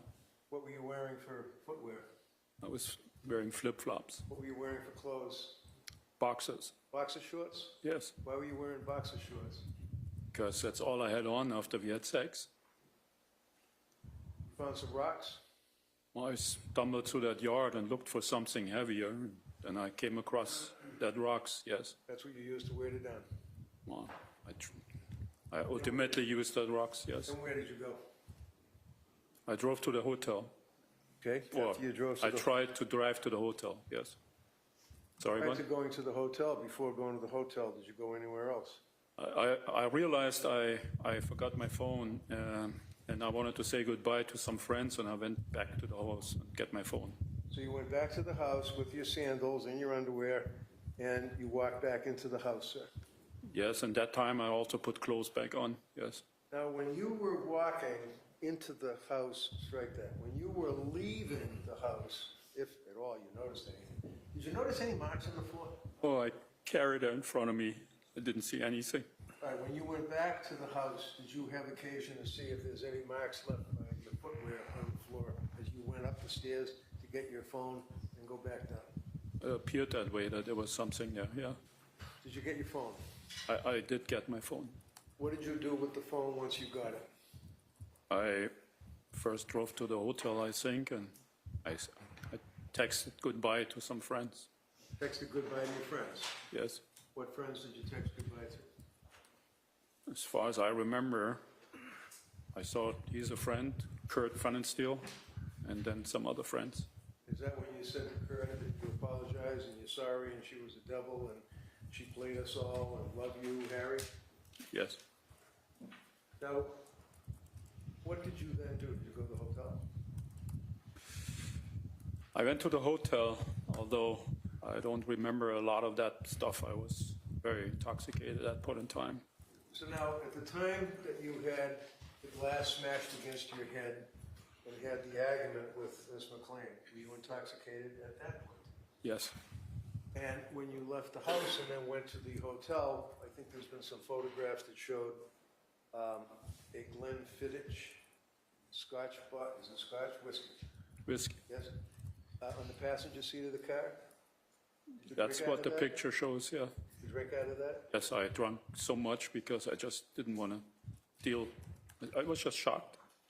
There's a knife that's underneath, up against the back seat of the car. Do you recall that knife? I saw a picture of a knife on. Where'd that come from? We typically had knife in the car in the glove box as a tool. So that wasn't a weapon or anything like that? No. When you went back to the hotel, what happened? If you remember. I tried to kill myself. How did you do that? Tried to cut myself. Where did you obtain the knife to do that? I don't know. It must have been there in the kitchen. I'm showing you what's been marked as Exhibit 296. You recognize that, sir? Yes. What is that? Left wrist. And you still to this day bear scars? I have linear lines? a big scar right here. And this was what you did to yourself? Tried to cut myself, yes. And Kill that myself. would be the knife that was depicted on the table with the blood on it, right? I assume so, yes. I don't really remember much of that. Now, when you were admitted to the hospital, the medical records would show that one of the observations that were made is that you were attempting suicide by alcohol poisoning. Do you recall your state of inebriation when you went into the hospital, if you even remember? I was gone. I don't remember any of that. Okay. Do you remember being in the hospital? When I woke up, Do you remember the police coming to talk to you? yes. And when you spoke to the police, what was your condition when you spoke to the police? Were you awake? Were you aware? Were you tired? What did you I was feel? totally hungover. I had a massive headache and I was very confused. I was shocked about the whole thing. Actually, I was shocked that I woke up. I didn't want to be there. I didn't want to live. So you spoke to the police. We heard your statement to the police, correct? I spoke to the police, yes. At the time that you had the glass smashed off your head, cutting you, causing you to bleed, and you came up with your hand and grabbed her with your hand by the throat, did you intend to cause her harm and kill her? No. Oh, never.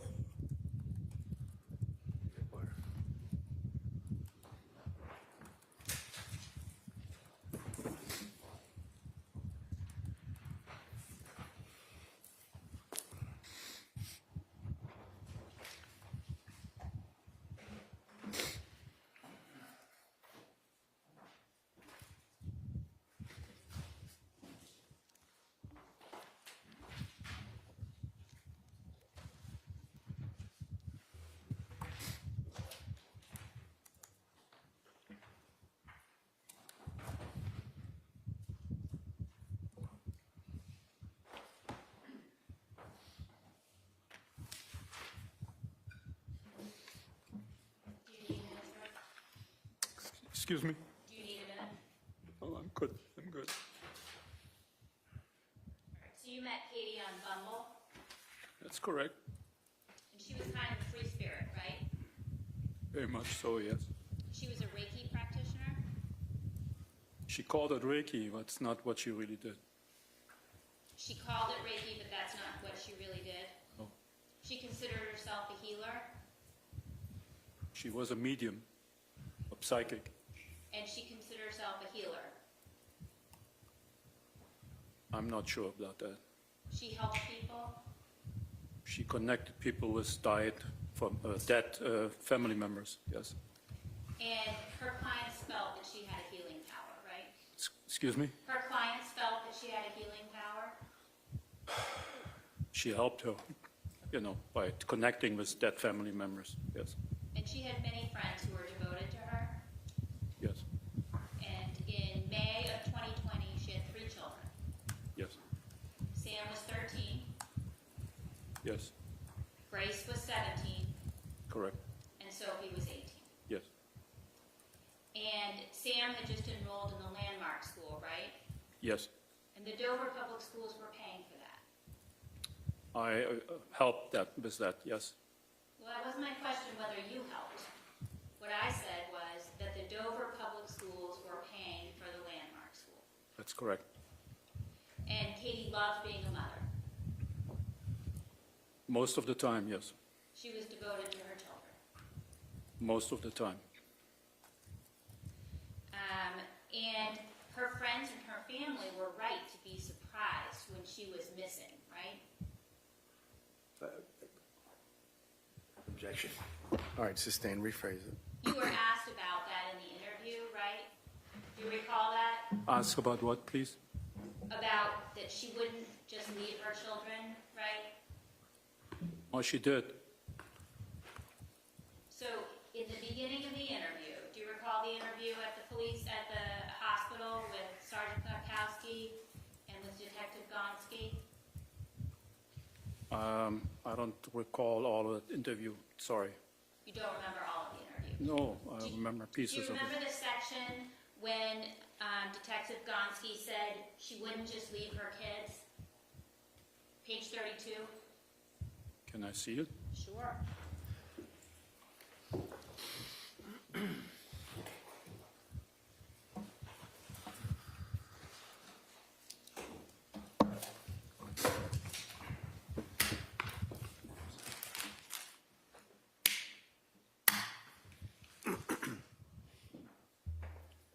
What page was it? 32.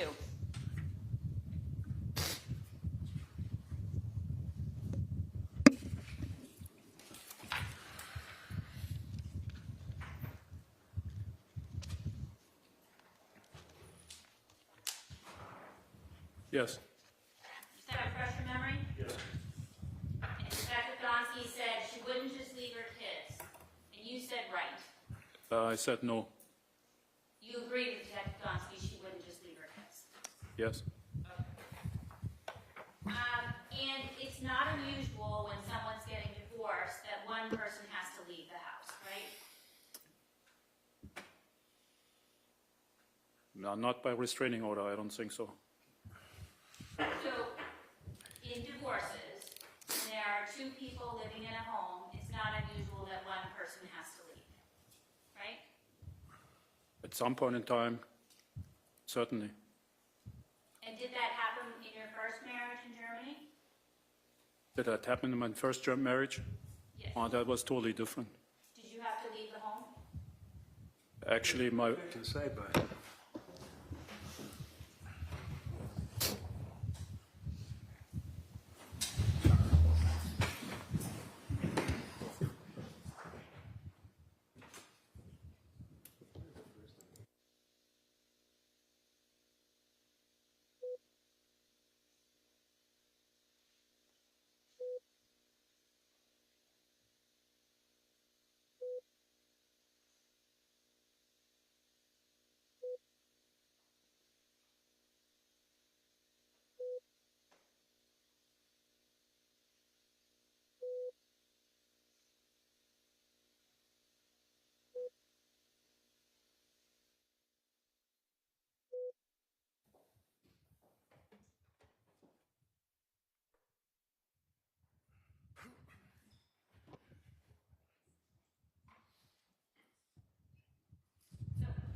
You were divorced in Germany, right?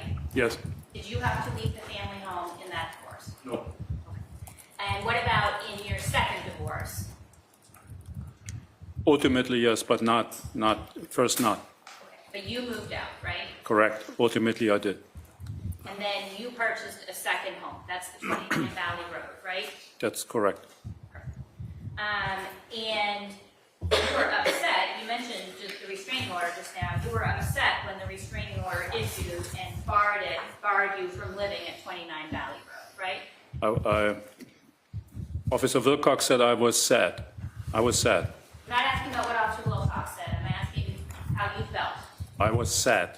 Were you upset? I was not upset, but sad that I had to leave my home. All right. And then you struggled to find a place to live. Correct. And you felt that the house was yours, right?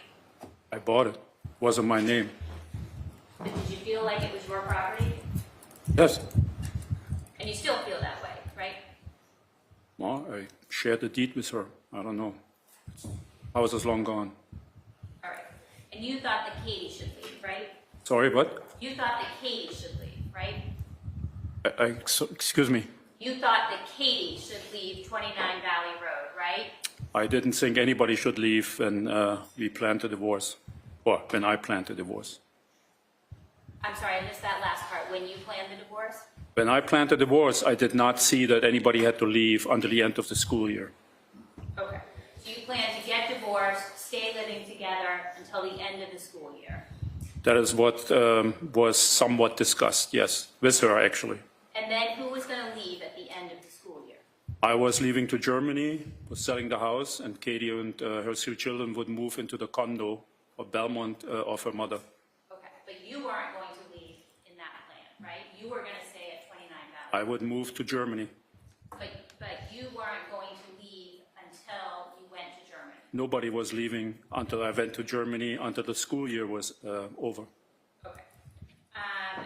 And then on April 15th, you were living at that time in, where were you living on April 15th? April 15th, I was living in Florida, in a trailer. In the trailer park.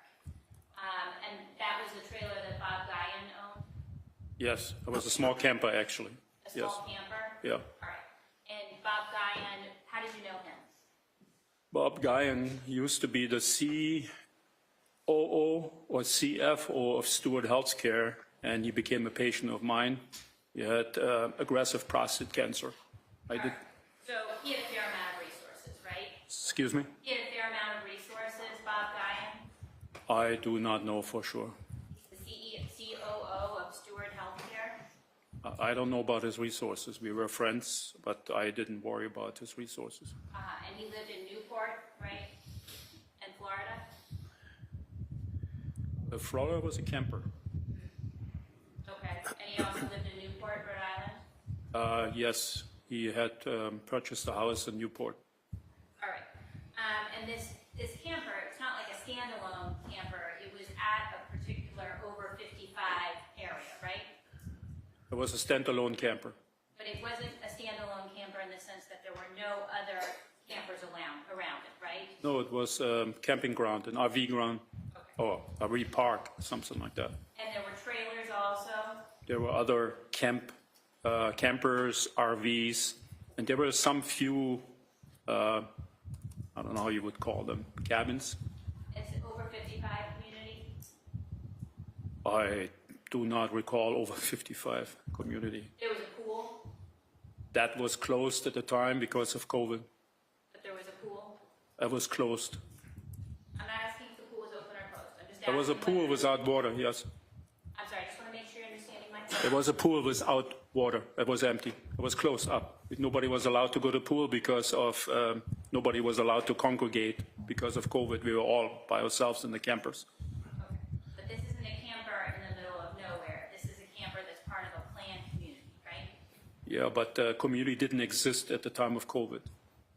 Nobody was congregating. Everybody was staying in their own campers because COVID and the shutdowns and everything just demanded that.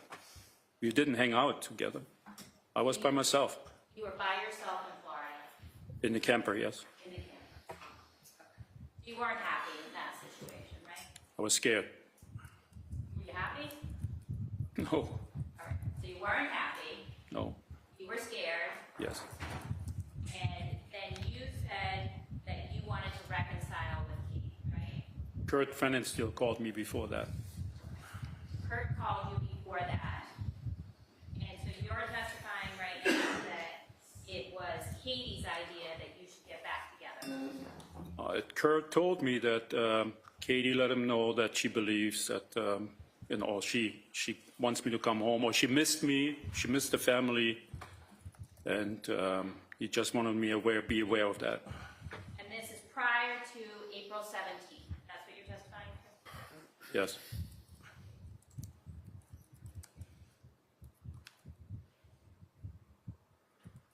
Could I just a minute, please? Yes.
Katie didn't go directly to a courthouse to get a restraining order, right?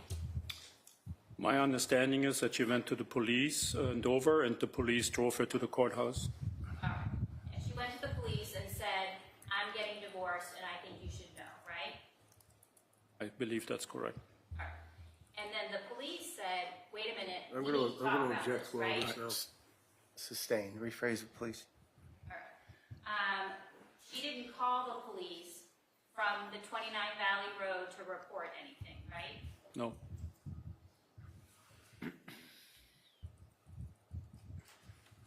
And after the conversation that she had with the police, then that was when she went with the police to the district court to get the restraining order, right?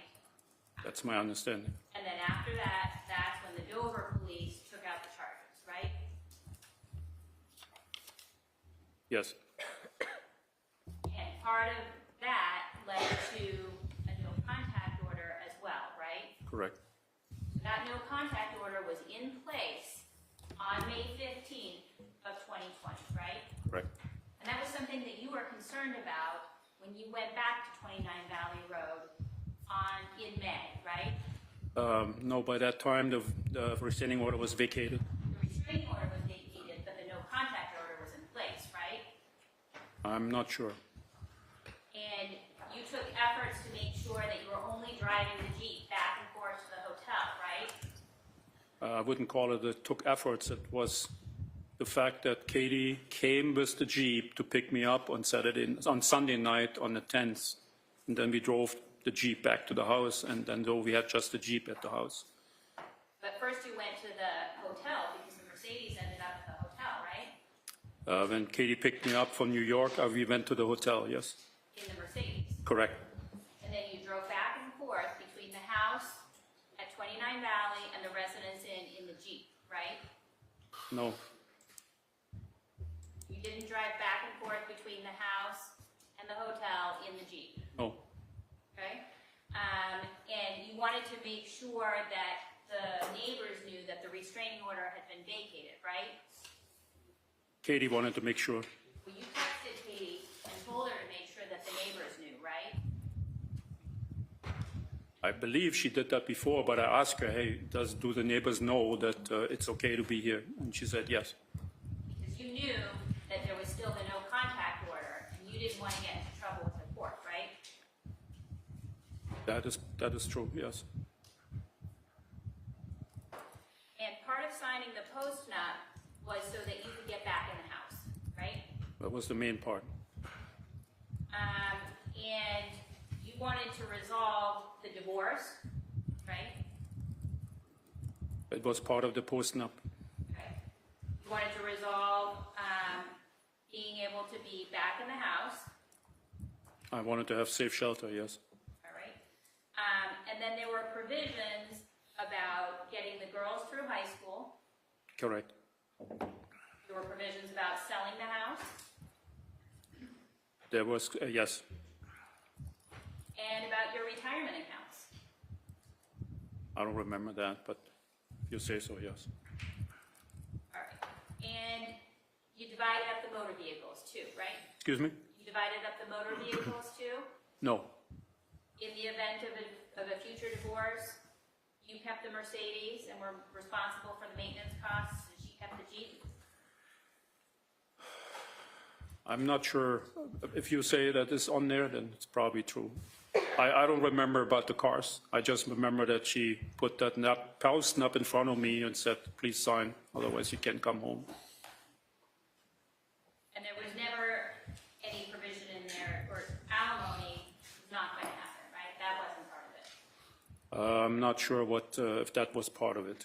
It was about the house deed, about staying there for 2 years for Grace to finish high school, about her getting money, and of that stuff. Sorry. All right. And you told the police in the interview that you agreed that she should feel secure in the home. That was part of the post-nup agreement, correct? And you told the police that you agreed with that, right? Yes. I wanted to make things work, yes.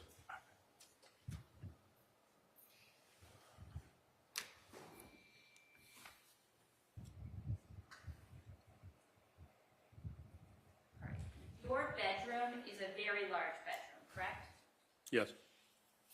And it would have been easy to walk out of that bedroom, right? I'm not sure if I understand what you mean. At the point that you were having the argument with Katie, it would have been easy just to walk out the door, right? That's an option, certainly. You also could have locked yourself in the bathroom. Yes. You could have locked yourself in the big walk-in closet. Yes, You didn't do any of those things. that is correct. And you weren't afraid of Katie at that point in time, right? I was afraid of being thrown out again. She threatened me to be thrown, that I'm going to kick you out of the house. She asked me, get the fuck out of my house. So you were afraid that you were going to have to leave 29 Valley. I was afraid of dying of COVID. You were afraid of dying of COVID, and you were afraid of having to leave 29 Valley. I was afraid of dying of COVID. And there was some mention in one of the emails that you had with Mr. Hoffman about how you thought that maybe you had COVID. You recall that? I was negative. You actually didn't have it.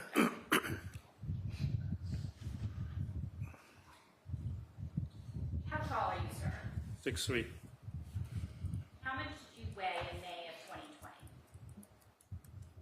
Probably 230 pounds, 235 pounds.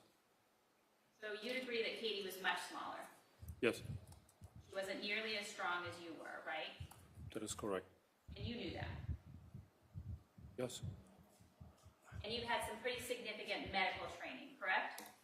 yes, You're a board-certified surgeon? correct. And in medical school, you had courses in anatomy, right? Yes, You're aware of the structures of the neck? absolutely. Some of those have been discussed during the course of this trial. Excuse me? Some of those have been discussed in the course of this trial. What? Discussed. Discuss, Testified. yes. And you're aware of where the arteries are? The carotid arteries? Any arteries in the neck?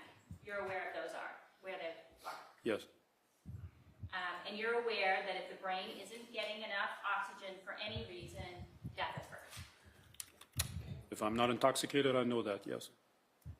If you're not intoxicated, you know that if the brain isn't getting enough oxygen for any reason, death occurs. Yeah, when I'm not drunk, I know all that, yes. But when you are drunk, you don't know that if your brain doesn't have oxygen, you die. Probably do. You probably do what? Do know. I do know, but anyway, yes, That's a basic medical concept, right? yes, And certainly it's important to protect the airwaves so that suffocation doesn't occur as well, right? that's correct. And you know how to perform life-saving measures. Yes, You've been trained in CPR. yes, And you didn't tell the police, however, that you performed any CPR on Katie, right? no, And you were aware in May of 2020 that if you had called 911, that medical professionals could have come and helped Katie as well. yes, And you didn't do that. no.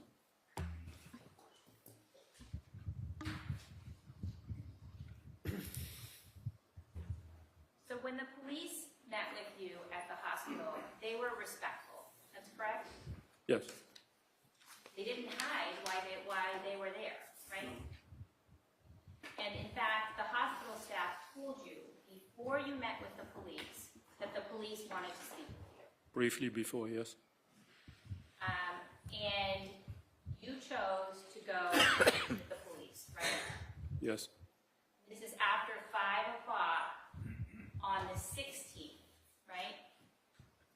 I don't remember exactly what day it was. All right. It's on Saturday, though, right? It was the day when I woke up from the coma. All right. And at that point in time, you've been given IV treatments with fluids at the hospital, right? I do not recall that. I was out. That would be pretty standard, though, when you're admitted to the hospital unresponsive, that just saline IV fluids would be given, right? I would assume so, yes. I would have done it as a physician, certainly. Okay. And that would be helpful if you're having a hangover, right? Or if you've drunk too much. That's helpful treatment. Well, hydration in general is a good treatment, but not for hangover necessarily. No. There are people who just go get IV treatments after a night of partying, right? I'm not aware of that. I'm a urologist. You're not aware of that? Okay. And so when the police said that they wanted to speak with you, you weren't confused about why they were there, right? I was confused in general what was going on. But you knew that you had killed Katie, so it made sense that the police were there. I had caused her death, and I was feeling very guilty and very shameful. But it made sense that the police would show up, right? Yes. Okay. So going into the interview, you knew what this was about. You didn't think it was about a stolen car or anything, did you? No, I assumed it was about Katie. All right. And they provided you with Miranda warnings, I think yes, yes. and you were provided those in writing, right? I think I signed something. You signed something, right? Yes, yes. And they were read to you, I believe so, yes. and you understood them, right? Again, I was not in great condition, but I said Whether or okay. not you were in a great condition, you understood those basic Miranda warnings, right? I'm not sure. You're not sure. No. Okay. If I really understood what was explained to me. You told the police you understood, right? I signed what they asked me to sign. I don't think I said I understand. All right. Let's look at the form.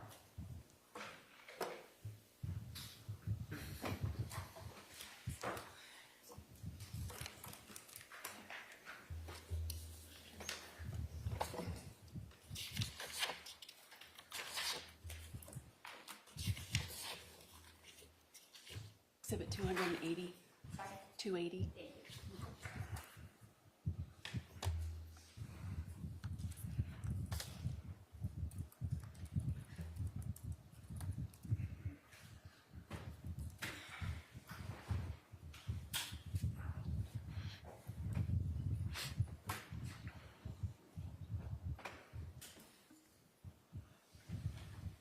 Could you please read out loud what's printed on that form? The whole thing from the beginning. Hold it. Commonwealth of Massachusetts, Office of the Norfolk District Attorney, State Police Detective Unit, waiver of Miranda. I, IT, make the following voluntary statement to T.R. Koskowski of MA State Police to promise or threats have made to me. No promise or threats have been made to me, and I've been advised of my Miranda rights as follows. Number one, that I have the right to remain silent. Number two, that anything I say can and will be used against me in court of law. Number three, that I have the right to talk to a lawyer or to have a lawyer with me while I'm questioned by the police. 4, that if I cannot afford a lawyer, one will be appointed to represent me before any questioning, if I wish. 5, that if I begin to answer questions, I have the right to stop the questioning at any time. I understand each of these rights and have those rights in mind, waive them voluntarily, and wish to make a statement. Signatures. And your signature is on that. Yes, correct. And that was read out loud to you by Trooper Kotkowski, right? I believe he did, yes. And then he said to you, you understand those rights? And you said, yes, sir. I don't know if I used that word. Do you still have the transcript? Sorry, what? Do you still have the transcript? Page 2? Page 2? Yes.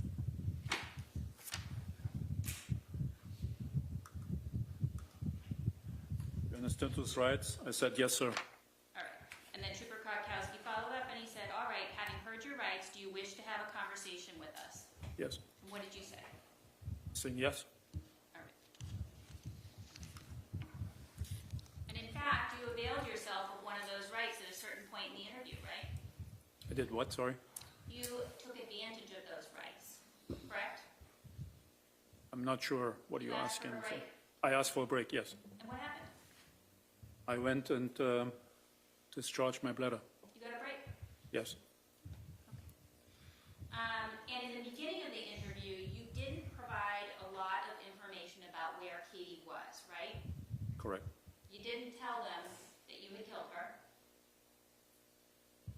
I don't know if they asked that at that time. They didn't just start the interview by asking that question, right? But when they said, do you know where she is, what did you say?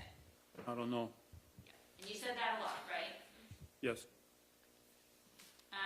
And you remembered what had happened at that point in time when they were speaking with you, right?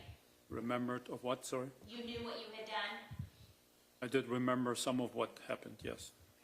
but you said that you didn't remember an awful lot, right? I was confused in the beginning of the conversation, You were confused? yes. All right. Were there things that you actually did remember that you actually just didn't tell the police? I'm not sure what you're referring to. Well, you knew that you had killed Katie, I have caused her death, yes. and you said that you didn't remember, right? Probably. Again, I don't recall all the conversation. At some point in time, I admitted everything. Okay.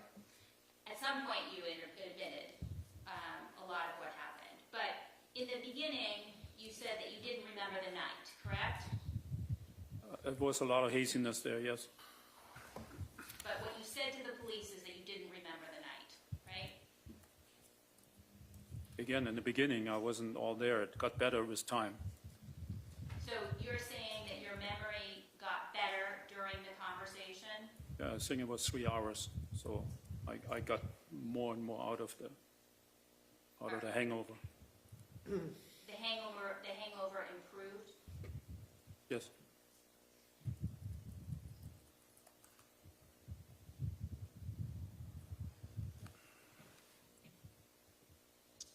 At the beginning of the interview, page 17, you were asked whether there was an argument, asked about the argument. Trooper Krakowski said, tell me about the argument. And at that point, you said you didn't remember, right? But I'm not sure about that. Okay. And then you were asked a couple of different times where Katie was. And you said you didn't know. I'm not sure. I think I asked that most of the time. I'm sorry? I think I said I'm not sure. All right, page 19.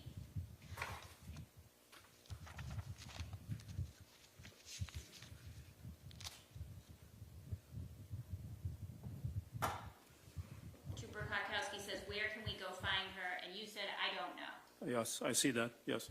Okay. But you did know. You knew where she was, right? It came back to me, yes. No, when you were having that conversation at that point in time, it's about, 28 minutes into the interview, you knew where Katie was, right? In principle, I did know, yes. In principle? I do remember, yes. I did remember, All right, you just didn't want to talk about it yet, right? probably. And a little bit later, page 33, the police asked,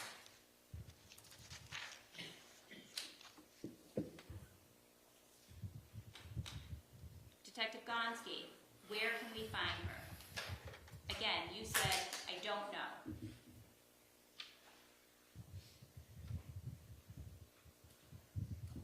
Yes, And this is more than an hour into the interview at this point in time, right? I do not recall. I just knew it was a long time that I was asked. They asked you how you got the scratches, right? Yes, And you said you didn't know about that either. that's correct. You said you didn't remember going to the hotel, right? Yes, And you said you didn't know whether you were trying to harm yourself. I didn't remember much of that, correct. But that's what you said, that you didn't remember whether you were trying to harm yourself.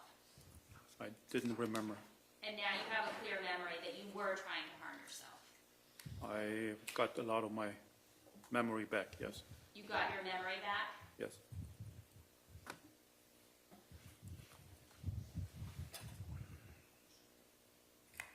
And there were times when the police were incorrect about their facts, but that didn't confuse you. Like when they talked about using the name Kyle instead of Kurt. I never I didn't remember, heard of anybody like Kyle. That's correct. Yeah, you knew that. You knew that they were wrong about that. That didn't confuse you. I was confused. I don't You know didn't any say, Kyle. Oh, yeah, I sent Kyle a text. You knew they were wrong. I don't think I. You said I don't know a Kyle. Which page is that, please? Look at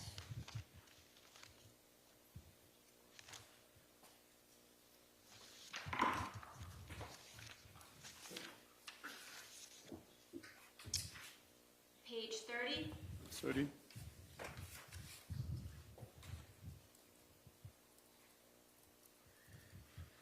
Page 31. Yeah. So Trooper Koskowski asked me, Harry, tell us about text you sent to Kyle. And I said, text what? Yep. And then if you Trooper go Kos- I'm going to stop. Sorry. If you go all the way down to page 31, you said, you go back and forth a little bit, and you say, no, there's no friend named Kyle. I don't know a Kyle. And then Detective Gonski says Kurt. She's fiddling around with her notes, and finally she finds it, and she says it's Kurt. You didn't get confused. You knew there was no Kyle. Well, there was some confusion before you jumped to that. There was, I do not remember Kyle. To who, I asked. So there was a lot of confusion first going on until I recognized that I don't know Kyle. But that confusion didn't lead you to make any false statements or anything, right? I'm not sure what you're asking right now, sorry. I'm saying you understood the conversation that you were having, and you knew, I don't know anybody named Kyle. After several I minutes. didn't send anybody named Kyle a text, right? For several minutes, I recognized that I don't know Kyle. Correct. And similarly, when the police talked about the woods, you knew Katie wasn't in the woods, right? No. I mean, I did know that she was not in the woods, correct. The police were confused because they had been relying on the ping and all that kind of stuff, so we keep talking about the woods.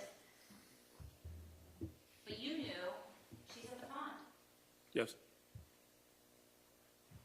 And still the police were patient with you. yes. They repeatedly requested information, but you understood that that was reasonable considering the circumstances, right?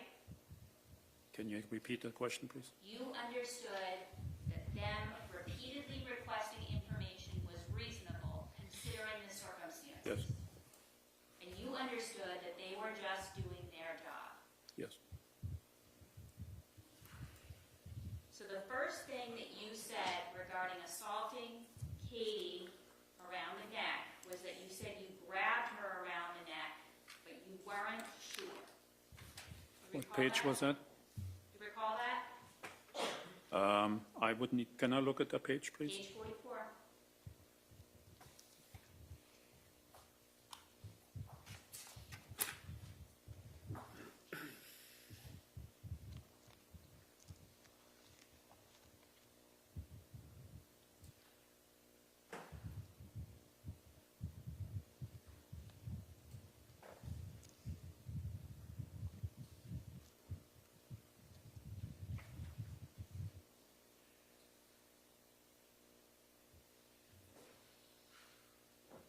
So I was asked if I grabbed her, and I said probably.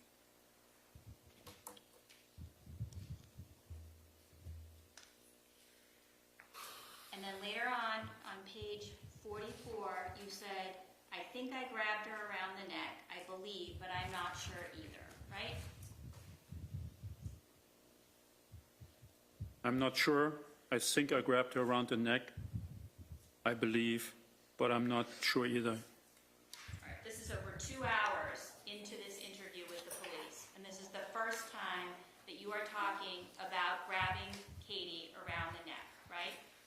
I'm not sure how long that was in, but yes, it took a while that I And you said did that. not say that you grabbed her with one hand, did you? I wasn't asked. But you were given a lot of opportunities to speak in this interview, right? But I knew that I grabbed her with one hand. I'm not asking you what you knew. I'm asking about what you told the police. I grabbed her. I think I grabbed her, I said to the police.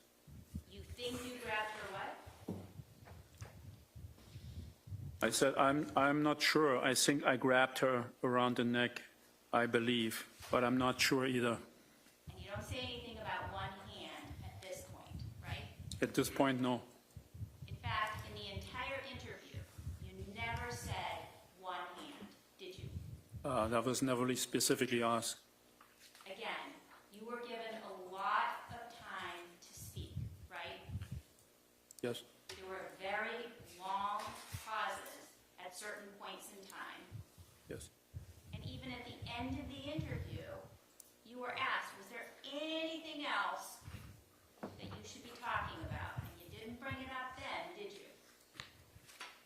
It was logical to me. I didn't realize that, again, I wasn't asked about the specifics, just told her I grabbed her, I think. And it's right after you say that you grabbed her around the neck that you asked for the break, right? Look at page 45. Yes. And then you got one. Yes. And then when you came back into the room, there was a different police officer in the room. I don't recall that, but the transcript says there was somebody else there. All right. Detective Gonzi left, right? Yeah, she wasn't there. She wasn't there. Yes. And Detective Porro was there. There were two men there, yes. There were two men. And you told the police that you choked her, right? What page is that, please? Do you remember telling the police that you choked her? I don't recall, again, the whole interview, sorry, but can I see the page, please?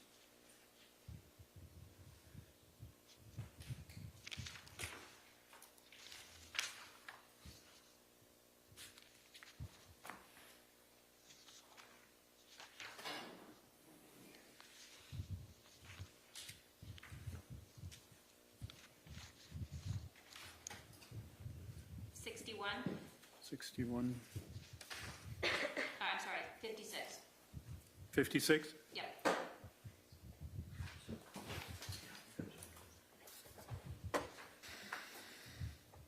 I said, I think I choked her.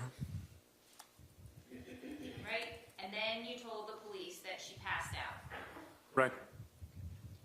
And you said she was fighting first, and then I was continuing, and then she passed out, and I realized we went too far, probably. Which is that, please? 56. 56? Yes. And this interview had gone on at this point in time for almost 2.5 hours. Is that correct? I really don't recall time.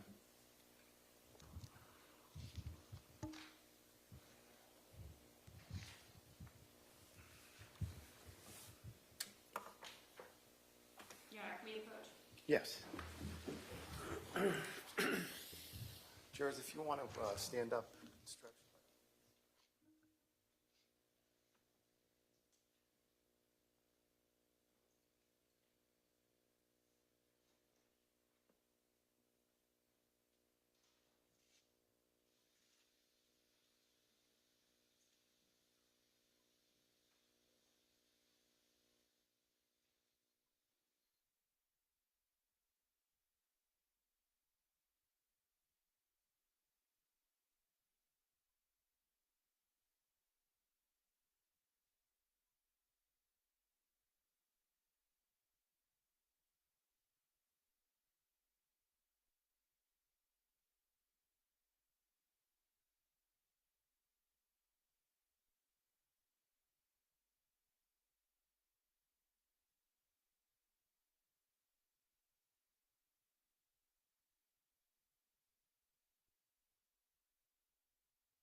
elements, and then I'll give the remainder of the charge after that. I'm working off the model homicide instructions, as I'm essentially required to do. So it's a matter of what stays in and what comes out, if you want to think about that. I received some special requests from the Commonwealth. I don't have them in front of me, but I know there was a request for motive. There's a request for humane practice, which would include, I know the Commonwealth is asking if the Miranda portion of humane practice be included as well. I don't know if there's an objection to that portion. No. Okay. The direct and circumstantial evidence, expert witness, I would give both of those. No objection, Mr. Reddington. Prior bad acts. I don't understand where that's coming from, so at this point, yes. Your Honor, that was us requesting it where there's been references to the charges, especially the defendant's testimony today referencing the Dover police taking out a complaint and the 2098 orders. We're covering our bases there. I can't hear you. Sorry. Cover your base, but there's nothing about taking out charges. He's talking about the restraining order. I believe there was, if I'm not mistaken, the no contact order seems to be part of a criminal charge as opposed. No contact order, I mean, but that's not taking out criminal charges. I think there was a reference to a complaint, and I don't know if it was limited to a complaint for a restraining order. So in an abundance of caution, I would give that. He responded restraining order is what his response was. All right. Consciousness of guilt. The Commonwealth is requesting that, I'm assuming, with respect to the body being placed in the pond. Yes, Your Honor, concealment of evidence. Mr. Reddington? I'm aware of, Tony and the other cases. I'm aware of the instruction that innocent people can have feelings of guilt. I'd be hard pressed to object to that instruction based on the evidence. All right, the emotional disturbing photographs instruction, I would give that. I would give the motive instruction unless there's a objection to it. I would hear from both of you, meaning the Commonwealth is not required to prove motive as an element of it. No objection? I mean, I don't think we need that, no. I can't hear you, I'm sorry. I said I don't think we need that. All right, is the Commonwealth requesting it? Yes. All right, I would give it if the Commonwealth is requesting it. I don't object to that because I feel that that's just adding a layer to the burden of proof, if you will, but in effect where the government does not have to prove motive, why even raise the issue? Why would the court comment on it to a jury if the government doesn't have to prove motive? In other words, I think it's better left unsaid. So, I mean, I'm just going to object to it when we give the instruction. All right, there is I believe there was a case cite with that request. There is not. If you can get me a case cite, please. I can, Your Honor. And email it to Mr. Reddington as well, and I'll take a look at that. That would be fine. And then I think the last one that we may have skipped over was the Commonwealth just asking a reiteration of instruction that you previously gave on state of mind evidence because it came in throughout the trial. Is the acoustics in here or what is it? State of mind evidence, the instruction on state of mind evidence. To what extent and what regard? Ms. Monahan? That the alleged victim's prior statements as they came in through the testimony of the witnesses and text messages went in for the purpose of showing her state of mind as to the relationship, deterioration of the marriage, essentially what Your Honor previously gave. I'm not asking for anything different from than what was given at the beginning of trial. So there were a lot of statements, a lot of evidence that I elicited as it relates to the state of mind of the defendant. So I have no problem if the court couches it in state of mind evidence to be evaluated by the jury as it relates to the defendant and the victim. But I would rather not have the court comment state of mind on the victim. I just think that it should be both of them with this evidence as to state of mind on both of them. The SJC case on point indicates that it's a more or less a required instruction. So I would be prepared to give that with respect to the victim's state of mind. If you can find me some authority on the defendant's state of mind or a case on it, I'll look at that in the morning as well. And Your Honor, I would just note for that, even if I'm not aware of a case, but my concern, I'll put on the record, is that where the defendant's statements came in as part of the opponent's substantive evidence, that might become confusing with the instruction on state of mind, because some came for substantive, some came for state of mind. So that would be my concern with it as to the defendant. Whose statements for state of mind? The defendant's statements aimed at for That substantive again evidence. dovetails right into what I just told you. Why would we focus on the victim state of mind, where the government obviously is well aware of the fact that the evidence is not just the victim, but also the defendant. So you can instruct the jury on state of mind as a tool that they may apply to evaluating the evidence, whether it's the defendant's state of mind or the victim's state of mind. I don't see why we have to just focus on the government's end of the case. I think we're talking about two different exceptions to the hearsay rule. One being the victim's state of mind, not offered to prove the truth of the matter, correct? My understanding is anytime you have state of mind, it's not offered to prove the truth of the matter. Right. It's offered to However, prove the state of mind of the person. however, the defendant's statements, why wouldn't they come in as statements of a party opponent, substantively? Well, you could, and that's the government has not argued that, first of all. I think she just did. Well, I think clearly you're still talking about state of mind. Whether or not it's coming in substantively, the fact it's coming in substantively does not in and of itself remove it from the realm of when you instruct. In other words, jury may not believe or determine that it's coming in substantively, but they may determine that in fact it's helpful as mind. All I'm saying is that if you're going to instruct on state of mind, you should instruct as it relates to both defendant and the government. All right, I'll look at it. I'll look at it tonight. I'll try to have a draft for you in the morning when you get here, if you want to take a look at it. Mr. Reddington, I'm assuming you're asking for a manslaughter instruction? Oh, absolutely. Voluntary and involuntary. What is the theory on involuntary? Cromwell versus Santa. Cromwell versus Santa, and I'm dating myself because Santa was actually my case. Cromwell versus Santa, the Supreme Judicial Court indicates, and I quote, where a defendant has been convicted of murder, the Supreme Judicial Court has addressed the argument that because of the level of a defendant's intoxication, and everyone is well aware that there's significant evidence as to impairment by way of intoxication. And I quote, a jury should have been given an instruction on involuntary manslaughter. Cromwell versus Santa, 424 Mass 92. Put differently, it's an act that the jury can find the defendant did not subjectively know of the circumstances that objectively created the risk of harm, which is exactly what I would argue in this case. Then the jury should be allowed to convict the defendant on the theory of involuntary manslaughter because of lack of subjective knowledge of the circumstance. What book are you reading from? You probably have a more up-to-date volume, but it's The Law of Homicide in Massachusetts, Right. 2nd edition, Justice John Green, S.J. Flashlight. It's a flashlight book. As to involuntary manslaughter, Your Honor, I'd like to just think about it overnight, considering the testimony that came in today and read the case law on this.